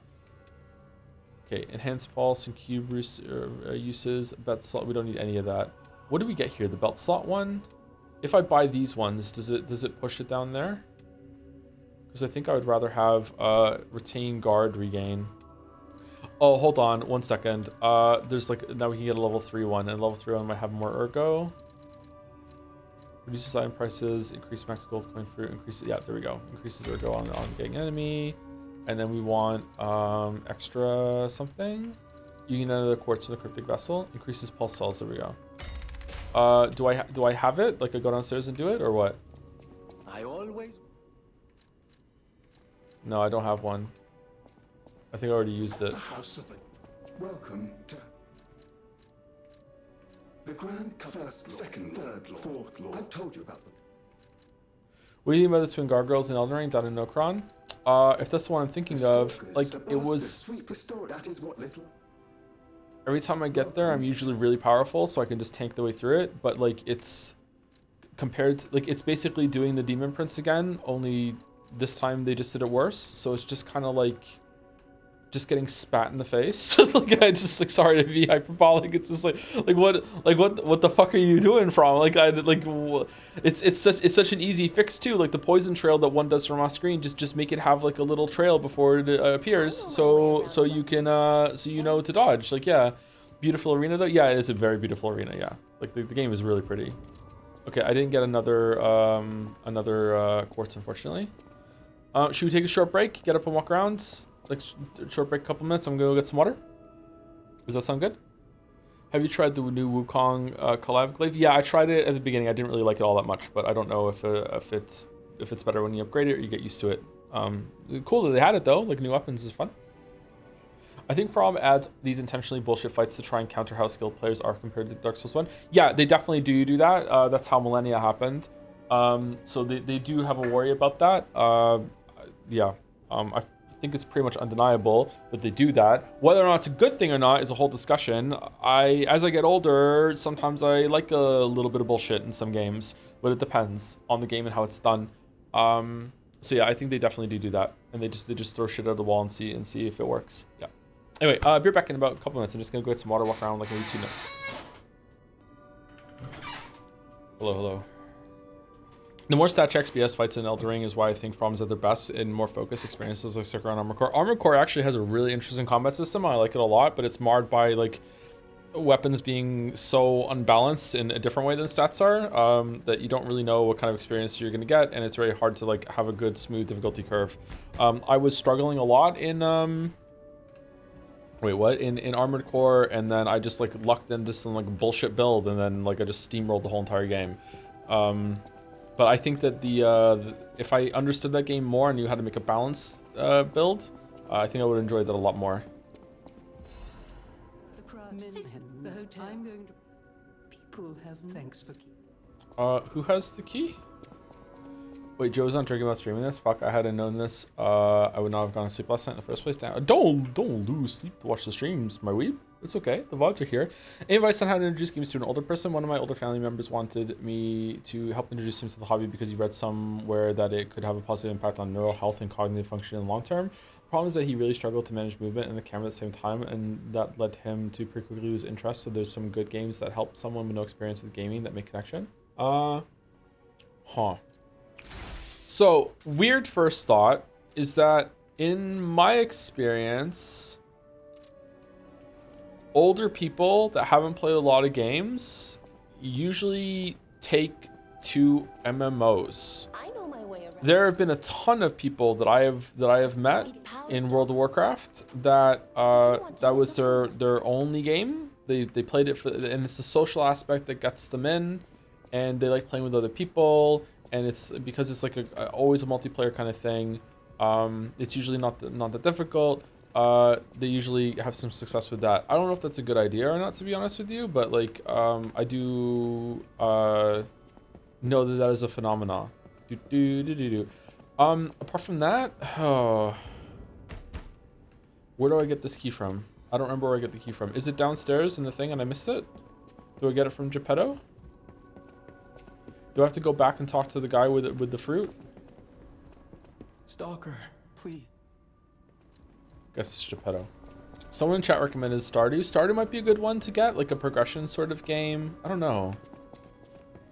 I feel like anything that's a Nintendo game is going to be like insultingly cutesy for an older person. This, I thought it was a thing memory.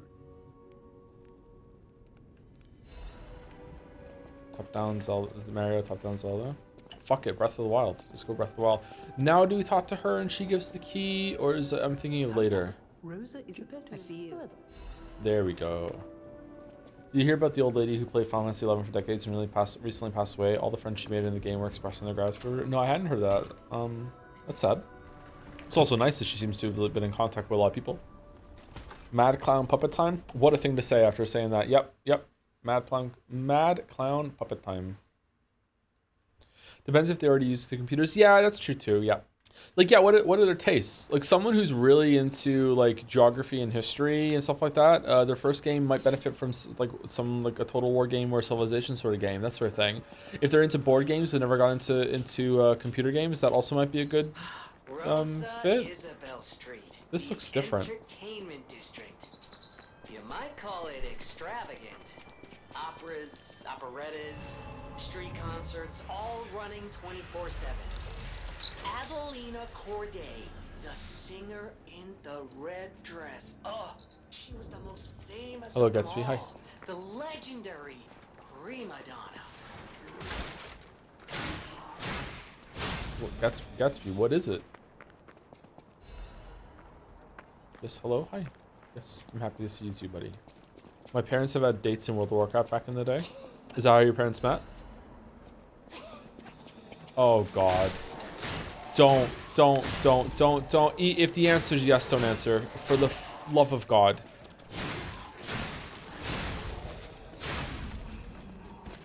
Once I showed my mom competitive League of Legends and tried to explain what was going on, and she said, "Shut up, I get it. I'm trying to watch. So what do I know?" Huh? Like an RTS game might be good. Yeah, it depends on what their interests are. Yeah. If you read a lot of books, a really good story-heavy game with some light gameplay elements might be a good start. Yeah. People are usually smart, man. They can get it. Hit Grandpa with Disco Elysium. Just watch over his shoulder like a hawk at all the political choices that he makes. Now there's a generation that no one is getting the world's most laughable centrist. All the Facebook posts that's gonna hit Twitter. God help us, the boomers have discovered Disco Elysium and they think it's about and for them. Oh shit.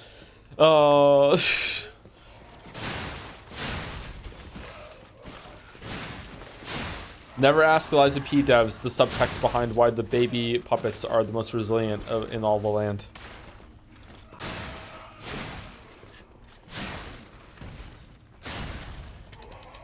God damn it, they're hard. Holy fuck.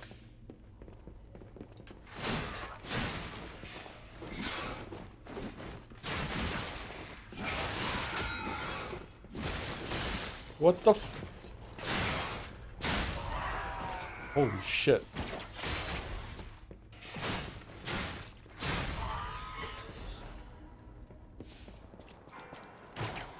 No.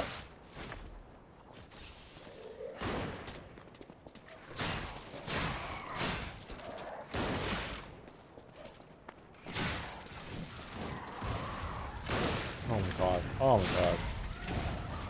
Disgraceful.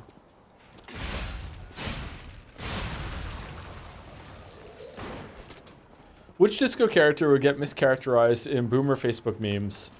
Probably all of them except for Measurehead. That is so on the nose that there's no way in hell that that's not gonna like be understood.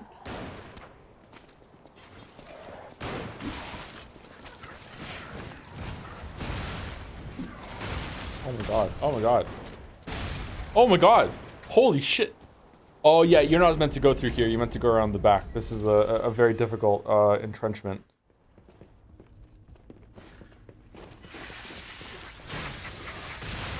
Oh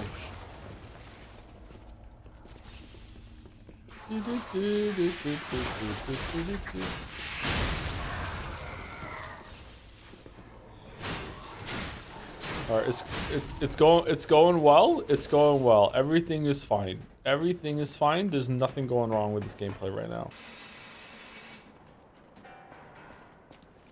Yeah, okay. Aha!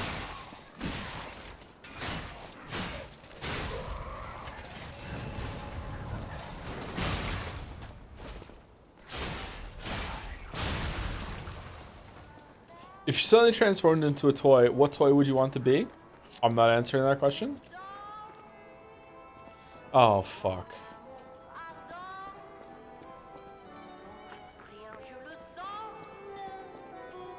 Oh, what a beautiful puppet you are. Hey, check out the pin. I already read it. What are you talking about? You don't need to pin it. I read it. And I was polite and didn't say anything about it.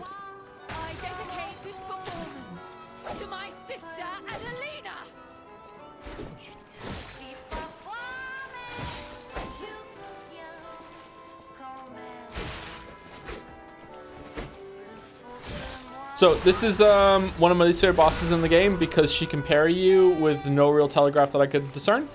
I don't know how to figure that out, but maybe there's a way. I don't know how to do it.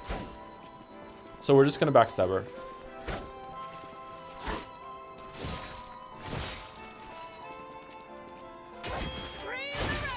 There we go.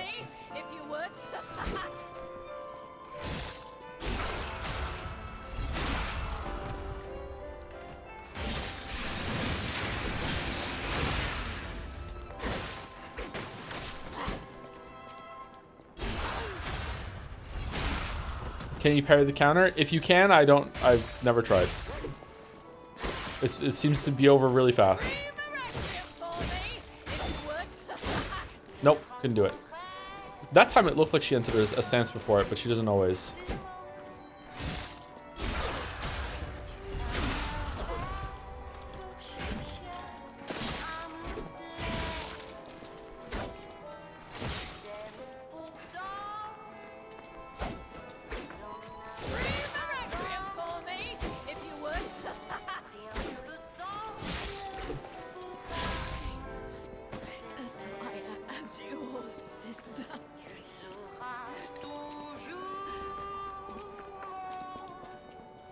Women, right?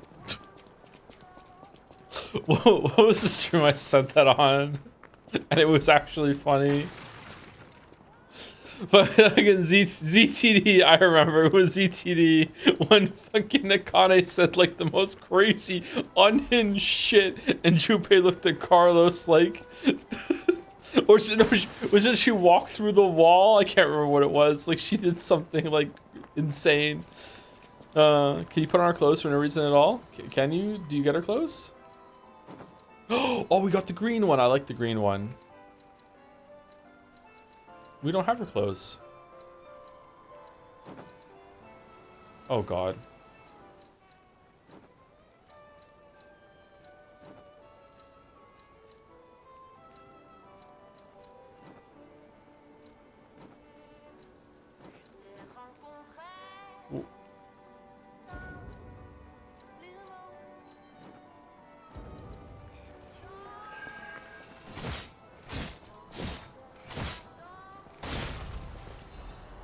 I don't remember this outfit. Was this outfit added? This is not the green one that I thought it was.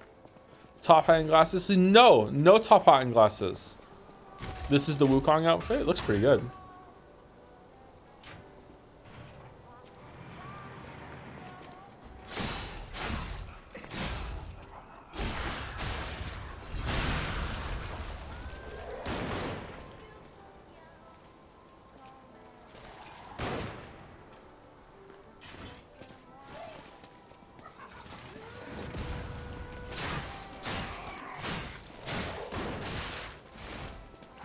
Stupid puppet. Oh God, I'm the stupid puppet.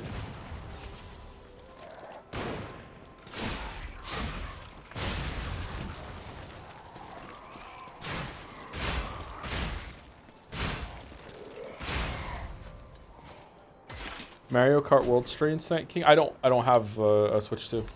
Sorry, I don't have one. I can't do it. Is Black Myth Wukong planned to be played this year, you think? Or are you keeping it on the waitlist? It's on the waitlist right now. I don't know if we're ever going to stream it, but I would like to if we run out of other games, which doesn't look like we're going to anytime soon, unfortunately. Really hope I can bring it to Joe's attention at some point. We'd love to hear what he thinks of it. You have my attention. What is it? Is Expedition 33 on the list? Oh, add another one. We got another one. Add it up. Yes, it is. We're streaming that. Oh, we're not heavy anymore. We're streaming that. Oh, never mind. We were already not heavy. We're streaming that in July, I think. Oh, would you? I missed. Can you take Expedition 33 on the list? No, I'm trying to play all the Game of the Year nominees. So we have a good way of judging that for Game of the Year awards this year on Jeff Keighley's Game of the Year awards starring Jeff Keighley. Not that it matters because Expedition 33 is going to win. There's no way it's not. That's fun, actually. Yeah, I thought it was good too. Then we can all judge it together. Yeah. Silk Song though, chatter. There's no way in hell. What if Deltarune gets nominated? Deltarune's not finished. If it was nominated, then I would play it. Yeah. Does that mean you'll play Kingdom Come Deliverance 2? If it gets nominated, yep. If it gets nominated, we are going the wrong way, like the Triceratops and the Land Before Time. Kingdom Come Deliverance 2 will take a while. Heads up. Yeah. We'll no life it. Does that mean you'll play Kingdom Come Deliverance 1? No. Just 2. No.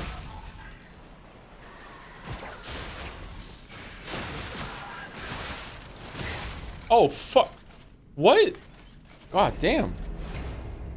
Death Stranding 2 has some big chance. Jeff is best friends with Kojima. Death Stranding 2 is not winning Game of the Year. It's going to be nominated, probably. There's no way it's winning. Game of the Year was decided a couple weeks ago when Reddit decided that Expedition 33 is the best game that has come out in 10 years again for the fucking 12th year running. You know, just haven't had a gaming experience like this in a decade. It happens every single time. And society at large, gaming society at large, played it and went, you know what, Reddit, this time you got a point. All right, it is game of the year. And only 10 people worked on it. Excuse me, that's wrong. I think that you might find that it's single digits actually. One of those people that worked on it is actually just like a marketer that don't count. It was actually 9 people. It was actually 9 people that worked on it. The shortest credit sequence ever. It's pretty darn good though, honestly. Yeah, I hear it's good, yeah.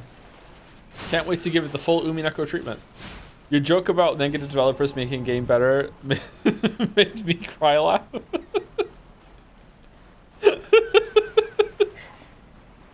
It's true though, like for some reason I was guilty of it a while back too. Like for some reason, like gamers just wanna fillet like the smaller dev teams, and it's like, yeah, take it to its logical conclusion. This fucking negative 200 people worked on this game. They all banded together to try to stop the AI from doing good work, but the AI was too strong.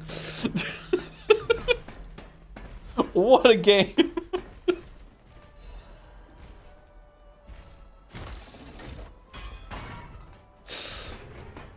That's why Stardew Valley is a GOAT King, because just one guy. Eric Barone. He's a good looking guy too. You see a picture of Eric Barone? Like, goddamn. Dude's stylish.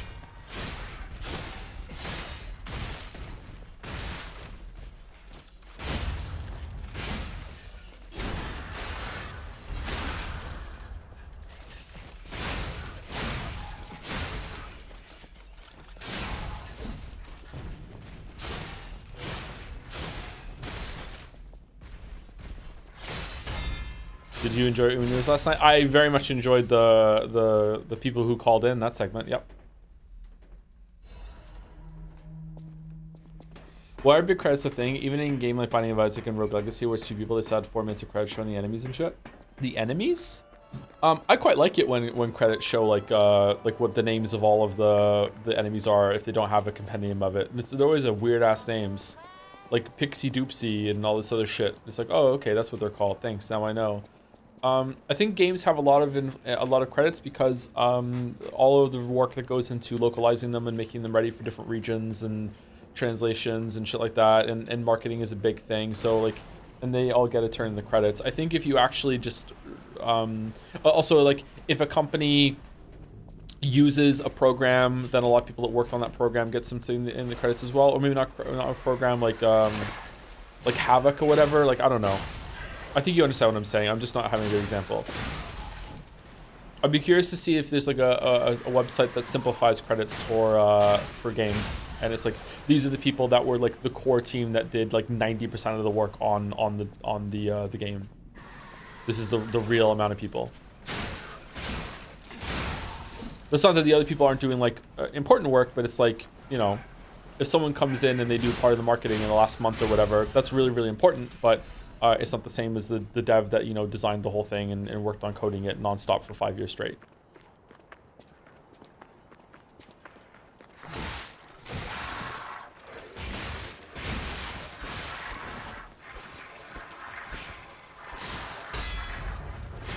Oh my god.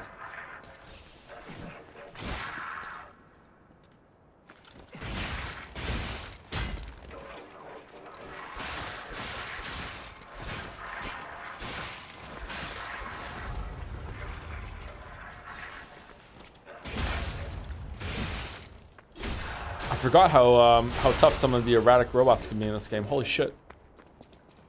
I don't know how much consumers see this, but who gets in the credits is very politicized in games, and for a long time, people integral to the process, e.g. QA, got cut out, so people fought pretty hard to get ancillary folks listed as having credit on it. I'm surprised QA got cut out. QA is so important. Maybe I'm offended because that was my calling in life and I missed it. Yeah. Also important note, there are a lot of people working video games, and having your name credits is the main thing you can use to get jobs and show your work in the field. They're really that important, huh? That makes sense. QA is treated as second-class citizens. That I have heard, but I didn't realize it extended so much to the point that they didn't even get like names and credits and shit. How much longer are you playing the stream? I have no idea.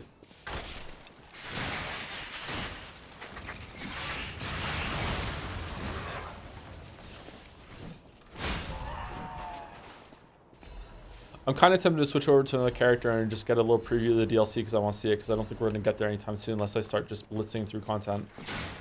But I'm kind of enjoying doing what I'm doing right now, and I want to and I want to see what level I'm at when I get to the DLC naturally. I totally forgot that this is live and not a VOD. What do you mean? It is a VOD. Your message is transcending through time and I'm answering right now. Now I'm going to go back to VOD mode and you'll think you're crazy that I singled you out and answered you. Have you played Lies of P since making a YouTube video? Nope. I very rarely get to catch your streams live. I think it was, so they're working a midnight shift, so thanks for streaming. Oh, you're welcome. I recognize your name. I think I've spoken to you on Jazz before, haven't I? My brain is telling me that we had one bad interaction and then a bunch of good ones after that. So congratulations, we got through it. But maybe I'm getting you mixed up with someone else.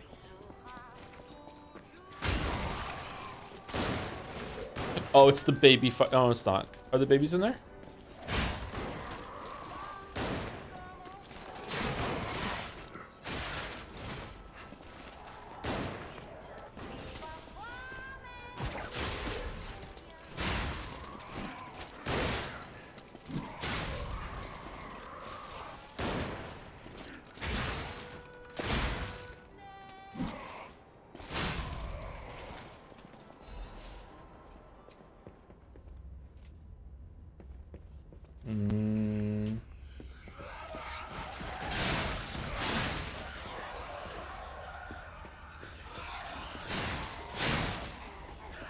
Chat, do we expect to stream later today? There's definitely a stream later today with Mouse and I reading Sekimea, unless something happens to change that, but I don't anticipate that. I don't know if I'm going to be awake to stream the Xbox showcase, but I would really like to. But like, it's 5:20 in the morning here, and I'm still pretty awake. I don't know what's happening. Opinions on QA tend to vary heavily depending on if it's feedback-based QA or, hey, when you spin a circle in a corner, the game crashes QA. Yeah, so there's two kinds of, well, it's probably way more than two, but overly simplified, the two types of like feedback that you want to get is that searching for bugs, which is a very tedious, crazy, like madness-inducing process, which usually involves like trying to see if you can repeat the bug, which might make you have to do something over and over again for hours at a time to see like if you can get it over and over and then like log it and show examples. And then there's also the Q&A, which I'm guessing is what makes some devs like angry, is the Q&A where it's like, hey, here's feedback of the game, here's what we think, and doing kind of like sort of like what I do for videos. And then that would probably be, who the fuck do you think you are sometimes, you know what I mean? I can see some devs being resentful of that, because I could see any person in a creative walk in life being resentful of that process. Like sometimes writers fight with editors, you know, it's like who the fuck do you think you are to change any of my written words, that sort of thing. Do you like caramel popcorn, or are you normal? I don't think I've ever had a caramel popcorn, so I guess I'm normal. Did you go to the gym today? I did not go to the gym today. I haven't been to the gym in a little over a week. So I'm behind on my gym. I'm finding it more difficult to go to the gym since I moved to the apartment. I need to just go after stream or whatever if I wake up and then stream. I like to go to the gym first thing. Oh man, I'm sorry. Others laughed. Maybe I'm Shivan, please. Always want to lie. You lie. I don't have a question for you right now. Sorry. Oh, it's okay. That's why sometimes authors' books get worse the more popular they get, since they feel like they don't need an editor anymore. Brandon Sanderson is a great example of his booking really overloaded and so on. Yeah, that's a problem. Yeah, once a writer or a creative gets too big, there's no one around to tell them no. It's not just about writing. It's about movies. It's about video games probably too. Yep. I would think it's probably a good dynamic. It's not always possible, of course, but it depends on what kind of life you've led. It's probably a good dynamic to have someone that, like, when you become really, really successful, you have someone from the early days of your career or your life that you respect and is like a really good friend that is capable of saying no to you and sitting you down, being like, yo, dude, like you might be like this big name director who's won an Oscar or whatever, but you know, like I went out with you one time when we got drunk and I saw you like shit your pants on the way home from the bar, you know, just someone like that, someone who just knows you as a person first and can just sit you down and be able to get through it and be like, your head is too big right now, shut the fuck up, you need to take this editing thing. Like I think that should be like someone who's in a creative position with a lot of success should strive to have. Are you secretly an owl? It's like 5 a.m. your time and you're planning to do on the stream today? I just don't really sleep a lot. I have a lot of trouble sleeping. I have narcolepsy, if you don't know that. It's a very serious sleep disorder. So it means I'm in weird places sometimes. I am being cheesy on this boss, sorry. Yep, that's why.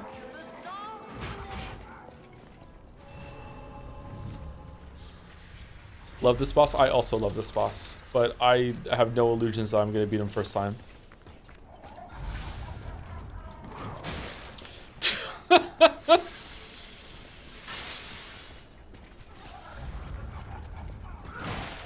Oh, god damn it.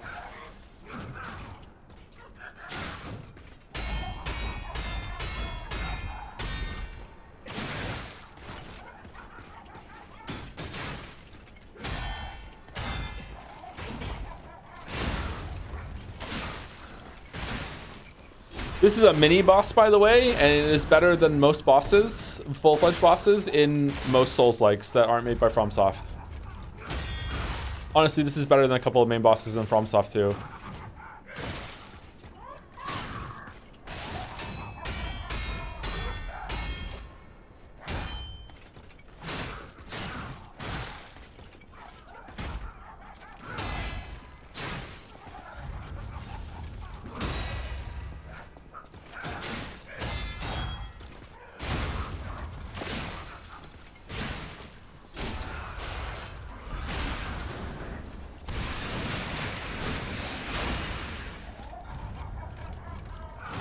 Oh shit, it was the swipe.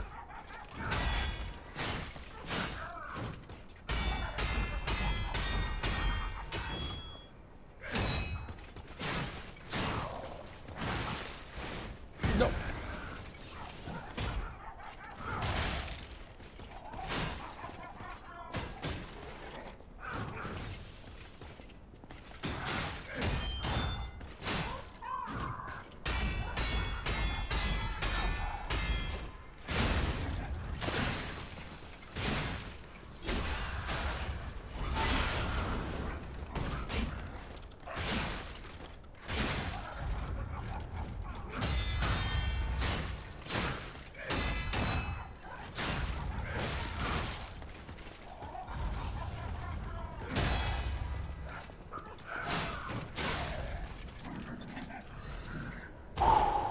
Alright, I did beat it first time. Wow, holy fuck. If you've never seen the speed runs of this game, for a while it was all about getting out of bounds here and going for a really wild ride in like the anti-universe of this game. You've seen the Sekiro speed runs where they just air swim through the whole game. I've seen some of those, but I didn't like not the whole game. Yeah, speed runs are really funny, and I like watching some of them, but sometimes they're so glitchy for long periods of time that it just isn't fun to watch anymore. Like my favorite speed run is still Super Mario 64 120 star, sometimes 70 star. I just really like that, and there's not that many glitches in it. But when the speed run becomes just like, you know, they're basically casting a spell via the game, it's less interesting to watch. It's more interesting to understand how it's put together, I guess. Okay, do you think we can upgrade our weapon? Maybe? Should we go back and see? You seen the Persona 5 run where they go out of bounds because collision check? I haven't seen that, no. How does that work? Oh, there's some bits and subs I've got to say thank you. Do you think you Silverhand 9000 for the bits? So now that you've got up in the years, where it's not cringe to call you wise, wow. Thought I would ask some sage advice. Do you have any advice with dealing with procrastination? Since some uni stuff is really kicking my ass. Oh, uni stuff is really kicking my ass recently, and shit sucks. Also, good to see you at non-crazy times as an Aussie viewer. I know my way around a weapon. Uni Neko. I don't have any good advice for that. Sorry, Chatter.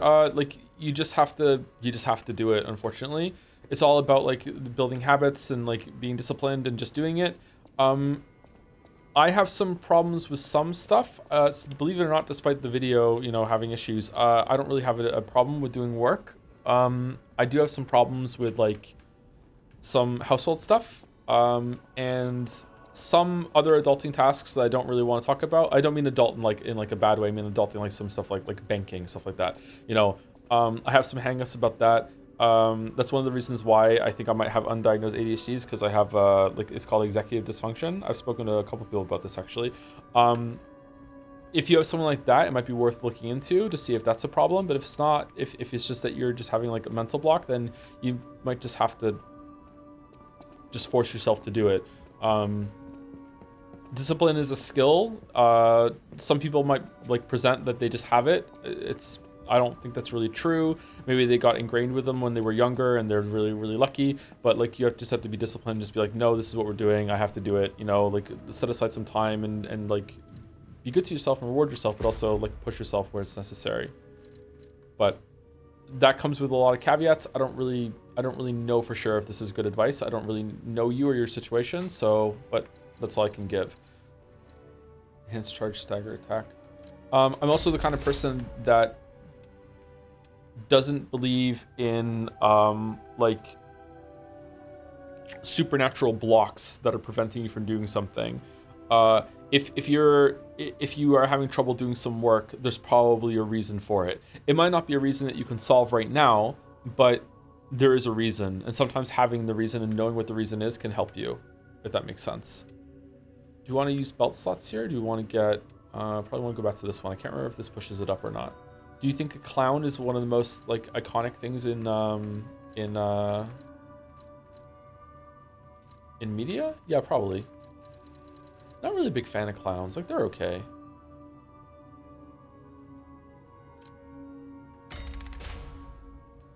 Are supernatural blocks a common thing people say?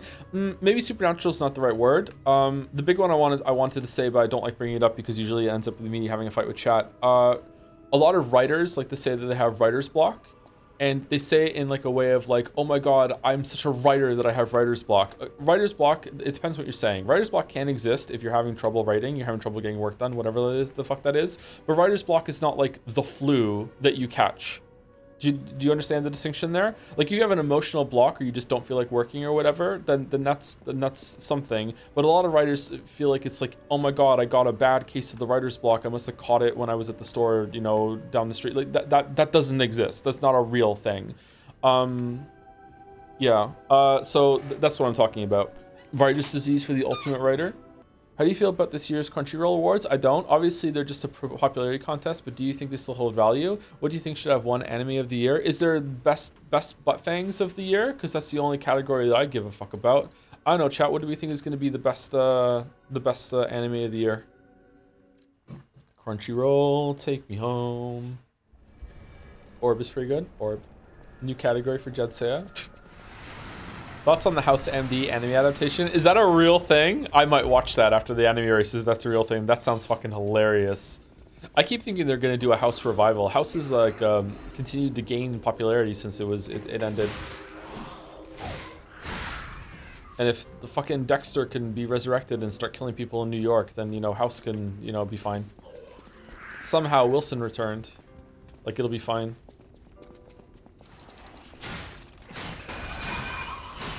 Oh shit, I forgot about these enemies.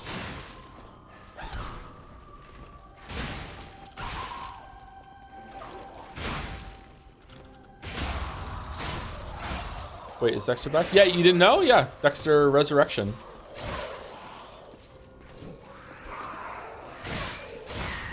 Peter Dinklage is in it. And Uma Thurman? Am I right? Uma Thurman? They really called it Resurrection? They really did. Dexter's always been kind of cheesy and campy though, so that fits.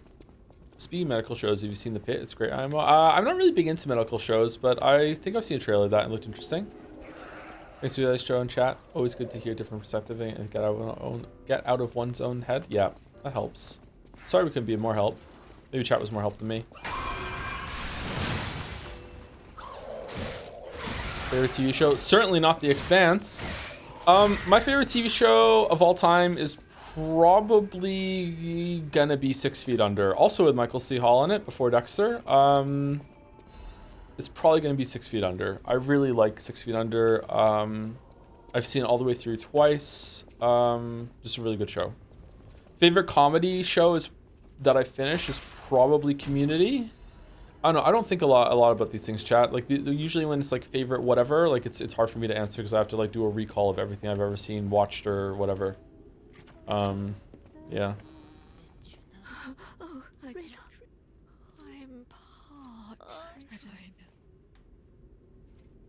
know it's wrong. There was a secret area in this dungeon or this level that I didn't find when I first played. It was like down. Oh, did I find it? It was like coming back and seeing her is maybe what I didn't get. Favorite Twilight book movie? I've only read the first Twilight book, so it's got to be that one. Are you excited for the Owlcat Expanse RPG? JRPG? No. Don't really get excited for that sort of thing. What else has Owlcat done? Pathfinder games? Oh, it's gonna... Chat said it's gonna be like Mass Effect. Is it still top-down, or are they branching out? That might be good, actually. I'm listening to your thoughts on the first Twilight book. I read it a couple years after it came out, Jetter. I don't really remember. I didn't think it was like the worst thing I've ever read in my life, but it was down there. 50 Shades is probably a whole couple tiers worse than Twilight, to be honest with you. Like don't get me wrong, it's not great, but it's like damn. I don't know. If Mouse is still here, Mouse probably has some really strong. Sorry. Could you finish that?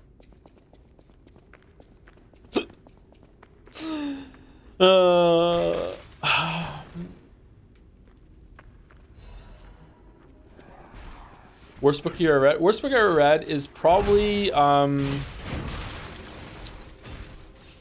can't remember what the guy's name is. I don't even know if it was written by him or if it's just like ghost written under his name. It's one of those like Pat Robertson people, like very popular like crime detective bullshit, sometimes secret agents. I can't remember the name. John Grisham, Robert Pattinson. Is it Robert Pattinson? Not Robert Pattinson. Dean Koontz. Maybe it might have been Dean Koontz, actually. Annie Trapezia. It was like this book that at the time he was my father-in-law liked to read, and I was like, okay, let's check out what this book is all about. And it was like every chapter was a page and a half long. The book had like fucking like 85 chapters, and it was just like, oh, like fucking 6 paragraphs a chapter, and then it's the next chapter. It was like statistically like written out that every single chapter was like the length of the average bowel movement or something like that. It was fucking insane. That book was really bad. That book was worse than Twilight by a lot. I haven't read any 50 Shades.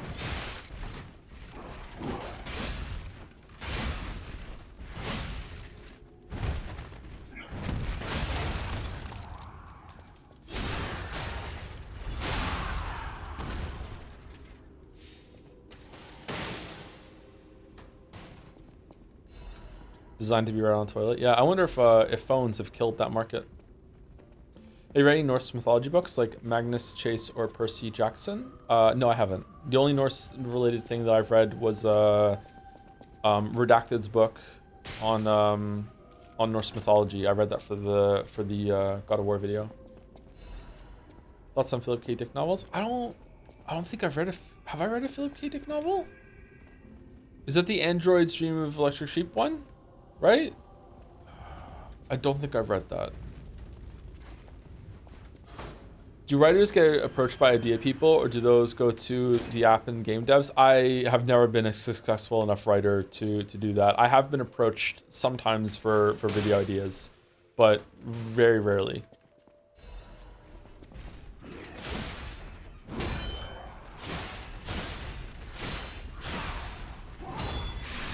Uh-oh. Uh-oh. That's how stubborn I am.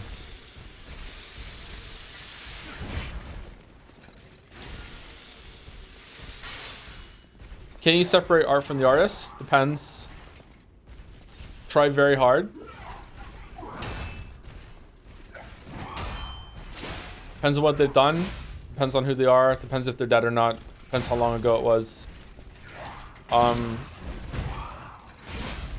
The shit that I read about Neil Gaiman is some of the worst that I've ever read about a celebrity. So I don't know if it's true.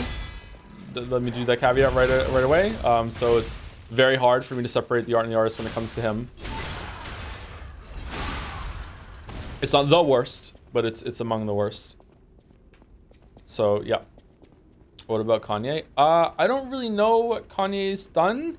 Kanye seems like, again, this doesn't excuse his behavior. Kanye seems like he's just a very troubled person that says a lot of things that don't end up going well for him, to put it lightly. I don't know what Kanye has done, like, but like I feel like Neil Gaiman's gonna win the fucked up thing done if what that is true compared to Kanye, but might be wrong.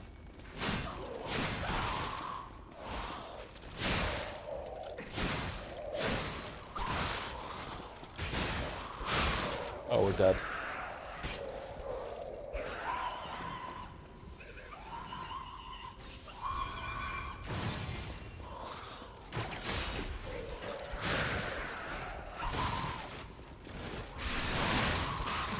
Oh my god. Oh no.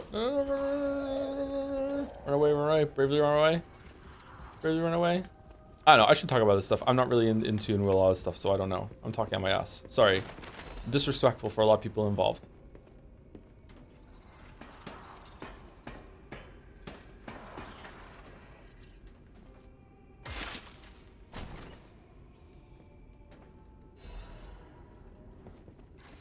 He's just saying stuff, is putting it lightly, but he's not seeing me well. Okay, well, one last thing to define myself.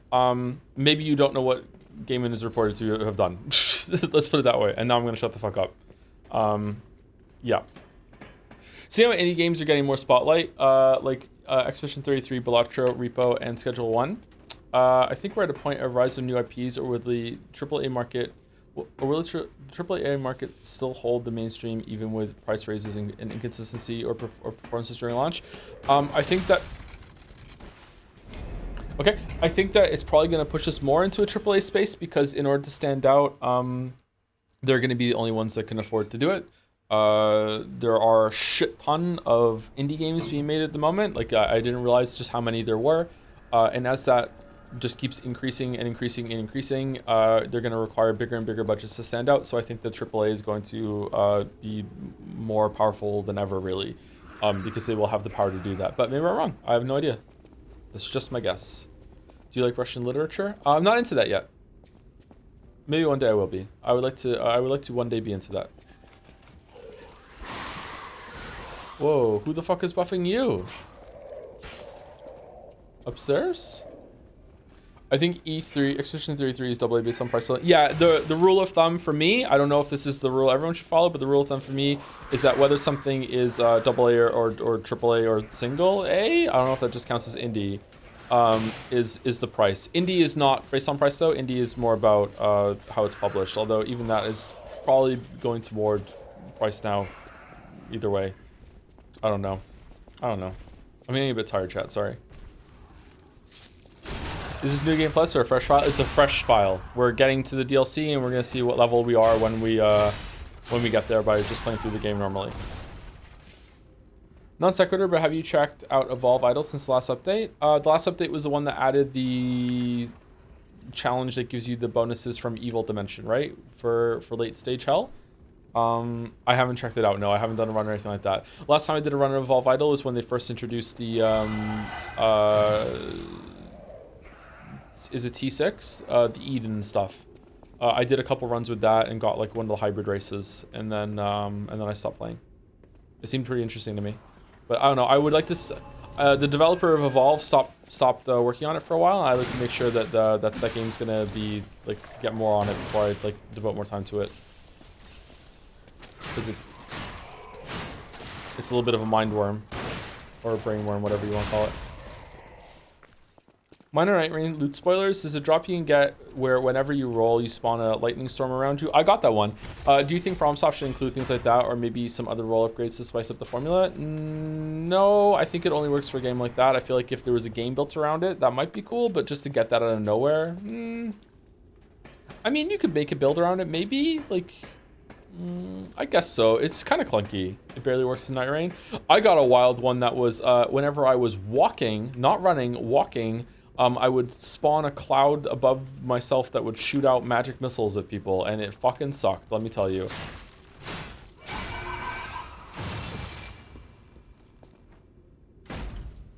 Thank you so much, Spider.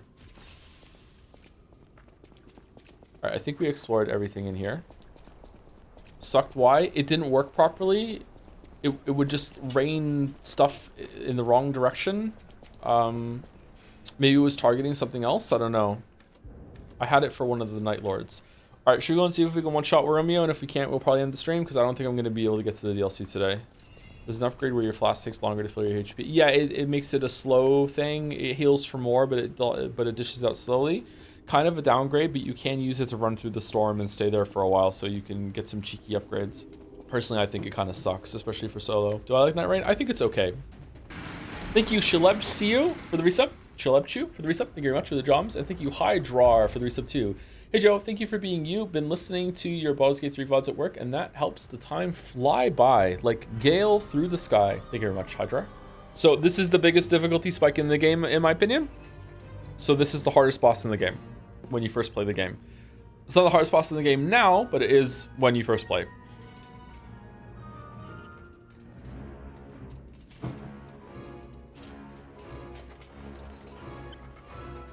If I remember correctly, it took me 2.5 hours to beat this boss when we first played. 3?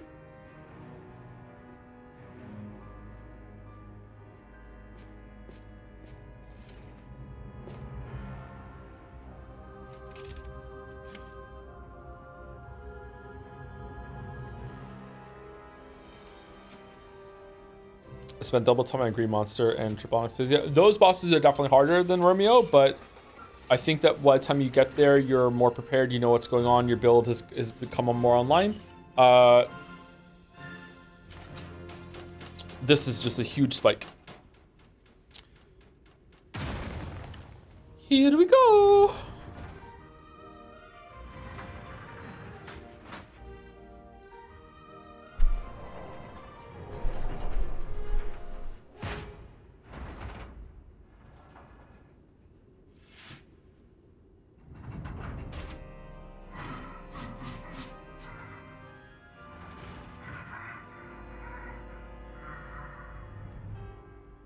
Enjoy the animations, chat, if you haven't seen this boss before.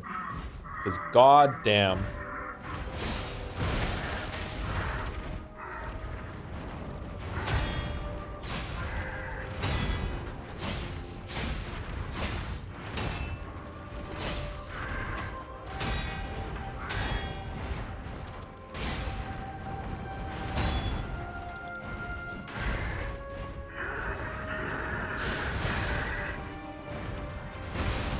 God damn it, man.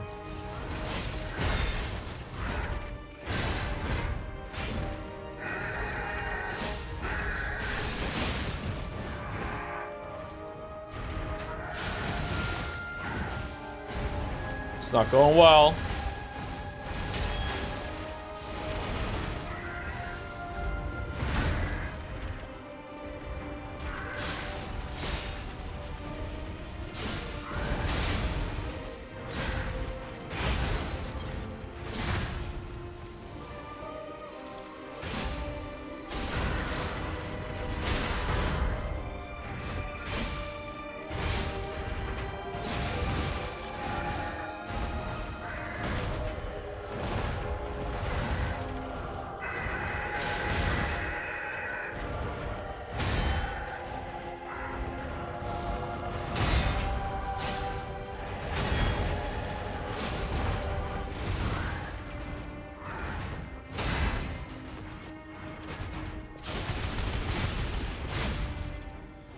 All right.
God damn it.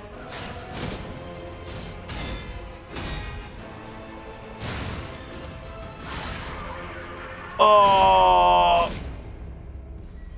Oh, man. What a fight. What a fight. What do you even do there? You dodge, but I didn't want to dodge. I wanted to parry it. Firefowl is probably the hardest string in the game to parry. IMO. Maybe there's one I'm forgetting, or maybe I just like do well with the other ones, but this is the hardest string in the game to parry for me. Dodging it is really easy. Well, you still might get a couple hits, but yeah. Oh, Laxasia Phase 2 has a bunch of things that I can't parry either. Okay, Laxasia Phase 2 might have something harder than Romeo's Firefowl. Wait, what? What happened? Oh, he phased. Okay. Oh, shit. Well.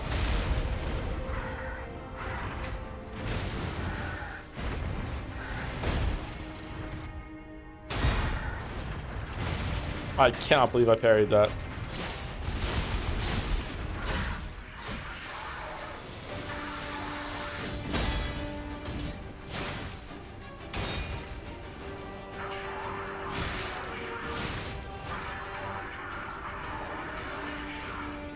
What?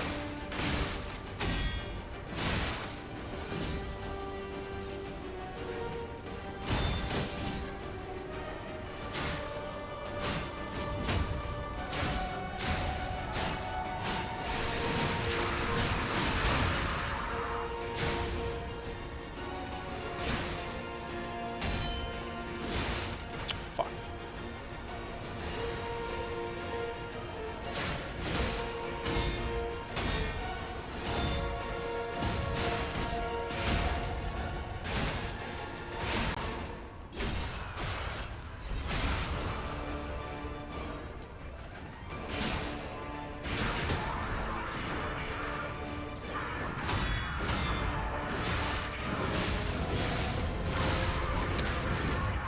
Oh, fuck. I don't think I can parry it. I don't think I can parry it. That's right. Yeah, it's designed to really fuck you up because he swings and then he stops the swing like a couple frames before the damage goes through. It's to psych you out.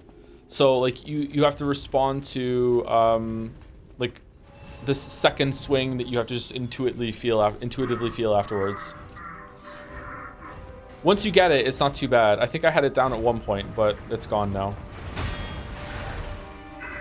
Man, and this is a nerf version. I think it's just the health that was nerfed. I don't think the animations were nerfed.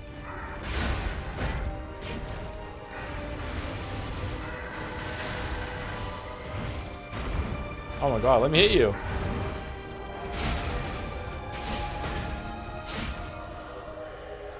Getting worse, chat. Getting worse.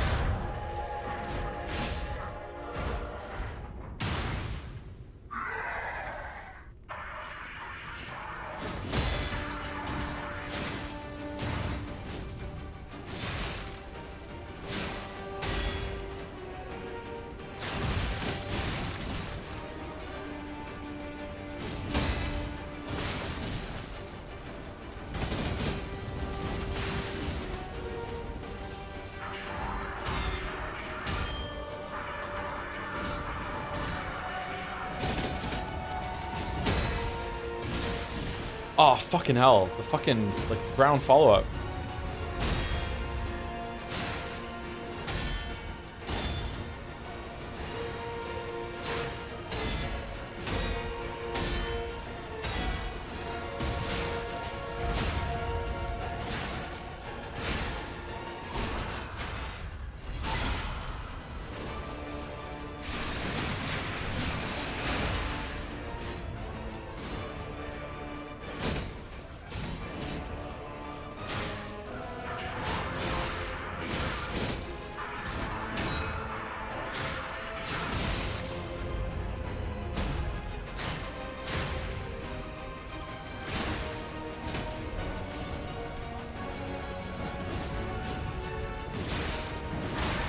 Nope, couldn't even dodge it. Fuck.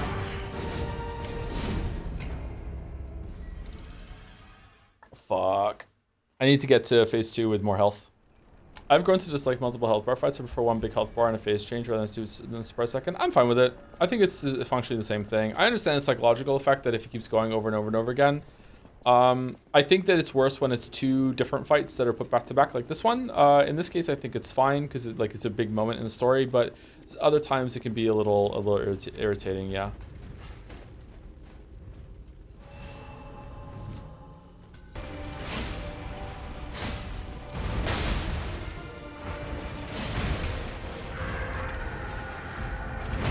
Oh man, he hasn't done that in a while.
Fuck, he still got me. Wait, do you dodge into him instead of back? He still got me. Fuck. Fuck. I really want to kill him. I don't want to have a repeat of last time where I have to like fucking like stop the stream. There's a direction you're supposed to like dodge. I can't remember. Like he goes fucking flying. You go into him and he lunges. Is it dodge forward instead of back? The combo so long with the fight? Yeah, it is a very long combo, yeah. This doesn't bode well for the DLC bosses, huh?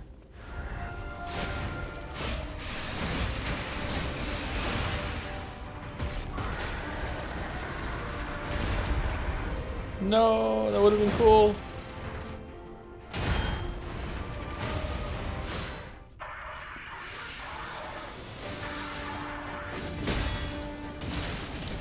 Fuck.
All right, we got him. That should not have taken fucking 8 tries. Holy shit. But we got him.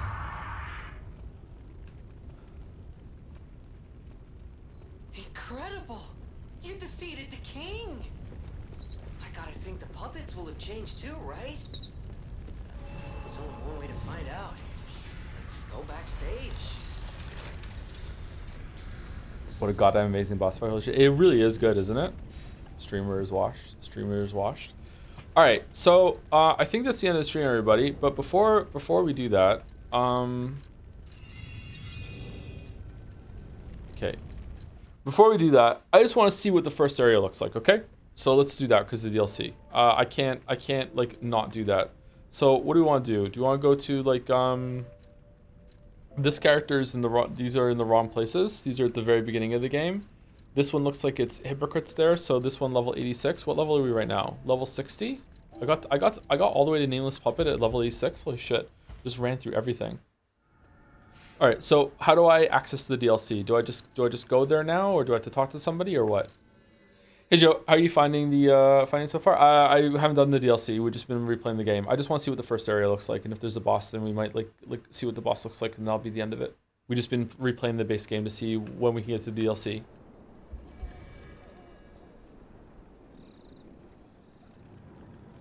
Oh, it just works. Think, feel.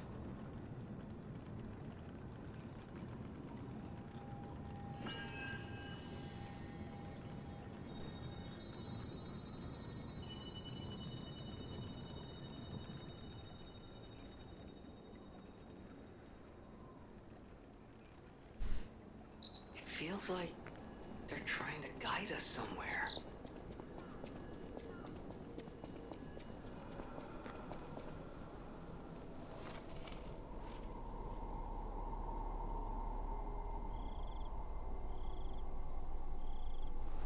No backseat, but you're too low for the DLC. I'm not doing the DLC like seriously right now. I just want to see like what it looks like, what the first area looks like.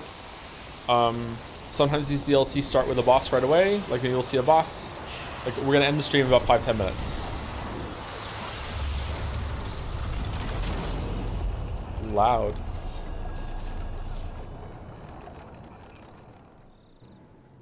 Liza P Overture, a stargazer from which a mysterious power emanates. Activate. Oh man, that looks gorgeous already. Thank you to, hold on, there might be a cinematic. Hey, wakey wakey. Oh, come on, pal, get up.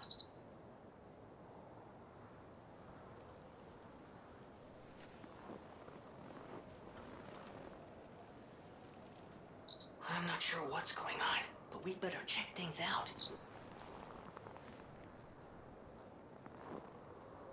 Wow, that looks cool.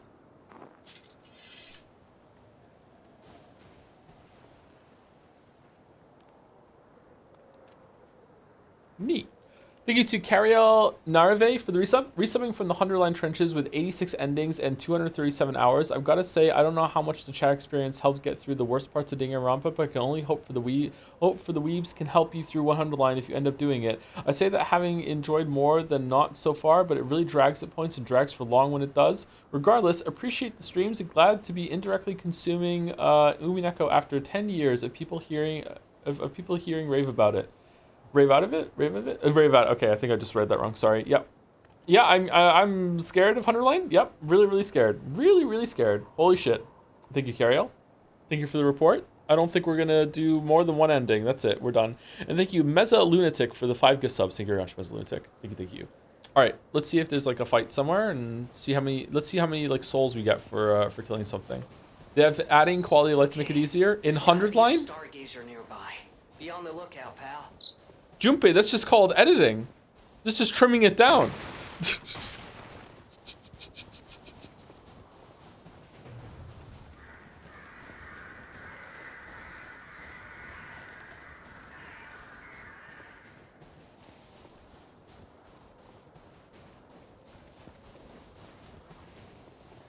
Oh, I am getting some big Liza P vibes right now.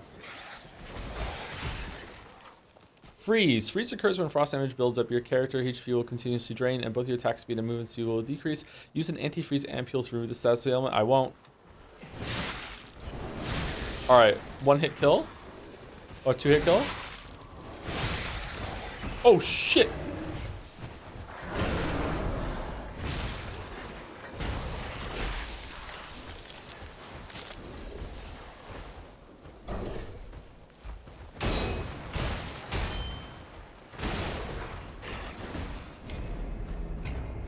All right, well, that's the end of my story. I got attacked by a frozen bald bear with a cage on its head, and I died trying to learn how to parry it. Anyway, all right. So I don't know if I'll be back later to do more of this before or after the Xbox show, and then we will we'll continue the other run until we get here with that run. But this is cool. Snow level goes hard. Another game off the list. If you used consumables, you would have lived. When is the Xbox show? 7.5 hours. 7.5 hours, I think. 7.5 hours. Anyway, thank you for the secret midnight stream. Do not tell main day chat. Don't tell them that we did this. This is our secret. Okay? Don't tell them. All right? No one could know. Damn that early. Is there anyone that we can raid right now? I don't think so. But anyone? It doesn't let us anyone to raid. That's okay. We can do no raids. Anyway, so everyone.